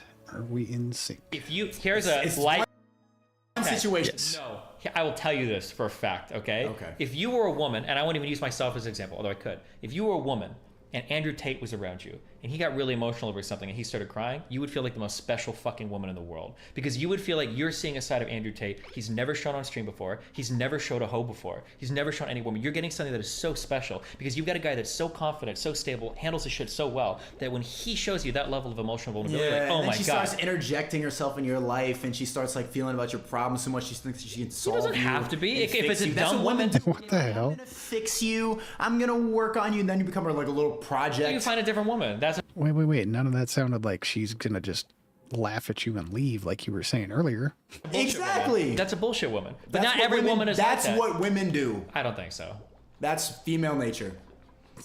You don't think that? I think some do. I think guys do it too, but I don't think every woman has to. You can find better people, right? If you're shopping in clubs, you're gonna find girls from clubs. That's it. Yeah, where do you get this idea that everybody of one sex has the exact same mentality? Like, where the fuck does that come from? How do you even come to that conclusion? This is as dumb as racism. But like, there are other sources of people out there. Ain't your girl at the club right now?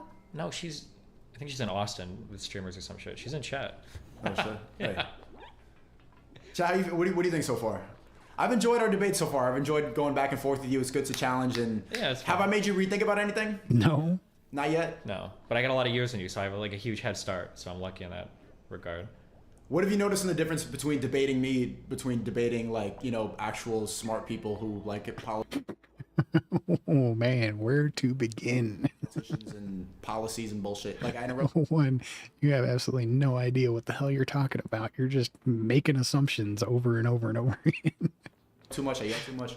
Not that much actually. Nice. Politics, people can be really fucking crazy, but. And they're more avoidant with their they probably avoid and. Yeah, it depends on like what you're talking about. Like political conversations are way different than these types of like life narrative conversations, I guess. How did you get into this debate, and how did you get into the political space? Like, you must have been a smart dude. Yeah, I mean, I've always liked to argue with people, but when I was in like 2016, when like the Trump shit happened, I wanted to get more politically involved, and then I kind of grown from there. So I used to be. Who'd you vote for? Hillary, obviously. What? 100%. That's the easiest. Hillary. Why does that sound like a surprise? Good Lord, it was Hillary versus Trump. Ugh. I mean, neither was a great choice, but fucking Trump, why would you vote for that turd? He's a rich person who doesn't care about anybody but himself, do you think that rich people that don't care about anybody but themselves have anything other than money on their mind? Like, are they going to care about the well-being of people? Anybody voting for Trump has no idea what they're getting with their vote. And they believe everything Fox News tells them. Hill Dog. Oh my god. Hill Wasn't Dog? even close, dude. Oh my god, that Pokemon go to the polls. As soon as I saw that, I was like, I can't vote for anybody else. Oh god. That's when I turned away. That's when I stopped being an L3 fan. When he's like, "No, go to vote for Hillary Clinton." I'm like, what? This troll, the fucking funny guy at Vape Nation, the guy who's always being like running around saying crazy shit is voting for Hillary Clinton? I'm like, yo, you lost.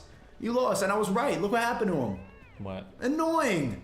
But yeah, this is dumb. I don't like this. Oh, Ethan? This is disgusting. Why do you call him L3 L3O? Because the guy sucks. It's H3, not L3, dumbass. Oh, he sucks, bro. He's boring, and he just has a bunch of complacent, virtue signalers who like post a BLM in their bio. That's his audience.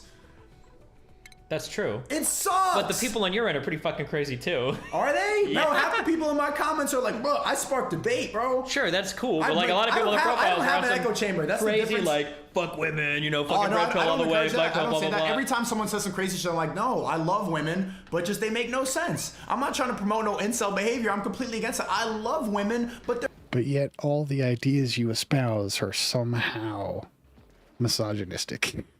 annoying. They're fucking annoying. That is But I'm not true, about but- violence. I'm not like no one's misogynist. talking about Misogynist. No, I violence, want to be with a good woman. Just most of them suck in the West. That's it.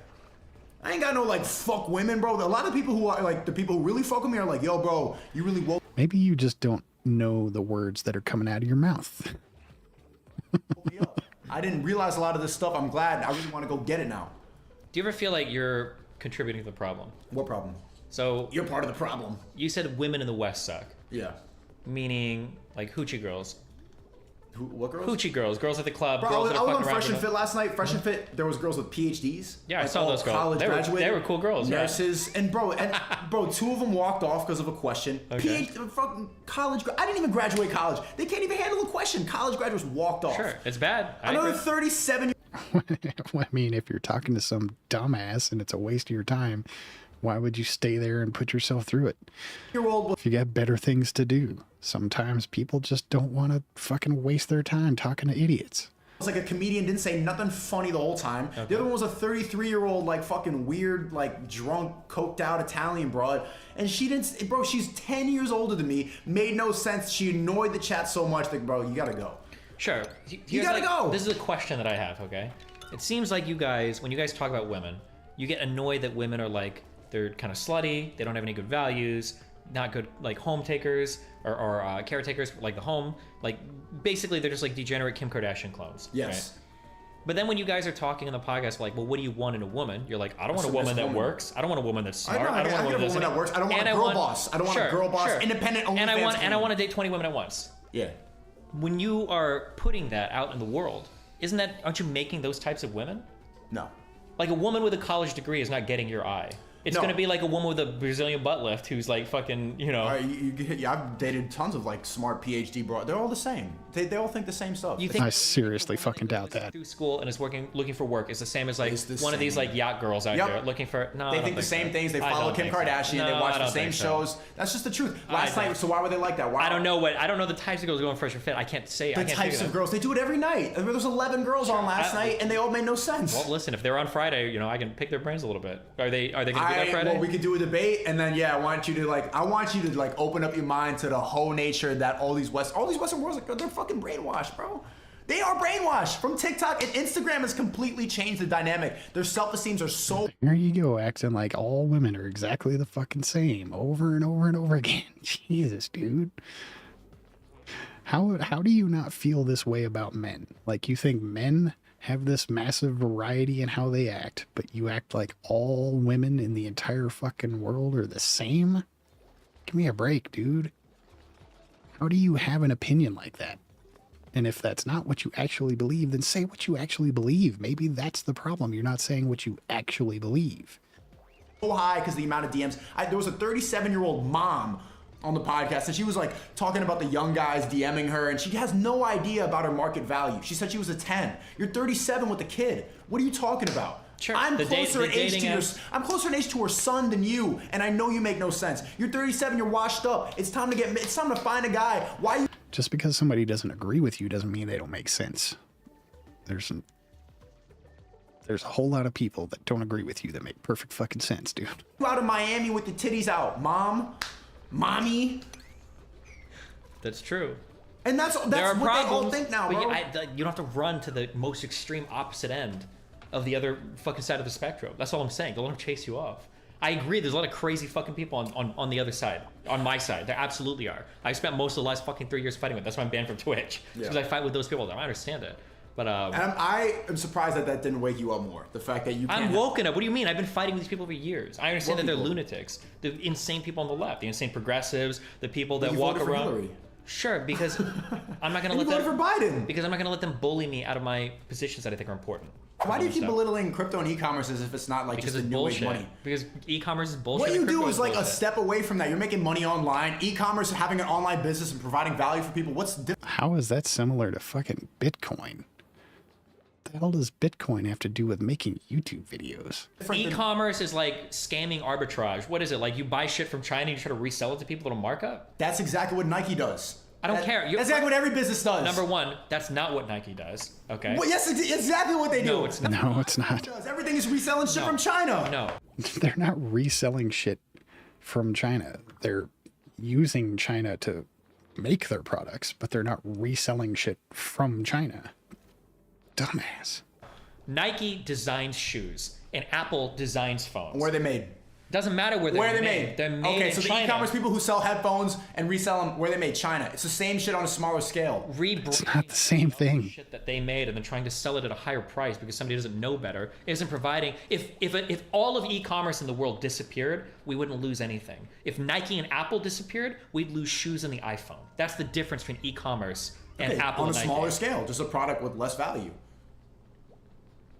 What? E-commerce is like the dudes in, you live in New York, they're like the guys in Central Park selling bottles of water for like $2 each. Yeah. Hustling. Yeah, exactly. What's they're not wrong with making hustling, man? There's nothing wrong with it, but I'm just saying that like, so why are you so mad about it? I'm not mad about it. You're like, crypto's OnlyFans. Like, what are you talking about? Because one, not everybody can make it in crypto. Everybody can. How? By definition. Everybody can, most won't. But everybody can. That's a simple thing that you... No. When you're saying everybody can, you're thinking that anybody can. When he's saying everybody can, he literally means everybody all at the same time. Not everybody in the entire world could make money off of crypto, because that's not how fucking making money off of crypto works. Making money off of crypto means that you have to sell at a high price, and then when you sell, other people that bought at that high price are losing money. Therefore, not everybody can make money off of crypto. Good God, what? Do you even know how it fucking works, dude? And like, everybody can get rich if you have a phone. That's true. Everybody has the opportunity to get rich. You're making like it's like a grammar trick. Is that not true? It's not a grammar trick. I know, like, Yeah, it's a grammar mistake, not a trick. Like, he has no idea what you're saying versus what he's saying. He doesn't understand the difference between anybody can get rich and everybody can get rich. You don't want to offend people who are never going to get rich, but that is a true statement. When you say everybody can, yep, everybody can't at the same time. But everybody can. Any individual could. Yes. But if I'm preaching, if I've got 10,000 people listening and I'm trying to give them a message, I want to give them a message No. I want to give them a message that if I've got 10,000 listeners, like 10,000 of them can walk away and do it and apply it to their life and succeed. They could. The 10,000 here could be better than the 10,000 If I'm talking about crypto and I'm talking to 10,000 people and I give the best advice in the world, of those 10,000, maybe 50 will walk away and make money. Yeah, because most people are dumb. But then what? Not everybody has to be dumb. Most people choose to write an essay psychoanalyzing, and instead of it like doing the right research and putting themselves in the right position. Most people cry instead of actually applying themselves. Yourself. If you want to do the research, put yourself in a good position, then work on yourself, gain skills, get education, like learn a trade. Most of these people are. Trading, but getting your phone and sitting like here all day, like trying to become a millionaire is not like the way to do it. You're not developing like any skills. And most of the people that try that are going to fail miserably at it. And they're going to be even more poor and more fucked. And they've wasted time, the most important thing you have in your youth. Bots, dummies. Yeah, but not like, everybody will be a dummy. Some people listen. But most people... Making money off of crypto doesn't make you smart. Dumbass. Can't make it in that world. So, sorry, winners and losers.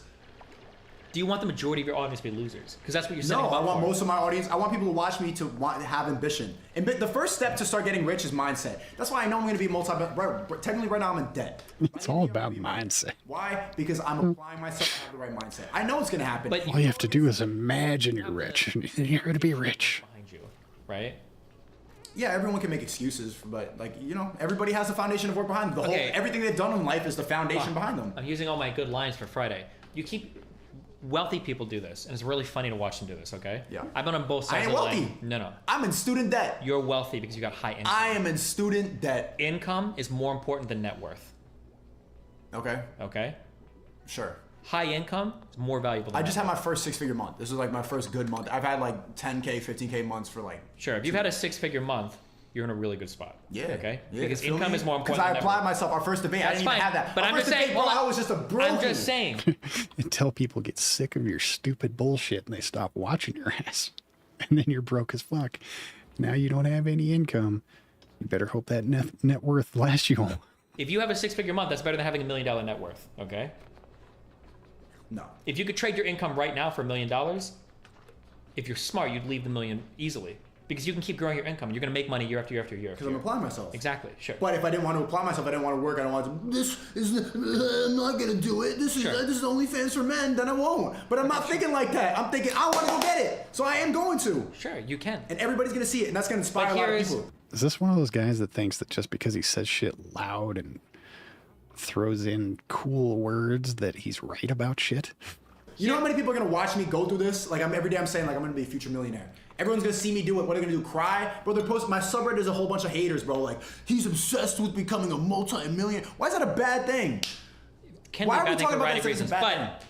Something you guys talk about. People say this all the time. Poor people blame themselves. Okay? Yeah. Poor people are blaming things. Poor people, they're not doing the right things in terms of like accounting for their life. Wealthy people don't do it either. Wealthy people look at poor people and say like, oh wow, like you're blaming, your environment and everything around you. Wealthy people will try to take credit for everything they've done when their environment is like helping them just as much, Not to say that like you've had the best life, or I don't know your background 100%, but I do know that at 14 years, you had the ability to be super online and be posting YouTube videos. So just by virtue of that, you were already ahead of like 95% I was putting in work since I was 14. Yeah, but you were in a position to put in work. Who put myself in that position? Your family did. Me! No. My family was against my shit the whole time. I bought everything, my laptop. Again with this guy, he doesn't understand what you're saying. Destiny is telling you that if the environment in order for you to make those decisions wasn't there, you wouldn't have been able to make those decisions. You think that just because you made those decisions, that's the only thing that matters. If you didn't have the environment there in order for you to be able to make those decisions, you wouldn't have been able to make those decisions. Dipshit. Top my El Gato thing, my family did not, my mom wanted me to make videos of me shooting guns. Somebody. Do you think my parents talked to me after I dropped out of school to be a YouTuber? They ain't even talk to me. At 14 years old, you're barely old enough to make any decisions. I didn't even tell him about YouTube. Would you shut up and let him explain to you how you're so fucking stupid?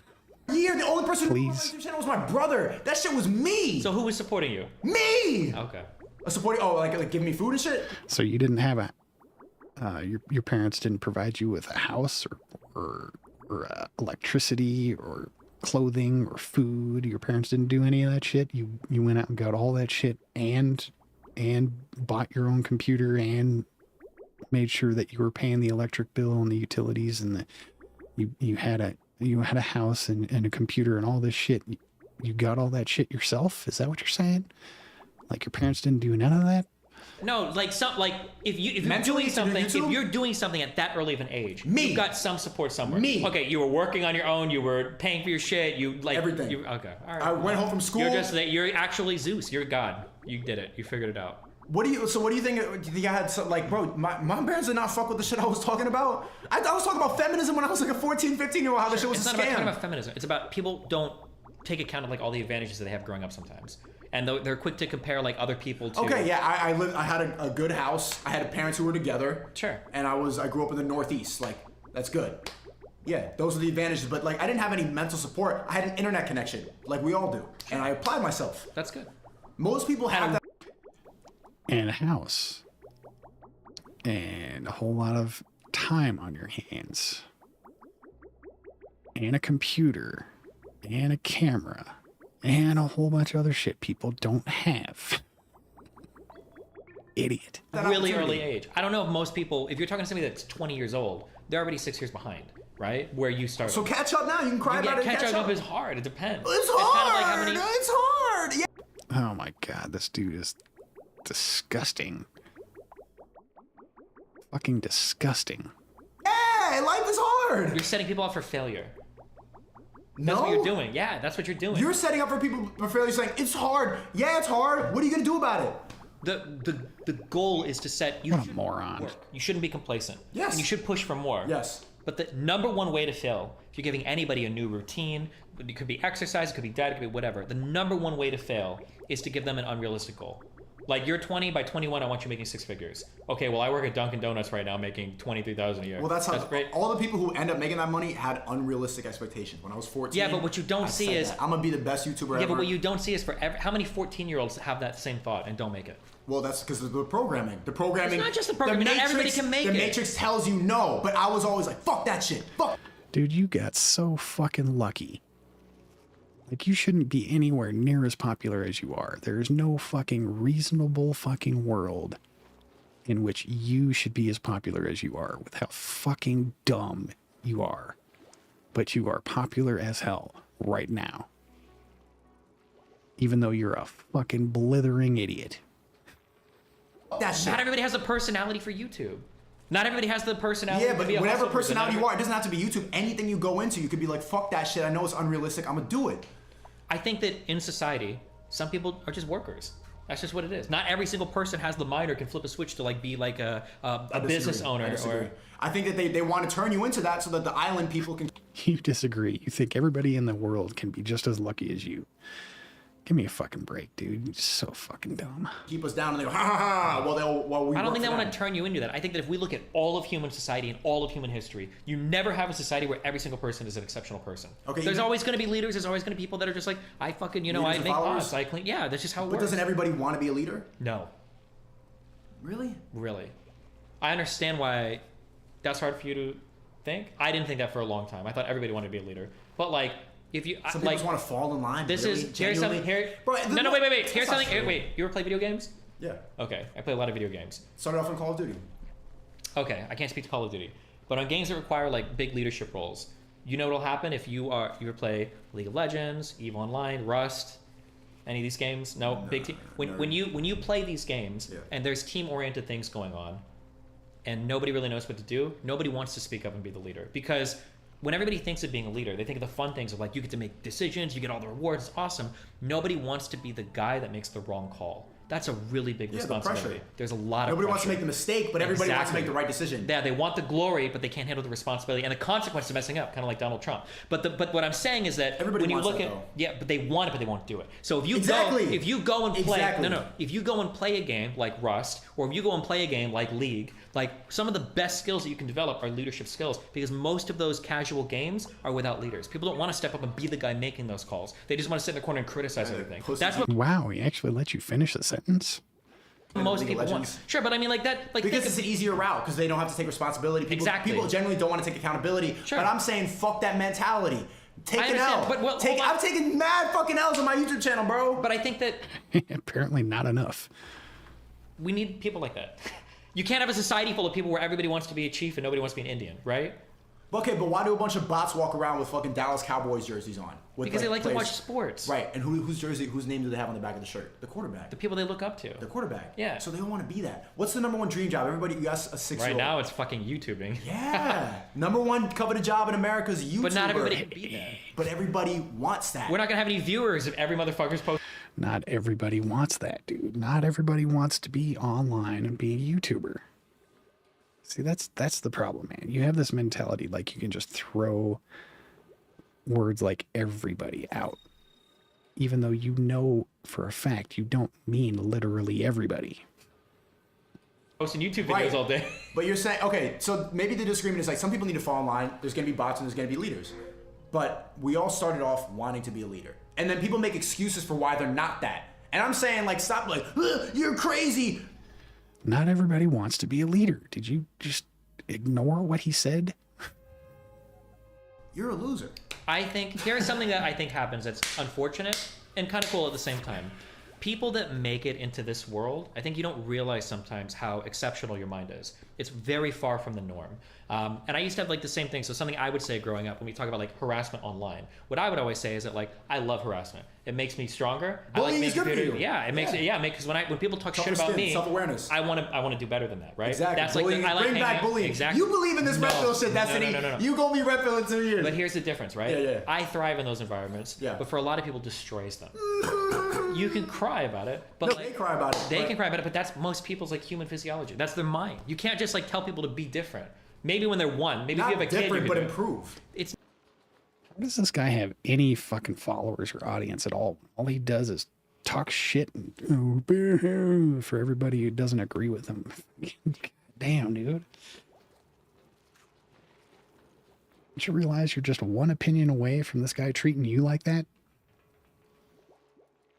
How the hell do you have any kind of appreciation for this motherfucker when he's just one opinion away from treating you like shit? It's not a matter of improving just the way that people see the world. But think about it. If They see the world if you like want to talk about biology, Yeah. You want to talk about biology, right?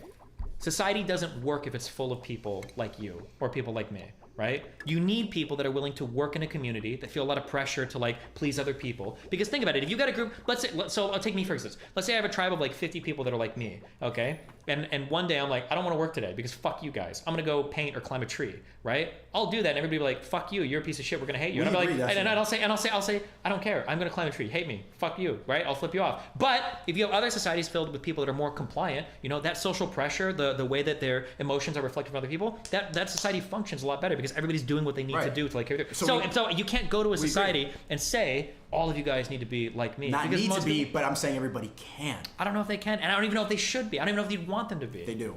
They do, because the number one coveted job is YouTuber. Everybody who has a 6-year-old, they want to be astronaut, soccer player. I want to be Michael Jordan. That's who everybody looks up to. Kanye West. This is, you either know this or you haven't met people yet, okay? But everybody wants to met people. We'll find out. We're about to find out. Robin. We're about to find out because you either know this is true or not. Okay. Everybody wants to be a big YouTuber until they have their first negative comment section. Yeah. And that first negative experience destroys like 20%. And then it's a choice. And then it's a mental battle. Yeah, sure. I'm saying even of the people that make it that far, they will get their first negative comment section, and I've seen tons of people just quit right there. They're like, I can't handle That's why I'm like doing this aggressive, trying to encourage people. So when you get that first negative comment, what are you going to do? Cry about it and then write an essay about why it's problematic and toxic, or are you going to improve past it? Or some people just can't handle it. Yeah, they can.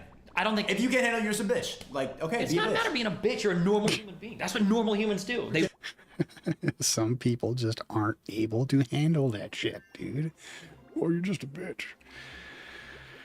God damn, dude. How the fuck does anybody watch this douchebag? Piece of shit. Okay? The guy is a piece of shit. He's just one opinion away from treating you like this. Look at other YouTube comment. They are reflexive to what other people say about them. Yeah, so was I. It hurt my feelings when I first got my Sure, and comment. And what did I do? I didn't quit. Yeah, I'm like, I'm gonna get better. Maybe you're a little sociopathic. Maybe you're a little weird. See, that's what's great. You call it crazy that I want to improve. You agree with me. You're saying that you like I agree, bullying. but for me, so are you crazy? Me, yeah, a little bit. Yeah, I think anybody that works in this world is a little fucking crazy. Why are you not calling the bots crazy for giving up? It's because I think there's an unrealistic expectation you place on people to be able to deal with like the level of harassment and insane fucking shit. So you're a bot groomer. Come here, bots. It's not Oh my bots. God, It's you have to meet people where they are. Bot groomer. And you got to understand, you can call them bots if you want. Is that not a correct word? Does he think grooming is the same thing as patience and understanding? Ass. They are like the people that make society work. Society doesn't work if it's full of people Okay, like worker us. bees. Sure, you call them what you want, but worker bee, at the end of the day, the hive doesn't thrive unless they're worker bees my do the problem- work, right? You can't, otherwise everything falls apart. You're right. I guess my problem is that people like become worker bees, they become bots, and instead of just accepting their place in society, they'll just like try to find something wrong with you over and over again. He's insane. He's crazy. He's just an incel. Yeah, but like, look He's at this. They're like, they try to pickpocket you, they try to bring you down. So like the internet has given a voice for a lot of people who shouldn't have a voice. You should shut the fuck up. Sure. But you have like Yeah, you're a great example of that. The internet has given you a voice that you should not have. a non-profile picture with 0 followers and you type an essay, and it's like you should just fall in line. But why? But look at You why wanna they be do me and it. you're Look not at why me. they do it. It's because people like you are saying that like you're not just like a normal working healthy person. You're a bot. You're a piece of shit. You're weak. Yeah. Right? Even Is that wrong? Even yes, because even Kevin Samuels, I thought some of the best advice that he was giving was when he's talking to women. You've seen his shows and shit, right? Yeah, you go. get a 36-year-old woman calls in, blah blah blah, right? Yeah. One of the things that he'll say is that listen, you're not. You're not a size 0. You're not a fucking 22-year-old like hot chick. You need to love and respect your man that earns Fall in 40,000 a line. year. Yeah, you need to Fall in understand what can you get in life, and you need to go after, and you need to respect that. He wouldn't tell women that are 30 calling your show like, oh, like yeah, your man is shit, but you're shit too. He'd say, no, you got to support and love your man. Like recognize where you are in life, and you go for that type of guy in life, and then you love and support him, and that's what you guys Fall do. in line and stop yelling, I'm a boss queen, 10 out of 10. That's what we're doing on the podcast, No, yo. but that's not what you're doing. You're Fall saying the in exact, line. but you're doing the exact opposite to everybody else you talk to. How? Right? By telling them like, oh, you're just a pussy for not doing this. On one end, That's the same thing as saying you're 37 and you should suck. that's the same thing as the women you criticize for not having empathy for men. You say, oh, you don't understand what men are like. You have no empathy for them. I You have understand no what empathy bots for- are like. I know exactly what bots think because I was a bot. Bro, That's empathy. You weren't a bot. You're making you. He is a bot. Fucking misogynist, prejudiced idiot bot. Was a Then bot. at 14. Yeah, I was a bot then before You're I became exceptional at successful. 14 years old. You're making fucking YouTube videos. You're already like way out the norm. Yeah, but I had to. Well, before I was doing that, I was a bot, and even then, You like, might have been at 13. You were a bro, bot. I think exceptional is very, very kind of you to say. I mean, because people at age 14 will take a lot of chances on a lot of shit. He just got fucking lucky as hell on the chance that he decided to take.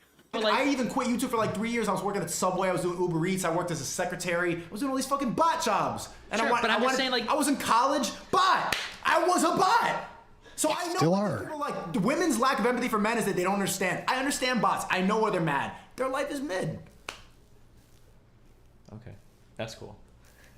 We agree? No. What do we not agree about? I think that you need to or for me, I try to recognize For where me. people are, and then work with them like in that space. Like how can you achieve the most or go for the most? You're just fulfillment kinder to the with bots, what- but we think it's the not same about about being bots. kind. It's about recognizing where they are, not degrading where they are. Realizing that Yeah, not society degrading them. needs people that we work need in these bots. positions. I'm just saying Sure. y'all should shut the fuck up so much and stop trying to psychoanalyze, call me crazy when your life is kind of mid. We agree. We just have a different approach to them. You're like, yo, it's okay that you're mid. I'm like, yo, you can get out of this shit. Instead of crying and writing essays, why don't you apply yourself? You don't Is it just me? Am I the only one that wants to just slap the shit out of this guy right now? Just tell him to shut the fuck up and pay attention. need to be like the rest of them. I could have been like that too, bro. I think I'm about the to pay issue, my students. I'm about to the make this problem- shit out, bro. Sure. The problem is that ultimately what you're selling is a message of despair and hopelessness to the majority of the people that watch you. If I get people that are watching me and they're like normal people, they're engineers, they work jobs, they might be janitor work, they work jobs. The reality is that you can live your best life and you can find the most fulfillment that you could ever find in your life without being a millionaire, without trading crypto, and without doing fucking e-commerce. There are things in your life that you can go after. There are talents and hobbies that you can develop. Okay, there are women that you settle can in pursue. mid. There are women that you can pursue that will make you happy, that will give you the Mid-women. most fulfilling, awesome Sixes. life in the world, Yeah. right? Yeah, and you'll be happier with them than Tate, who is raping women in fucking Romania, or who has no fucking solid You're relationship one at of those? 35. You're a trafficker who is, guy? who's a guy that's at 35 hitting on 18-year-olds or 17-year-olds on fucking Twitch, right? W. That you don't have to be that guy. W. No, it's not a W. It's a massive fucking L. And when he's 40 or 45 or 50 and he's getting older, and I know that guy doesn't sleep well. I know that dude doesn't feel like it. That's what y'all need to think. Anybody that projects that much insecurity is absolutely somebody You that think is it's not like protecting sleeping. insecurity Absolutely. because you stuck. Yo, you're a millionaire and you're thinking like a bot. I'm a millionaire and I can live a life where I'm a happy person. I don't feel like I have to tell everybody I'm a millionaire. I don't feel the need to show everybody how powerful I am or show everybody how masculine I am or scream about that all day because I don't need to. I feel secure in myself. I'm happy with what I do. Or act like an asshole to everybody for no good fucking reason. Just because you can. Because you did what you want to do. I do what I want to do. Everybody else that doesn't do what they want to do is a piece of shit. I'm going to make noise and smack my hands over and over again. Shut up, dude, please. I love my life. I got a lot of fulfillment in my relationships, my friendships, and my everything. Yeah. And the people out there that are screeching constantly about, you need to do this, and if you're not fucking 30 million, blah, blah, blah, blah, blah. Like, bro, who you Shit like that motivated me a lot. Who do you think is the most important person to impress at the end of the day? Yourself. Exactly. So why the fuck are you out here on stream trying to impress every other motherfucker? Because it makes you laugh. No, come on, bro. dude. When I Because go you're like, bots, insecure suck as my fuck. dick, bots. It makes me laugh, bro. It's because you're I can insecure. watch. It's not I'm insecure. I watch the shit back and I'm laughing like You know he's never gonna admit to being insecure. bots, and I see him get mad. It's funny for me. You know what the funniest thing is for red pillars? What? The funniest thing for red pillars is as much as they talk shit about women, say women don't have empathy, blah, blah, blah, blah, blah. At the end of the day, all of their value comes from women's approval of them.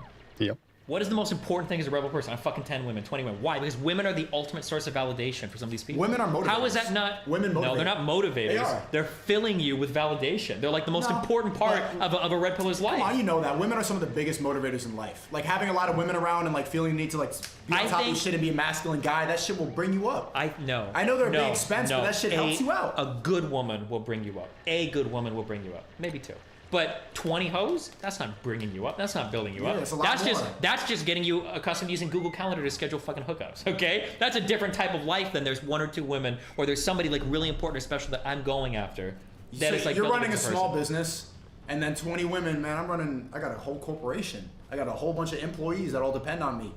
That's different. That's being a small business. Wait, hold on. 20 women, you 20 employees are two totally different things. No. See, idiot, dude. If you have my wife, that's a small business. That's a mom and pop shop. I want to run Walmart with all these employees. I want to be the big dog. You want to go to the little clinky store. What do you think? Being a fucking Walmart owner is something to look up to? You think people should have respect for you for that? Walmart's a fucking disgusting, life-sucking shithole of a corporation that doesn't give a shit about anybody, and no one should look up to that kind of behavior. You're a douche, dude. And it just walks in and it's just like little like trinkets and shit on the desk. From mom and pop, nice shop. What do you think is a harder challenge? From now Walmart. till a year, do you think Walmart is the harder challenge, or Than a having a mom-and-pop shop? partnership than with one person where you've built something real and lasting over a year? I think Walmart is harder to run than a mom and pop shop. What an idiot.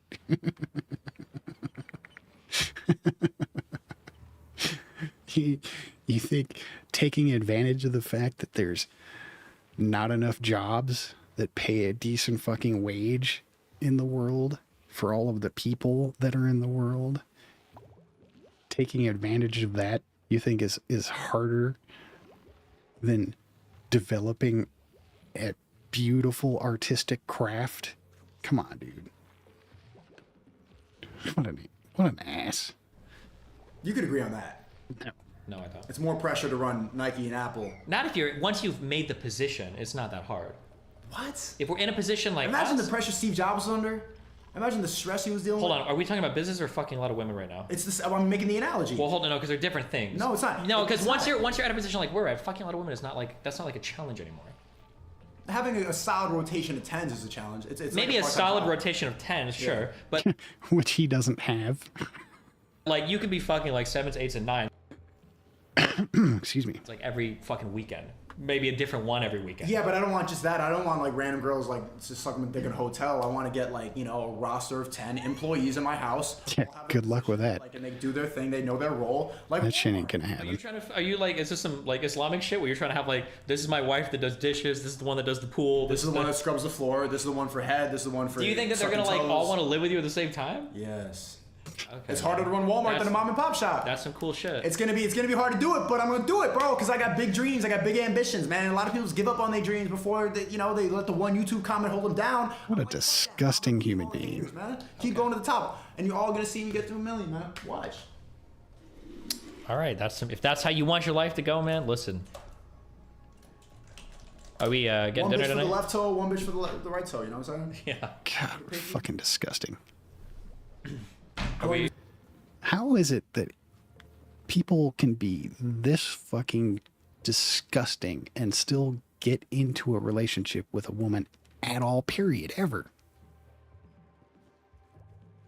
Like, it's got to be that they just aren't aware of the mentality of this guy. Is that what it is, or is it just the money that he has that much of an appeal? Is that what it is? Is it the money? Or are there really women out there that actually like guys that are this fucking disgusting? You shoot before you hungry? I'm pretty hungry. Yeah, there's, you know the Dan guy? Dan who? Dan, he was on the show yesterday. He's just like a chill dude. He does real estate. You might like him. Okay. But he lives in Miami Beach. You might meet him for food if you want. I'm down. I'm hungry. Okay. Anything else you want to hit before we... I had fun, man. It was good to meet you in person. I'm looking forward. Yo, tune into Fresh and Fit. We're going to be round table. Me, Destiny, Myron, and Fresh Prince CEO. The boys having a Redpill debate. We're going to convert them. So tune in on Friday at 7 p.m. I think it started. You're going to meet the hoes too. The college-educated thoughts. And beautiful women. I'm going to love talking to them. All the queens. Like queens. Yeah. You'll be on their side. You'll white knight for them. It's going to be great. Will be. Can I get this VOD? Can I clip this up too? Yeah, you can always cut my shit. Cool. It's all good. Chat, do you hate me still? Do you hate me? Yes. Destiny killed you in the debate. I'll give you one compliment. Okay. That I hope you never change, okay? I disagree with every single thing you're saying. I think you'll grow out of it. But one thing that you do that's really good is I admire that you challenge yourself. Like you are seeking conversations that are challenging. No, he doesn't. He doesn't challenge himself. It's not challenging to fucking ignore everything that somebody tells you in a debate and just spit out words that repeat yourself over and over and over again. It's not a fucking challenge. He's a fucking shock jock, period. And the only relevance he's ever going to have is if people still want to see him being shocking. Challenging. Like that takes a lot. There's a lot of It's people. stimulating. Yeah, there are a lot of people who never do that in their entire lives. So that's good. Lots. It's good on you to do it. Lots. Yeah, true. God, what a disgusting puke of a human being. Oh, that's fucking gross. Fucking gross, dude. I feel nasty after watching that puke. Ugh. All right, next video. 447.3.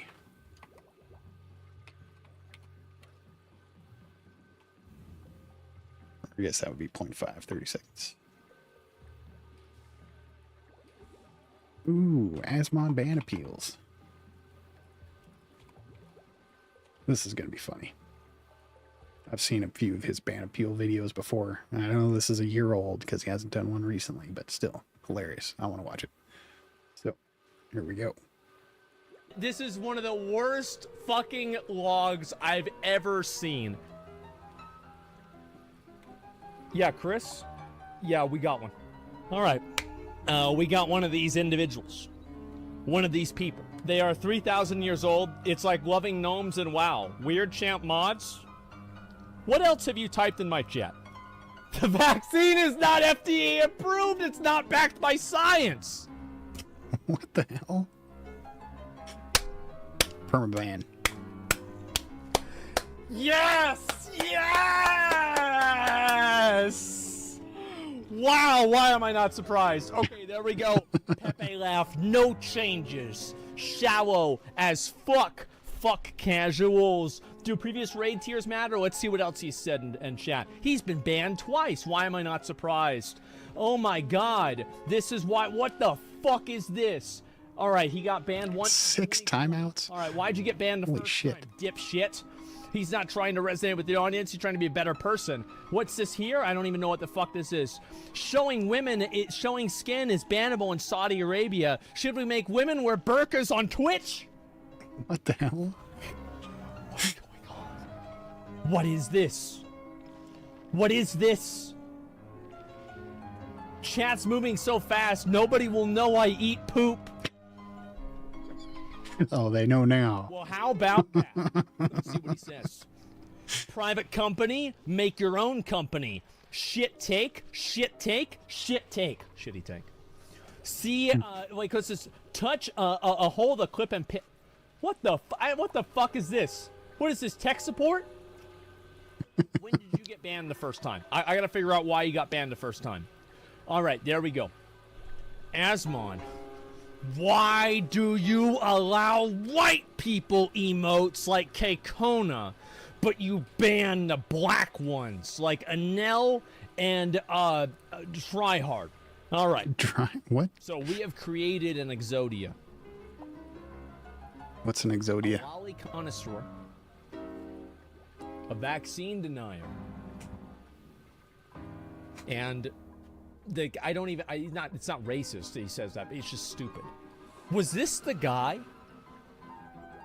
This is the Dung Eater. This is the guy from Elden Ring. He's here in my chat. He's here. The loathsome Dung Eater. Oh my god. Deny. The leaves tell a story. You're not getting unbanned, bitch. Fuck him. Get him out of here. The fact that I got banned for this proves I'm right. Racist, insecure losers use the term weeb, and really the only way to be a bigger loser is it for a mod for this degenerate piece of trash. Grats, Void Bunny, catfished, Void Bunny equals trap. Didn't use a single cooldown for big damage, obvious moment. How dumb does someone have to be to not realize they're face tanking all other damage without using a cooldown? McConnell is the racist one who uses the term weeb negatively and judges the game because of it. Why does anyone care what this fat, bald, superficial, insecure, hair plug fatty thinks? Who the fuck were you talking about? Was this McConnell? But a game is trash. I'd be embarrassed if I wanted to play it too. Anyone who still plays WoW is a broke loser who can't afford new gear and has no friend and is fat and has a neckbeard and lives in their mom's attic. The public region of Unshacked Why are you watching is Asmon? one of the most toxic and bacteria-laden places on Earth. No one is gonna marry this loser unless it's to steal his money. Literally zero redeeming qualities. Asmongold, is your own fault for being an egomaniac. No, it is. We told you, but your ego is so huge you actually thought Firefox was This is about a web browser. It's about a web browser. He's mad about a web browser because the game is garbage and anyone who still plays it is a loser who can't afford a new graphics card and motherboard and has to replace the one they bought in 2016. Imagine being so delusional that you actually thought Firefox was as popular as Chrome. If you really want to make WoW better, you need to throw away every... Well, you have to admit, Firefox is pretty lame, bro. Firefox is trash. single Chrome is king. Graphics asset and make a completely new game. Remember you thought Firefox was as popular as Chrome? You literally need to rethink every opinion you've ever had. Lol at character models compared to Final Fantasy. I truly pity anyone who put a lot of time into this game when Final Fantasy XIV existed, and the only reason they weren't playing it is because they are a racist twat. Let's go ahead and find his first message. Okay. Always moving your cursor to the breast of a female character is something a Blizzard employee would do. I can't take advice from someone that thought that hair color and flat over processed style looked good. Imagine playing WoW your whole life when this game existed. Literally something wrong with someone who has money and doesn't own an iPhone. Who is iPhone? Fuck iPhone. Phone's crap. Fuck all that walled garden shit that Apple puts out. You like crapple? You're a crapplehead. Android all the way. Is this fucking Quantum TV? He has a completely different side on Zach Rohr. Did he say he's going to switch to Final Fantasy at some point? Hey man, didn't know who you were until Final Fantasy, but I think you're a super chill dude. I'm glad that you're enjoying the game. If I could respectfully say one thing, though, the mouse cursor on Miphilia's boob feels a little bit Blizzard management-ish. Respect. You need to build the manas evenly. How do you like Palace of the Dead? Is this guy schizophrenic? Sorry to backseat, but there's a setting to hide current missions whenever you're in a duty so you don't have unnecessary crap. I didn't know you could stream to a Game Boy Color.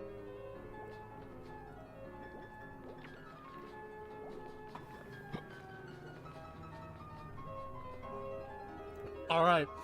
It's Amber Heard wannabe. This is... All right, what's his unban appeal again? The fact that I got banned for this proves I'm right? Okay. There is a 0% chance that you are getting unbanned. Like, I'm sorry. Like, this is... this is one of the worst fucking logs I've ever seen. This is getting denied. All right. Weebs out. And this is going to make him even more mad. We're going to make him even more mad. Yep, there we go. Let's go. We're going to unban him for content. Oh my god. What is this? Holy fucking shit. All right, Weebs out. It's been a while. We've taken some time, and we're finally back. We're finally back to the worst of the worst. The lowest of the low. Holy shit. The fiends, the degenerates, the animals, the monsters lurking underneath the chat. The unseen evil on twitch.tv/AsmonGold. Today we look at the ban appeals of some of our worst offenders. Some of the biggest bad boys this chat has ever had to deal with. Most gigantic, seething, frothing, boiling piles of shit you can imagine. Whether their fate is to live or to die. And I want to let you know that it's not just me that makes this decision. You will make it as well. We're gonna go to oldest first, and we'll do a few of the new ones, but we're gonna start with the old ones. Gentlemen, it is time for the Asmongold ban appeals. 10 months ago, you betrayed WoW community for this meme game, Final Fantasy XIV. Final Fantasy XIV. Meme game? How was Final Fantasy XIV any worse than World of Warcraft? Stream dying already? KEKW, a dying stream. You will be back playing WoW within a week. I wanted to express my opinion. I wanted to express my messages. That's why you got banned. Of all of his time in my chat, simply expressing his opinion, letting us know how he feels. Gentlemen, I am a man of the people. And thus I believe the people should decide what his fate shall be. How many Final Fantasy Andys do we truly have in the chat? Well, we're about to find out. A simple majority will decide whether this person gets banned or unbanned. Ban. Mons, Perma-ban. run the poll. He's not even following me. Well, of course not. He's banned. He can't. The chat decided 70% no. Spectre Saga. Deny. 70% of my chat are FFXIV Andys, and they will unsub if I unban you. So you have die. You must die. I think that might be a bit much. Yeah, that might be against terms of service for everybody. Let's not do it. You must stay banned. How about that? Must stay banned. For now. For now. Alright, there we go. For now, that's right. Here we go. Are we crossing the line? Yes, yes, that's right. That way we can use him for content later on. Guys, can someone whisper me if boosting is worth it? Bro, you're an idiot. People can seldom make gold out of it. It means pay to win. Is he gonna play Final Fantasy today? Dude, Asmon is only saying bad things about this game. Why even play it? He is just making fun of the game. Trash streamer. Sorry, Daddy Asmon. I was mad because you started playing Final Fantasy and you were just laughing about all characters. And me, as a former weeb, got mad. OTK Jones. Bruh, World of Warcraft is done. Guys, I love penis! What the hell? Blizzard Illuminati has arrived. Yep, cock. Can you read the title? It says Gathering Fodage.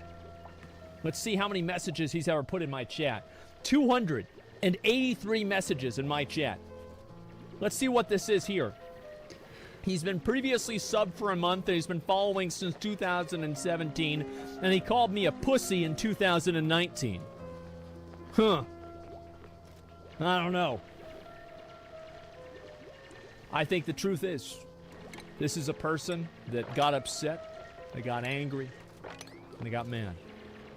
They had a moment of weakness, they had a moment of frustration, and they popped off. I think we're going to unban him. This is a reasonable thing, and everybody... Truly a man of the people. Have these moments of very special behavior. Special. He had his moment, and it's okay. I will forgive you, and you can come back to the chat. And use you for content later on. MSQ, MSQ, MSQ, MSQ. Don't say last one if you're just gonna listen to one more. Jesus, this is wow. People spamming mentor don't actually know jack shit about the game. Love you, Asmon, but you're just so fucking stupid sometimes. Caveman story comprehension by Asmon. Your side is in the wrong. What are you talking about? Caveman story comprehension. What do you mean for what? 1,200 years is like an hour for Nidhogg. But if it wasn't a fight, it was murder, you stupid fuck. Why would you listen if they were in the wrong? Nidhogg literally sees his sister's every Ishgardian caveman solution. Yes, you're talking about mortal, and yet their solution is to kill the one that has been wronged? God, Jesus, you're so fucking stupid! This man. I cannot wait for Stormblood. This is about, I want you to keep this in mind, okay? This is about a plot. Like a plot narrative in a video game. You understand? Like all of this, this whole thing, all of this is all about a video game. That's it. Let's look over here. Just shut the fuck up. One more. Shut the fuck up. Shut the fuck up. Shut the fuck up. Who's we? Who's we? June? Oh, he followed me for Final Fantasy. Oh my god. Oh my god. He followed me for Final Fantasy. And he mauled it out over it. So, like, basically, he was building up to this for months at this point. And finally, I get to Heaven's Ward, and he just can't fucking believe it. Well, guess what, Jared? You're fucking wrong. Because Heres Velgar forgave the people of Ishgard, and if you want to use the dragon's time perception as an excuse, why was it that the other dragons were able to forgive the Ishgardians and not Nidhogg? I'll tell you why. It's because Nidhogg's a fucking asshole. Death to Nidhogg. Fuck Nidhogg. All my homies hate Nidhogg. Shut up, bitch! Let's read his ban appeal. I admit to saying all these messages and agree to deserving this ban. Maybe it was out of all this heart into debate, but I'm only making an excuse. I'll still try to request my unban if possible. If not, I understand. Yeah, sure, it's on. Yeah, sure, okay. Alright. Why is U.S. election so confusing, Asmon? Yep. I'm not sure why I was banned. I'm sorry if I did something wrong. I will promise to behave myself. Pepe laugh. A point. Red circle. Asmon mauled. What? Holy shit. Someone mauled every time.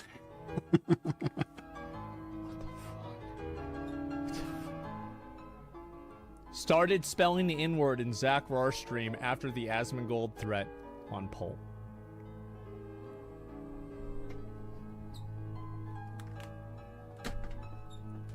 I gotta take this. I gotta.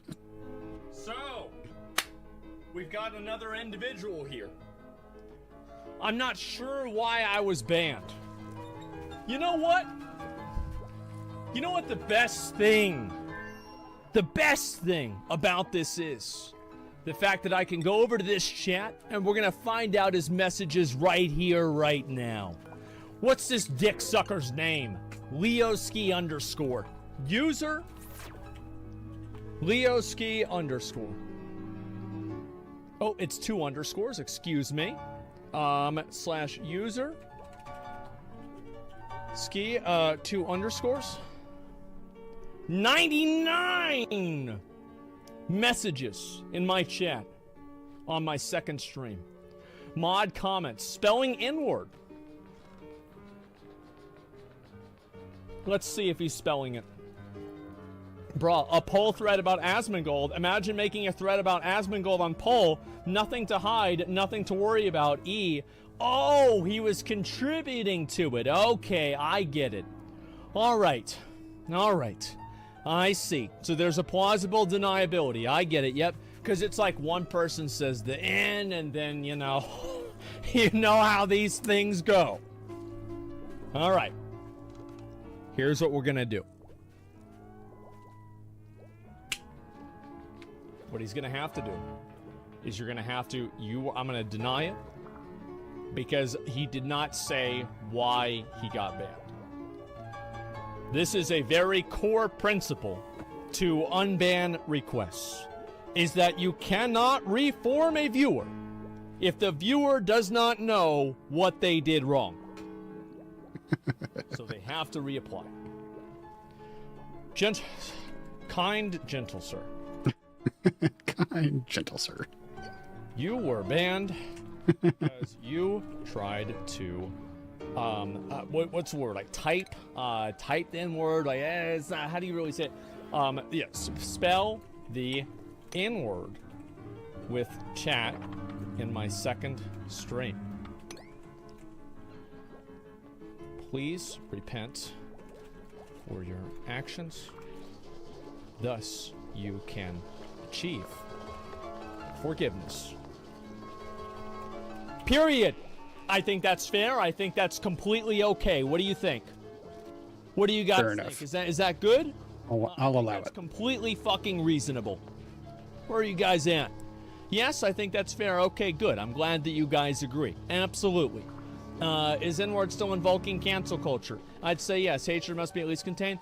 Bro, it's against the rules of Twitch. I'm not going to argue about you. Like, if you think it's okay, I don't give a fuck. We have to ban them. That's all there is to it. I don't give a fuck. You're denied. I had a gamer moment in real life, and I found myself spurging out at Asmongold's channel. I said bad words, but now I have washed my mouth with soap. That's good that it wasn't your hands. And now I'm ready to return to Asmon's chat as a changed, better man. Lies. Deny.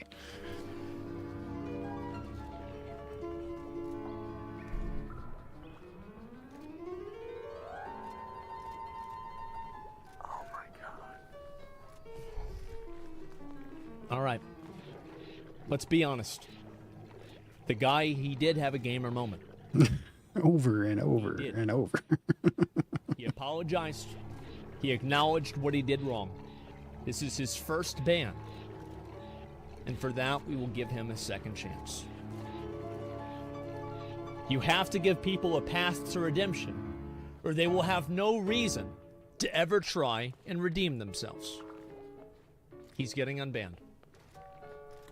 You're a better man than me. I think that's fair.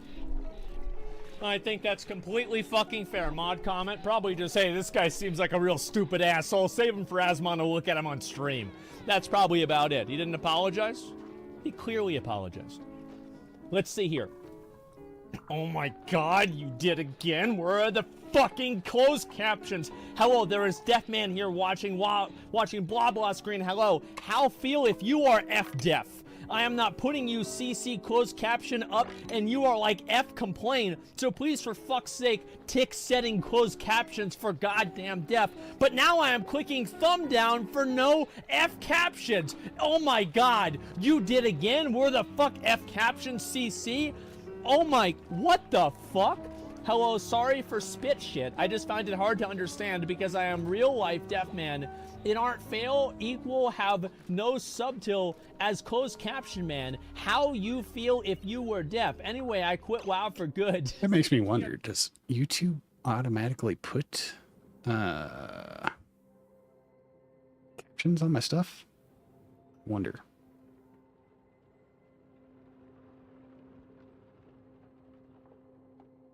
Let's see.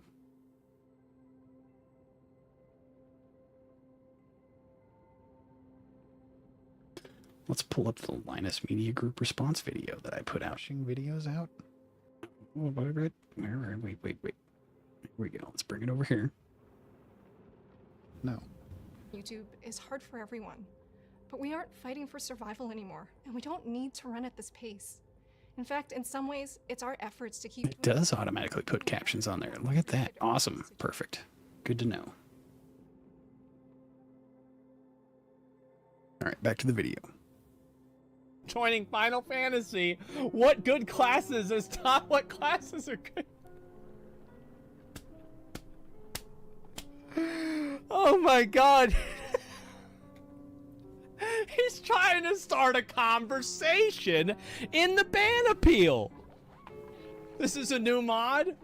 Listen, this guy's obviously a belligerent fucking asshole and he's barely literate. But it's just like, oh shoot, you mean WoW is gonna die? Alright. We're not gonna have closed captions because it's too much work. I don't have it set up. If you're gonna pop off like this again... Another reason you shouldn't be streaming on Twitch. You should be streaming on YouTube, buddy. You get automatic captions. Maybe it's not for live streams. Maybe it's only for recorded stuff. I don't know. Let's see. Is the live stream showing captions? I wonder.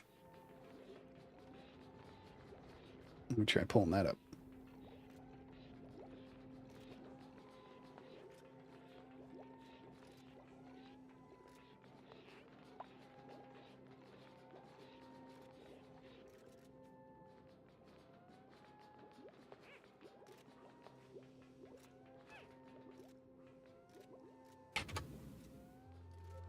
There it is. Let's mute it so we don't get too much feedback there. Do we get closed caption on live stuff? No, not available. All right, sorry, not my fault.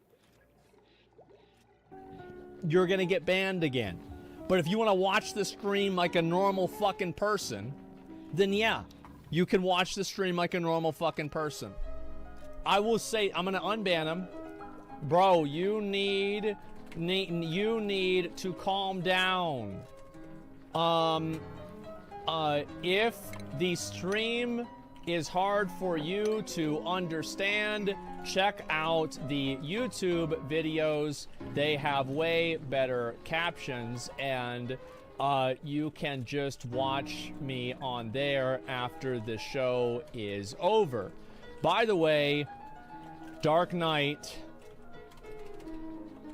is the best class in Final Fantasy. Don't listen to anyone else on this.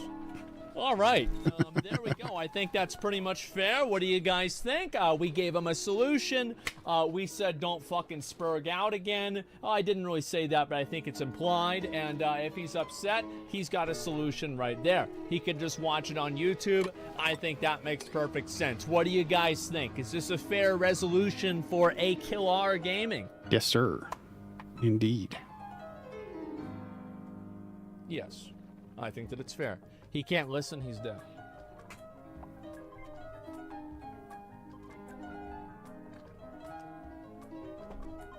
Yeah, I think this is fair. All right, next.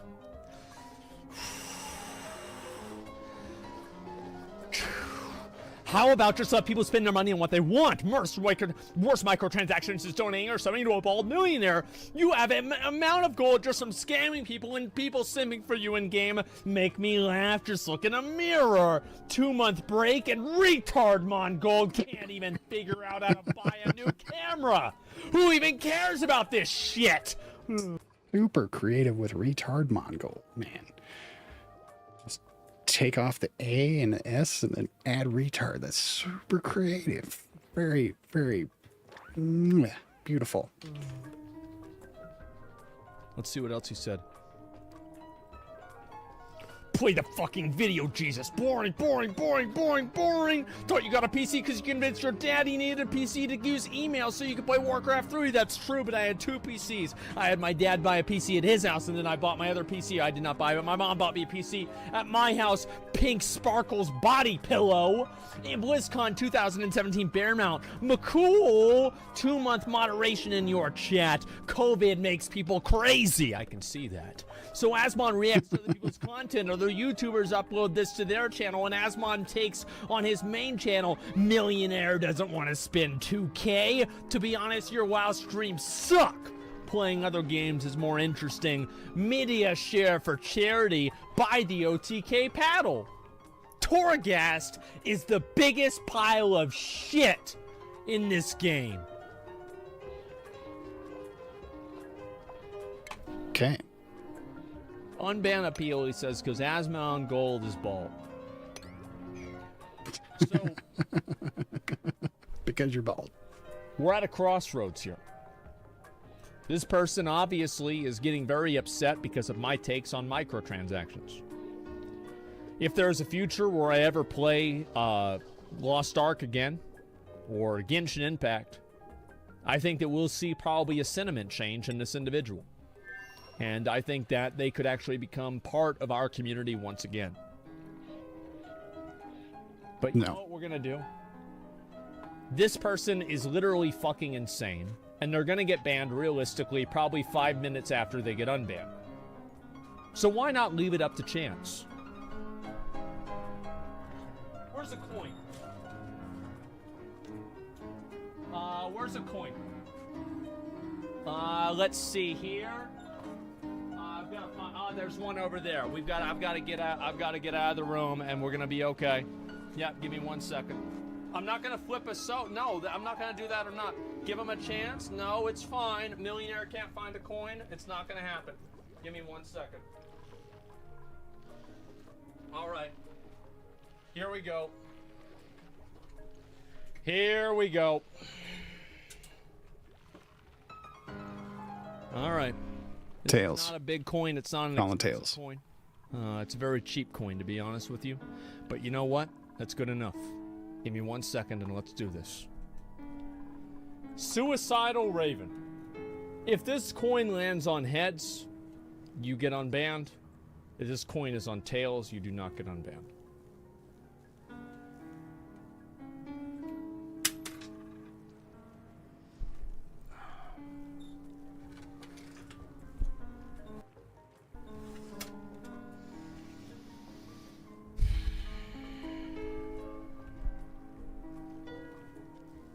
It was tails. Ooh, called it.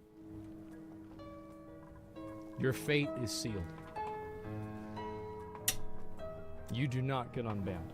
No unban for To you. be honest with you, fate probably made the right decision that day. You got that right. Rigged? It's not rigged. It's not. I fucking fell. I can't show you guys every single one. All right, guys? All right, here we go. Give me a second. All right. So,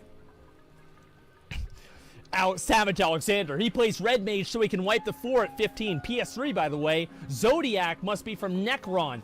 Soon time to talk to Yoshi P for Savage. I love his voice now. Just listen to this, boys. Because Final Fantasy. Alexander, best primal in the game. Thordan, Exalted.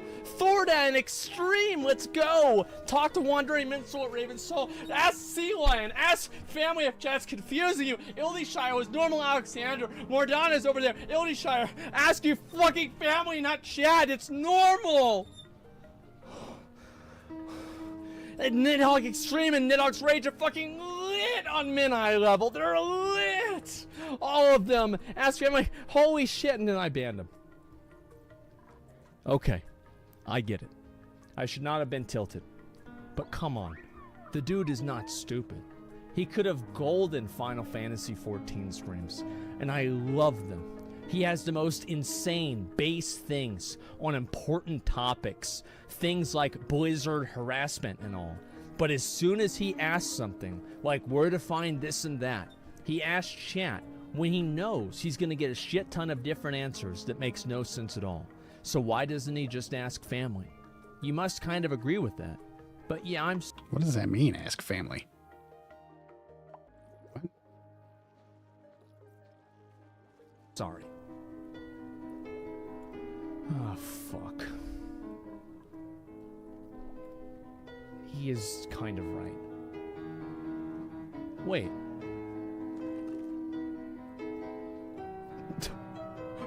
Fuck you, bitch! Fuck you, bitch!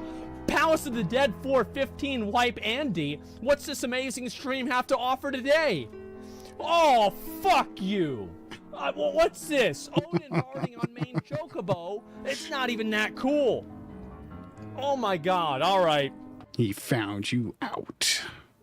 You're done now. Alright. This is a very... So he had 160 messages in literally 1 day of his account existing. Wow, that's a lot. Alright. He made this account probably to follow me.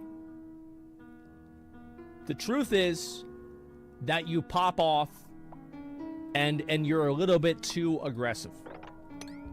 But to be fair, I probably should have asked Dom and Sea Lion what to do. He is right. He's right. He is right, and it's a good point. So we're gonna unban him. We're gonna unban him. I banned you because you were fucking annoying. I didn't ban you because of what you were saying. You just kept spamming it over and over and over. Yeah, he was right. Okay, let's go back. We're gonna look at the next one. All right. I don't like it. Keep him banned. The king is back. You are wrong. You gamble all the time in Final Fantasy. Why are you a hypocrite? You gamble in Final Fantasy 14. Why are you a hypocrite? I was a big supporter of yours. Donated $100 to the children's gaming thing. Sub for 3 months. And just because I called out your hypocrisy, I get banned? That's hypocrisy. Hypocrisy, sir. You silence opposite viewpoints, and that's a really ugly thing in my books. You lost a big fan, and I'm most likely... Hippo is Hippo. Not the... Unless you're talking about hippogriff, I guess. Hippogriff was... Nah, never mind. The only one, and you will lose if you keep being a hypocrite. People can see that shit. You should listen instead of silencing. Gambling is good. Addicts will find a way to spend their money one way or another. Why is gambling good? What? I demand to know why you think gambling is good. Denied. Let's see what his logs are in Trainwreck's chat.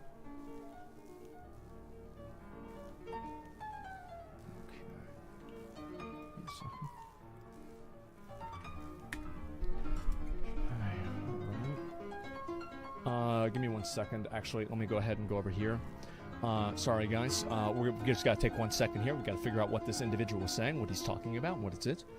Okay, let's go ahead. I'm just going to use one random person just to get the URL, and then we're going to go over here, and we're going to open this up right here, and then we're going to look at Trainwrecks TV. 26 messages. What a surprise.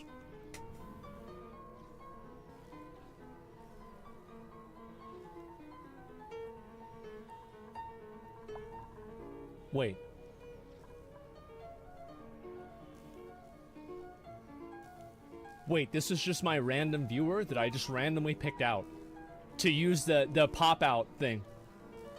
He's in chat. I just randomly found this guy. I didn't even change it. This is just a random guy. I just randomly found... Anthony, what the fuck are you doing, man?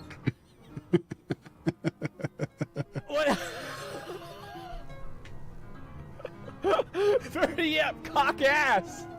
The forbidden snack. What was that? A Tide Pod? Oh my god. Okay, all right. Let's see what this guy actually said, okay? Where is this? Where's this individual? All right. No messages in Trainwreck's chat. So this individual here is upset at the fact that, let me go ahead and let's see what he said. It's the free market, bro. Let it be. The machine has taken over.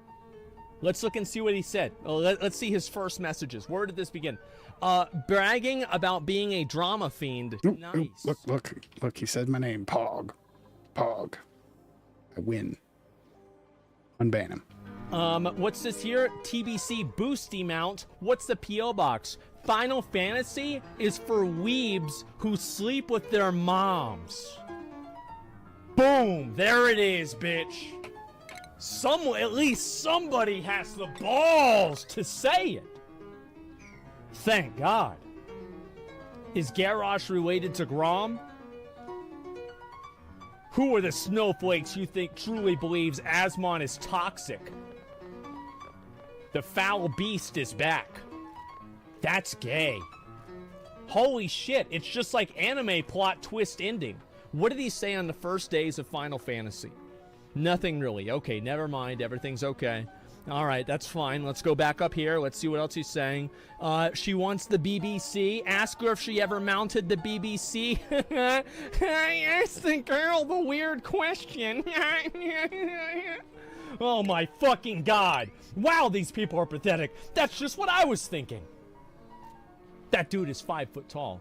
Bro, that guy is short as fuck. It's so rich of him to laugh at others when he is a little cunty bitch. That's just what I was thinking.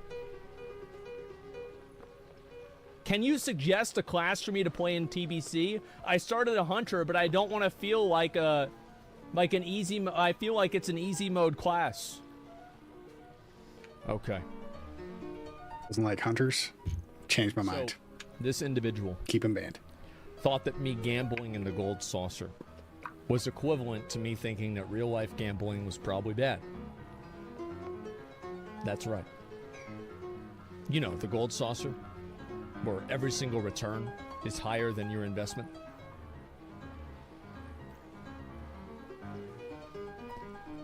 Here's the thing. There are people that are like this person. And as I've said before, every time that somebody goes and says, oh, Asmongold, but this, but that, you're hypocritical because you gamble in Final Fantasy XIV. Gronsteg, you're getting denied. I have to... Let's see, what should I tell him? What should I tell him to make him mad? What do I say to make him mad? Should have been $200. Fuck him. Fuck, oh my God. Play, all right. Here we go. All right. We're getting close to the 6-hour mark, so I've got to watch the next video. We have less than a half hour before we hit that 6-hour mark, so I've got to mark the time here, 35:50, so we can come back and watch this some other time. But we've got to switch over to this video because after this episode, I am going to play Baldur's Gate 3. I cannot hold off any longer, and I don't seem to be making any progress in this game because I just can't get a source of reed fiber, and I absolutely have to have reed fiber so I can get into the oil biome, so I can get into everything else after that. Otherwise, I'm like stuck. I'm stuck until I get reed fiber, and it's just not happening. So let's watch this video about Baldur's Gate 3 that's going to convince me that I absolutely have to play Baldur's Gate 3 after this in the next episode. We mark down the time here. We're at 5 hours, 29 minutes.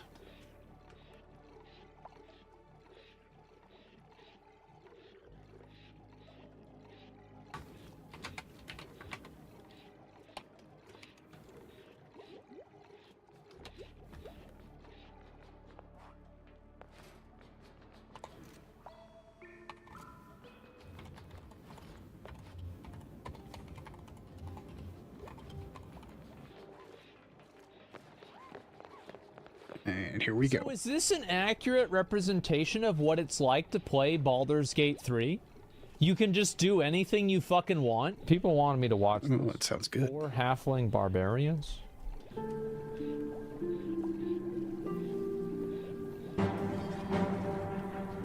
Was about to walk into a pub?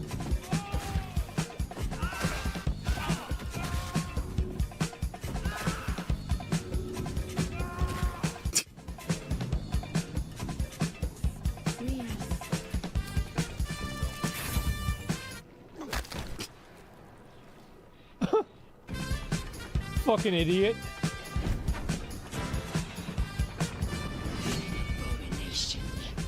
This is your Huh. Wait, isn't she a main character and you Yeah. just kill her? Yeah. Yeah. Oh my god.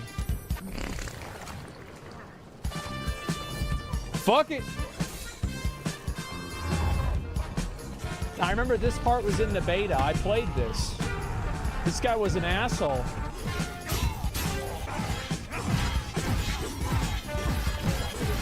They're winning. Wow.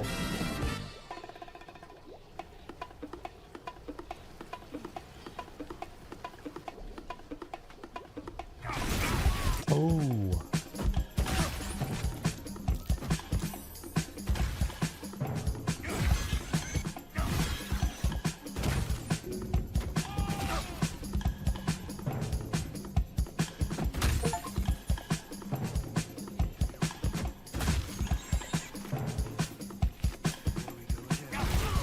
There was a misinput, calm down!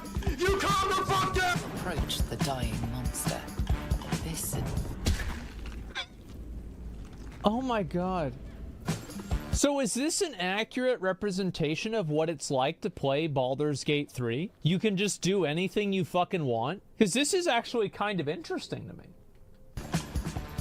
A hand? Ow! Perhaps I should have clarified? A helping hand? Anyone? Ow! Ooh, 17. Ow! That's it! Go on! Keep pulling! I love how, like, the fat and short, like, halfling barbarians look like real people. I don't know what that's supposed to say. Oh. Hello. Yeah, it's like, I've seen that guy.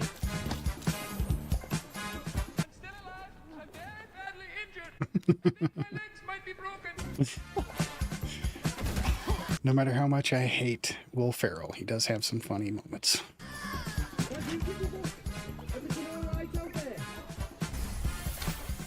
Come on, find the key. You're dead! Oh my god. I remember I played this part too. Earth. Fire. Ooh. Jesus. Wait. Those were prisoners. And he just killed them all. And you can do that in the game too? You could kill the prisoners? Holy shit! This book is far lighter than it should be with such a massive cock. What? What? Oh my... Oh my... This is the stupidest fucking thing I've ever seen. Oh, I watched this. There's a real guy in there, right? No, it's this guy. I think I played this, didn't I? Like 3 years ago, yeah. You will join me.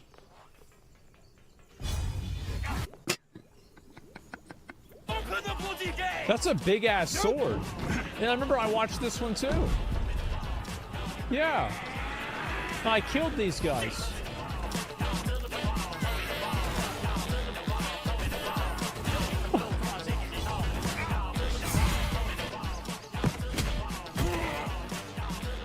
That's...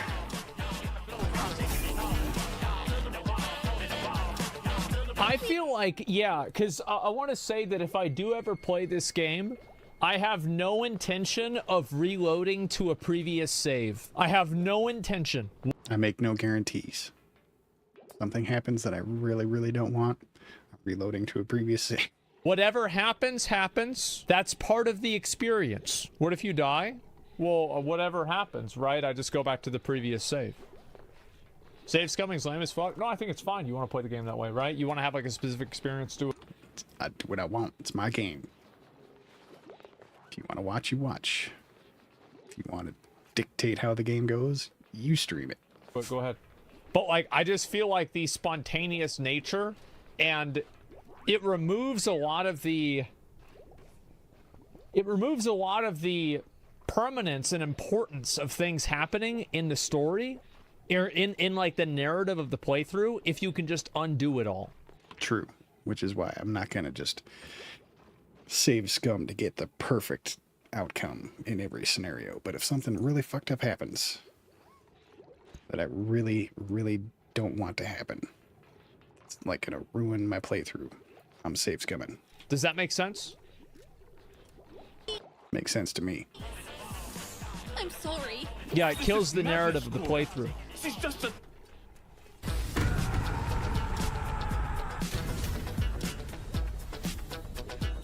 Okay. You just got dicked on.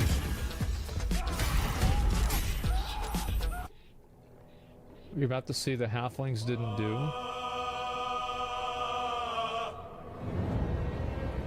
Oh shit. Damn. Hey yo, fuck him.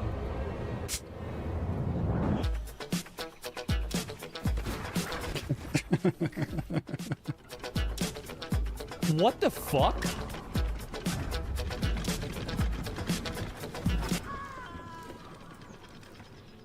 What?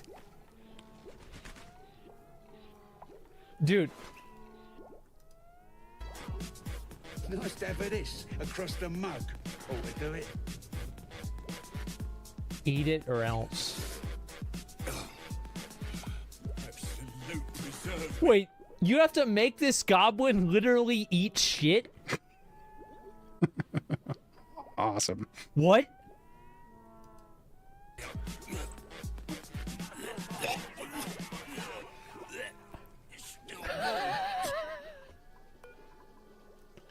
All right, come on, source of reed fiber.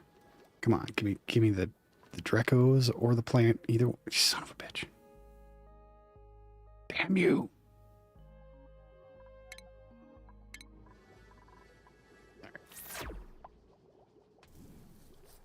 This is amazing. You can? You don't have to? No, if you can make him eat shit, you have to make him eat shit. You can't pass that up.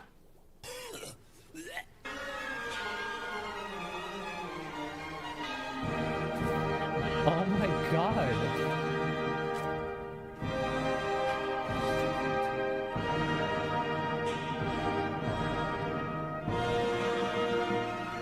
What the fuck is... Let me guess, these are all gonna... Yep. Oh, oh my... Jesus.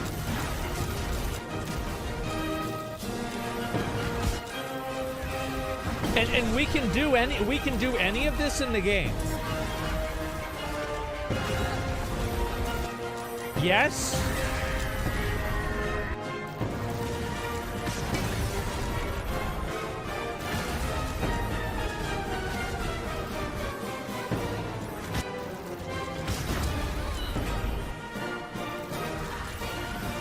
Jesus. This is amazing.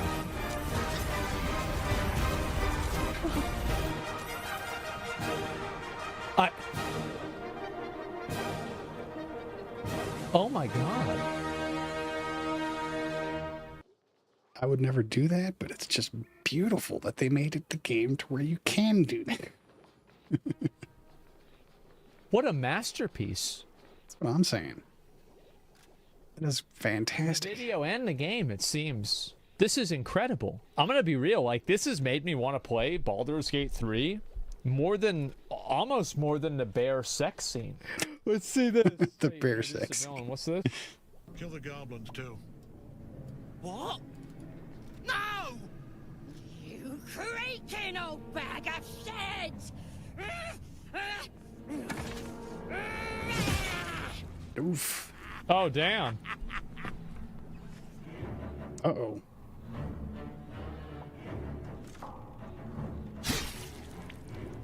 That's how you introduce a boss. I'm so sorry, my lord. She's an unbeliever outside my control.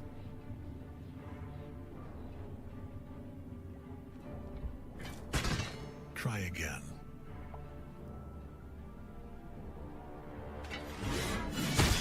Ooh. Jesus. What a boss. Are you supposed to fight this guy in the game?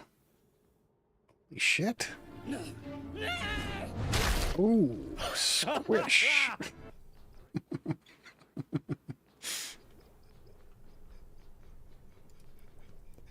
Oh, that was fucking good. Wow. Alright. I am definitely playing this game. Alright. Sorry, oxygen not included. Putting you away for a while. We'll come back to you eventually. But it is time to play Baldur's Gate 3. In the next episode. I have to take a shower, get something to eat, possibly take a dump, take a break. All the things. Thank you very much for tuning in. And next time I see you, I'll be playing Baldur's Gate 3.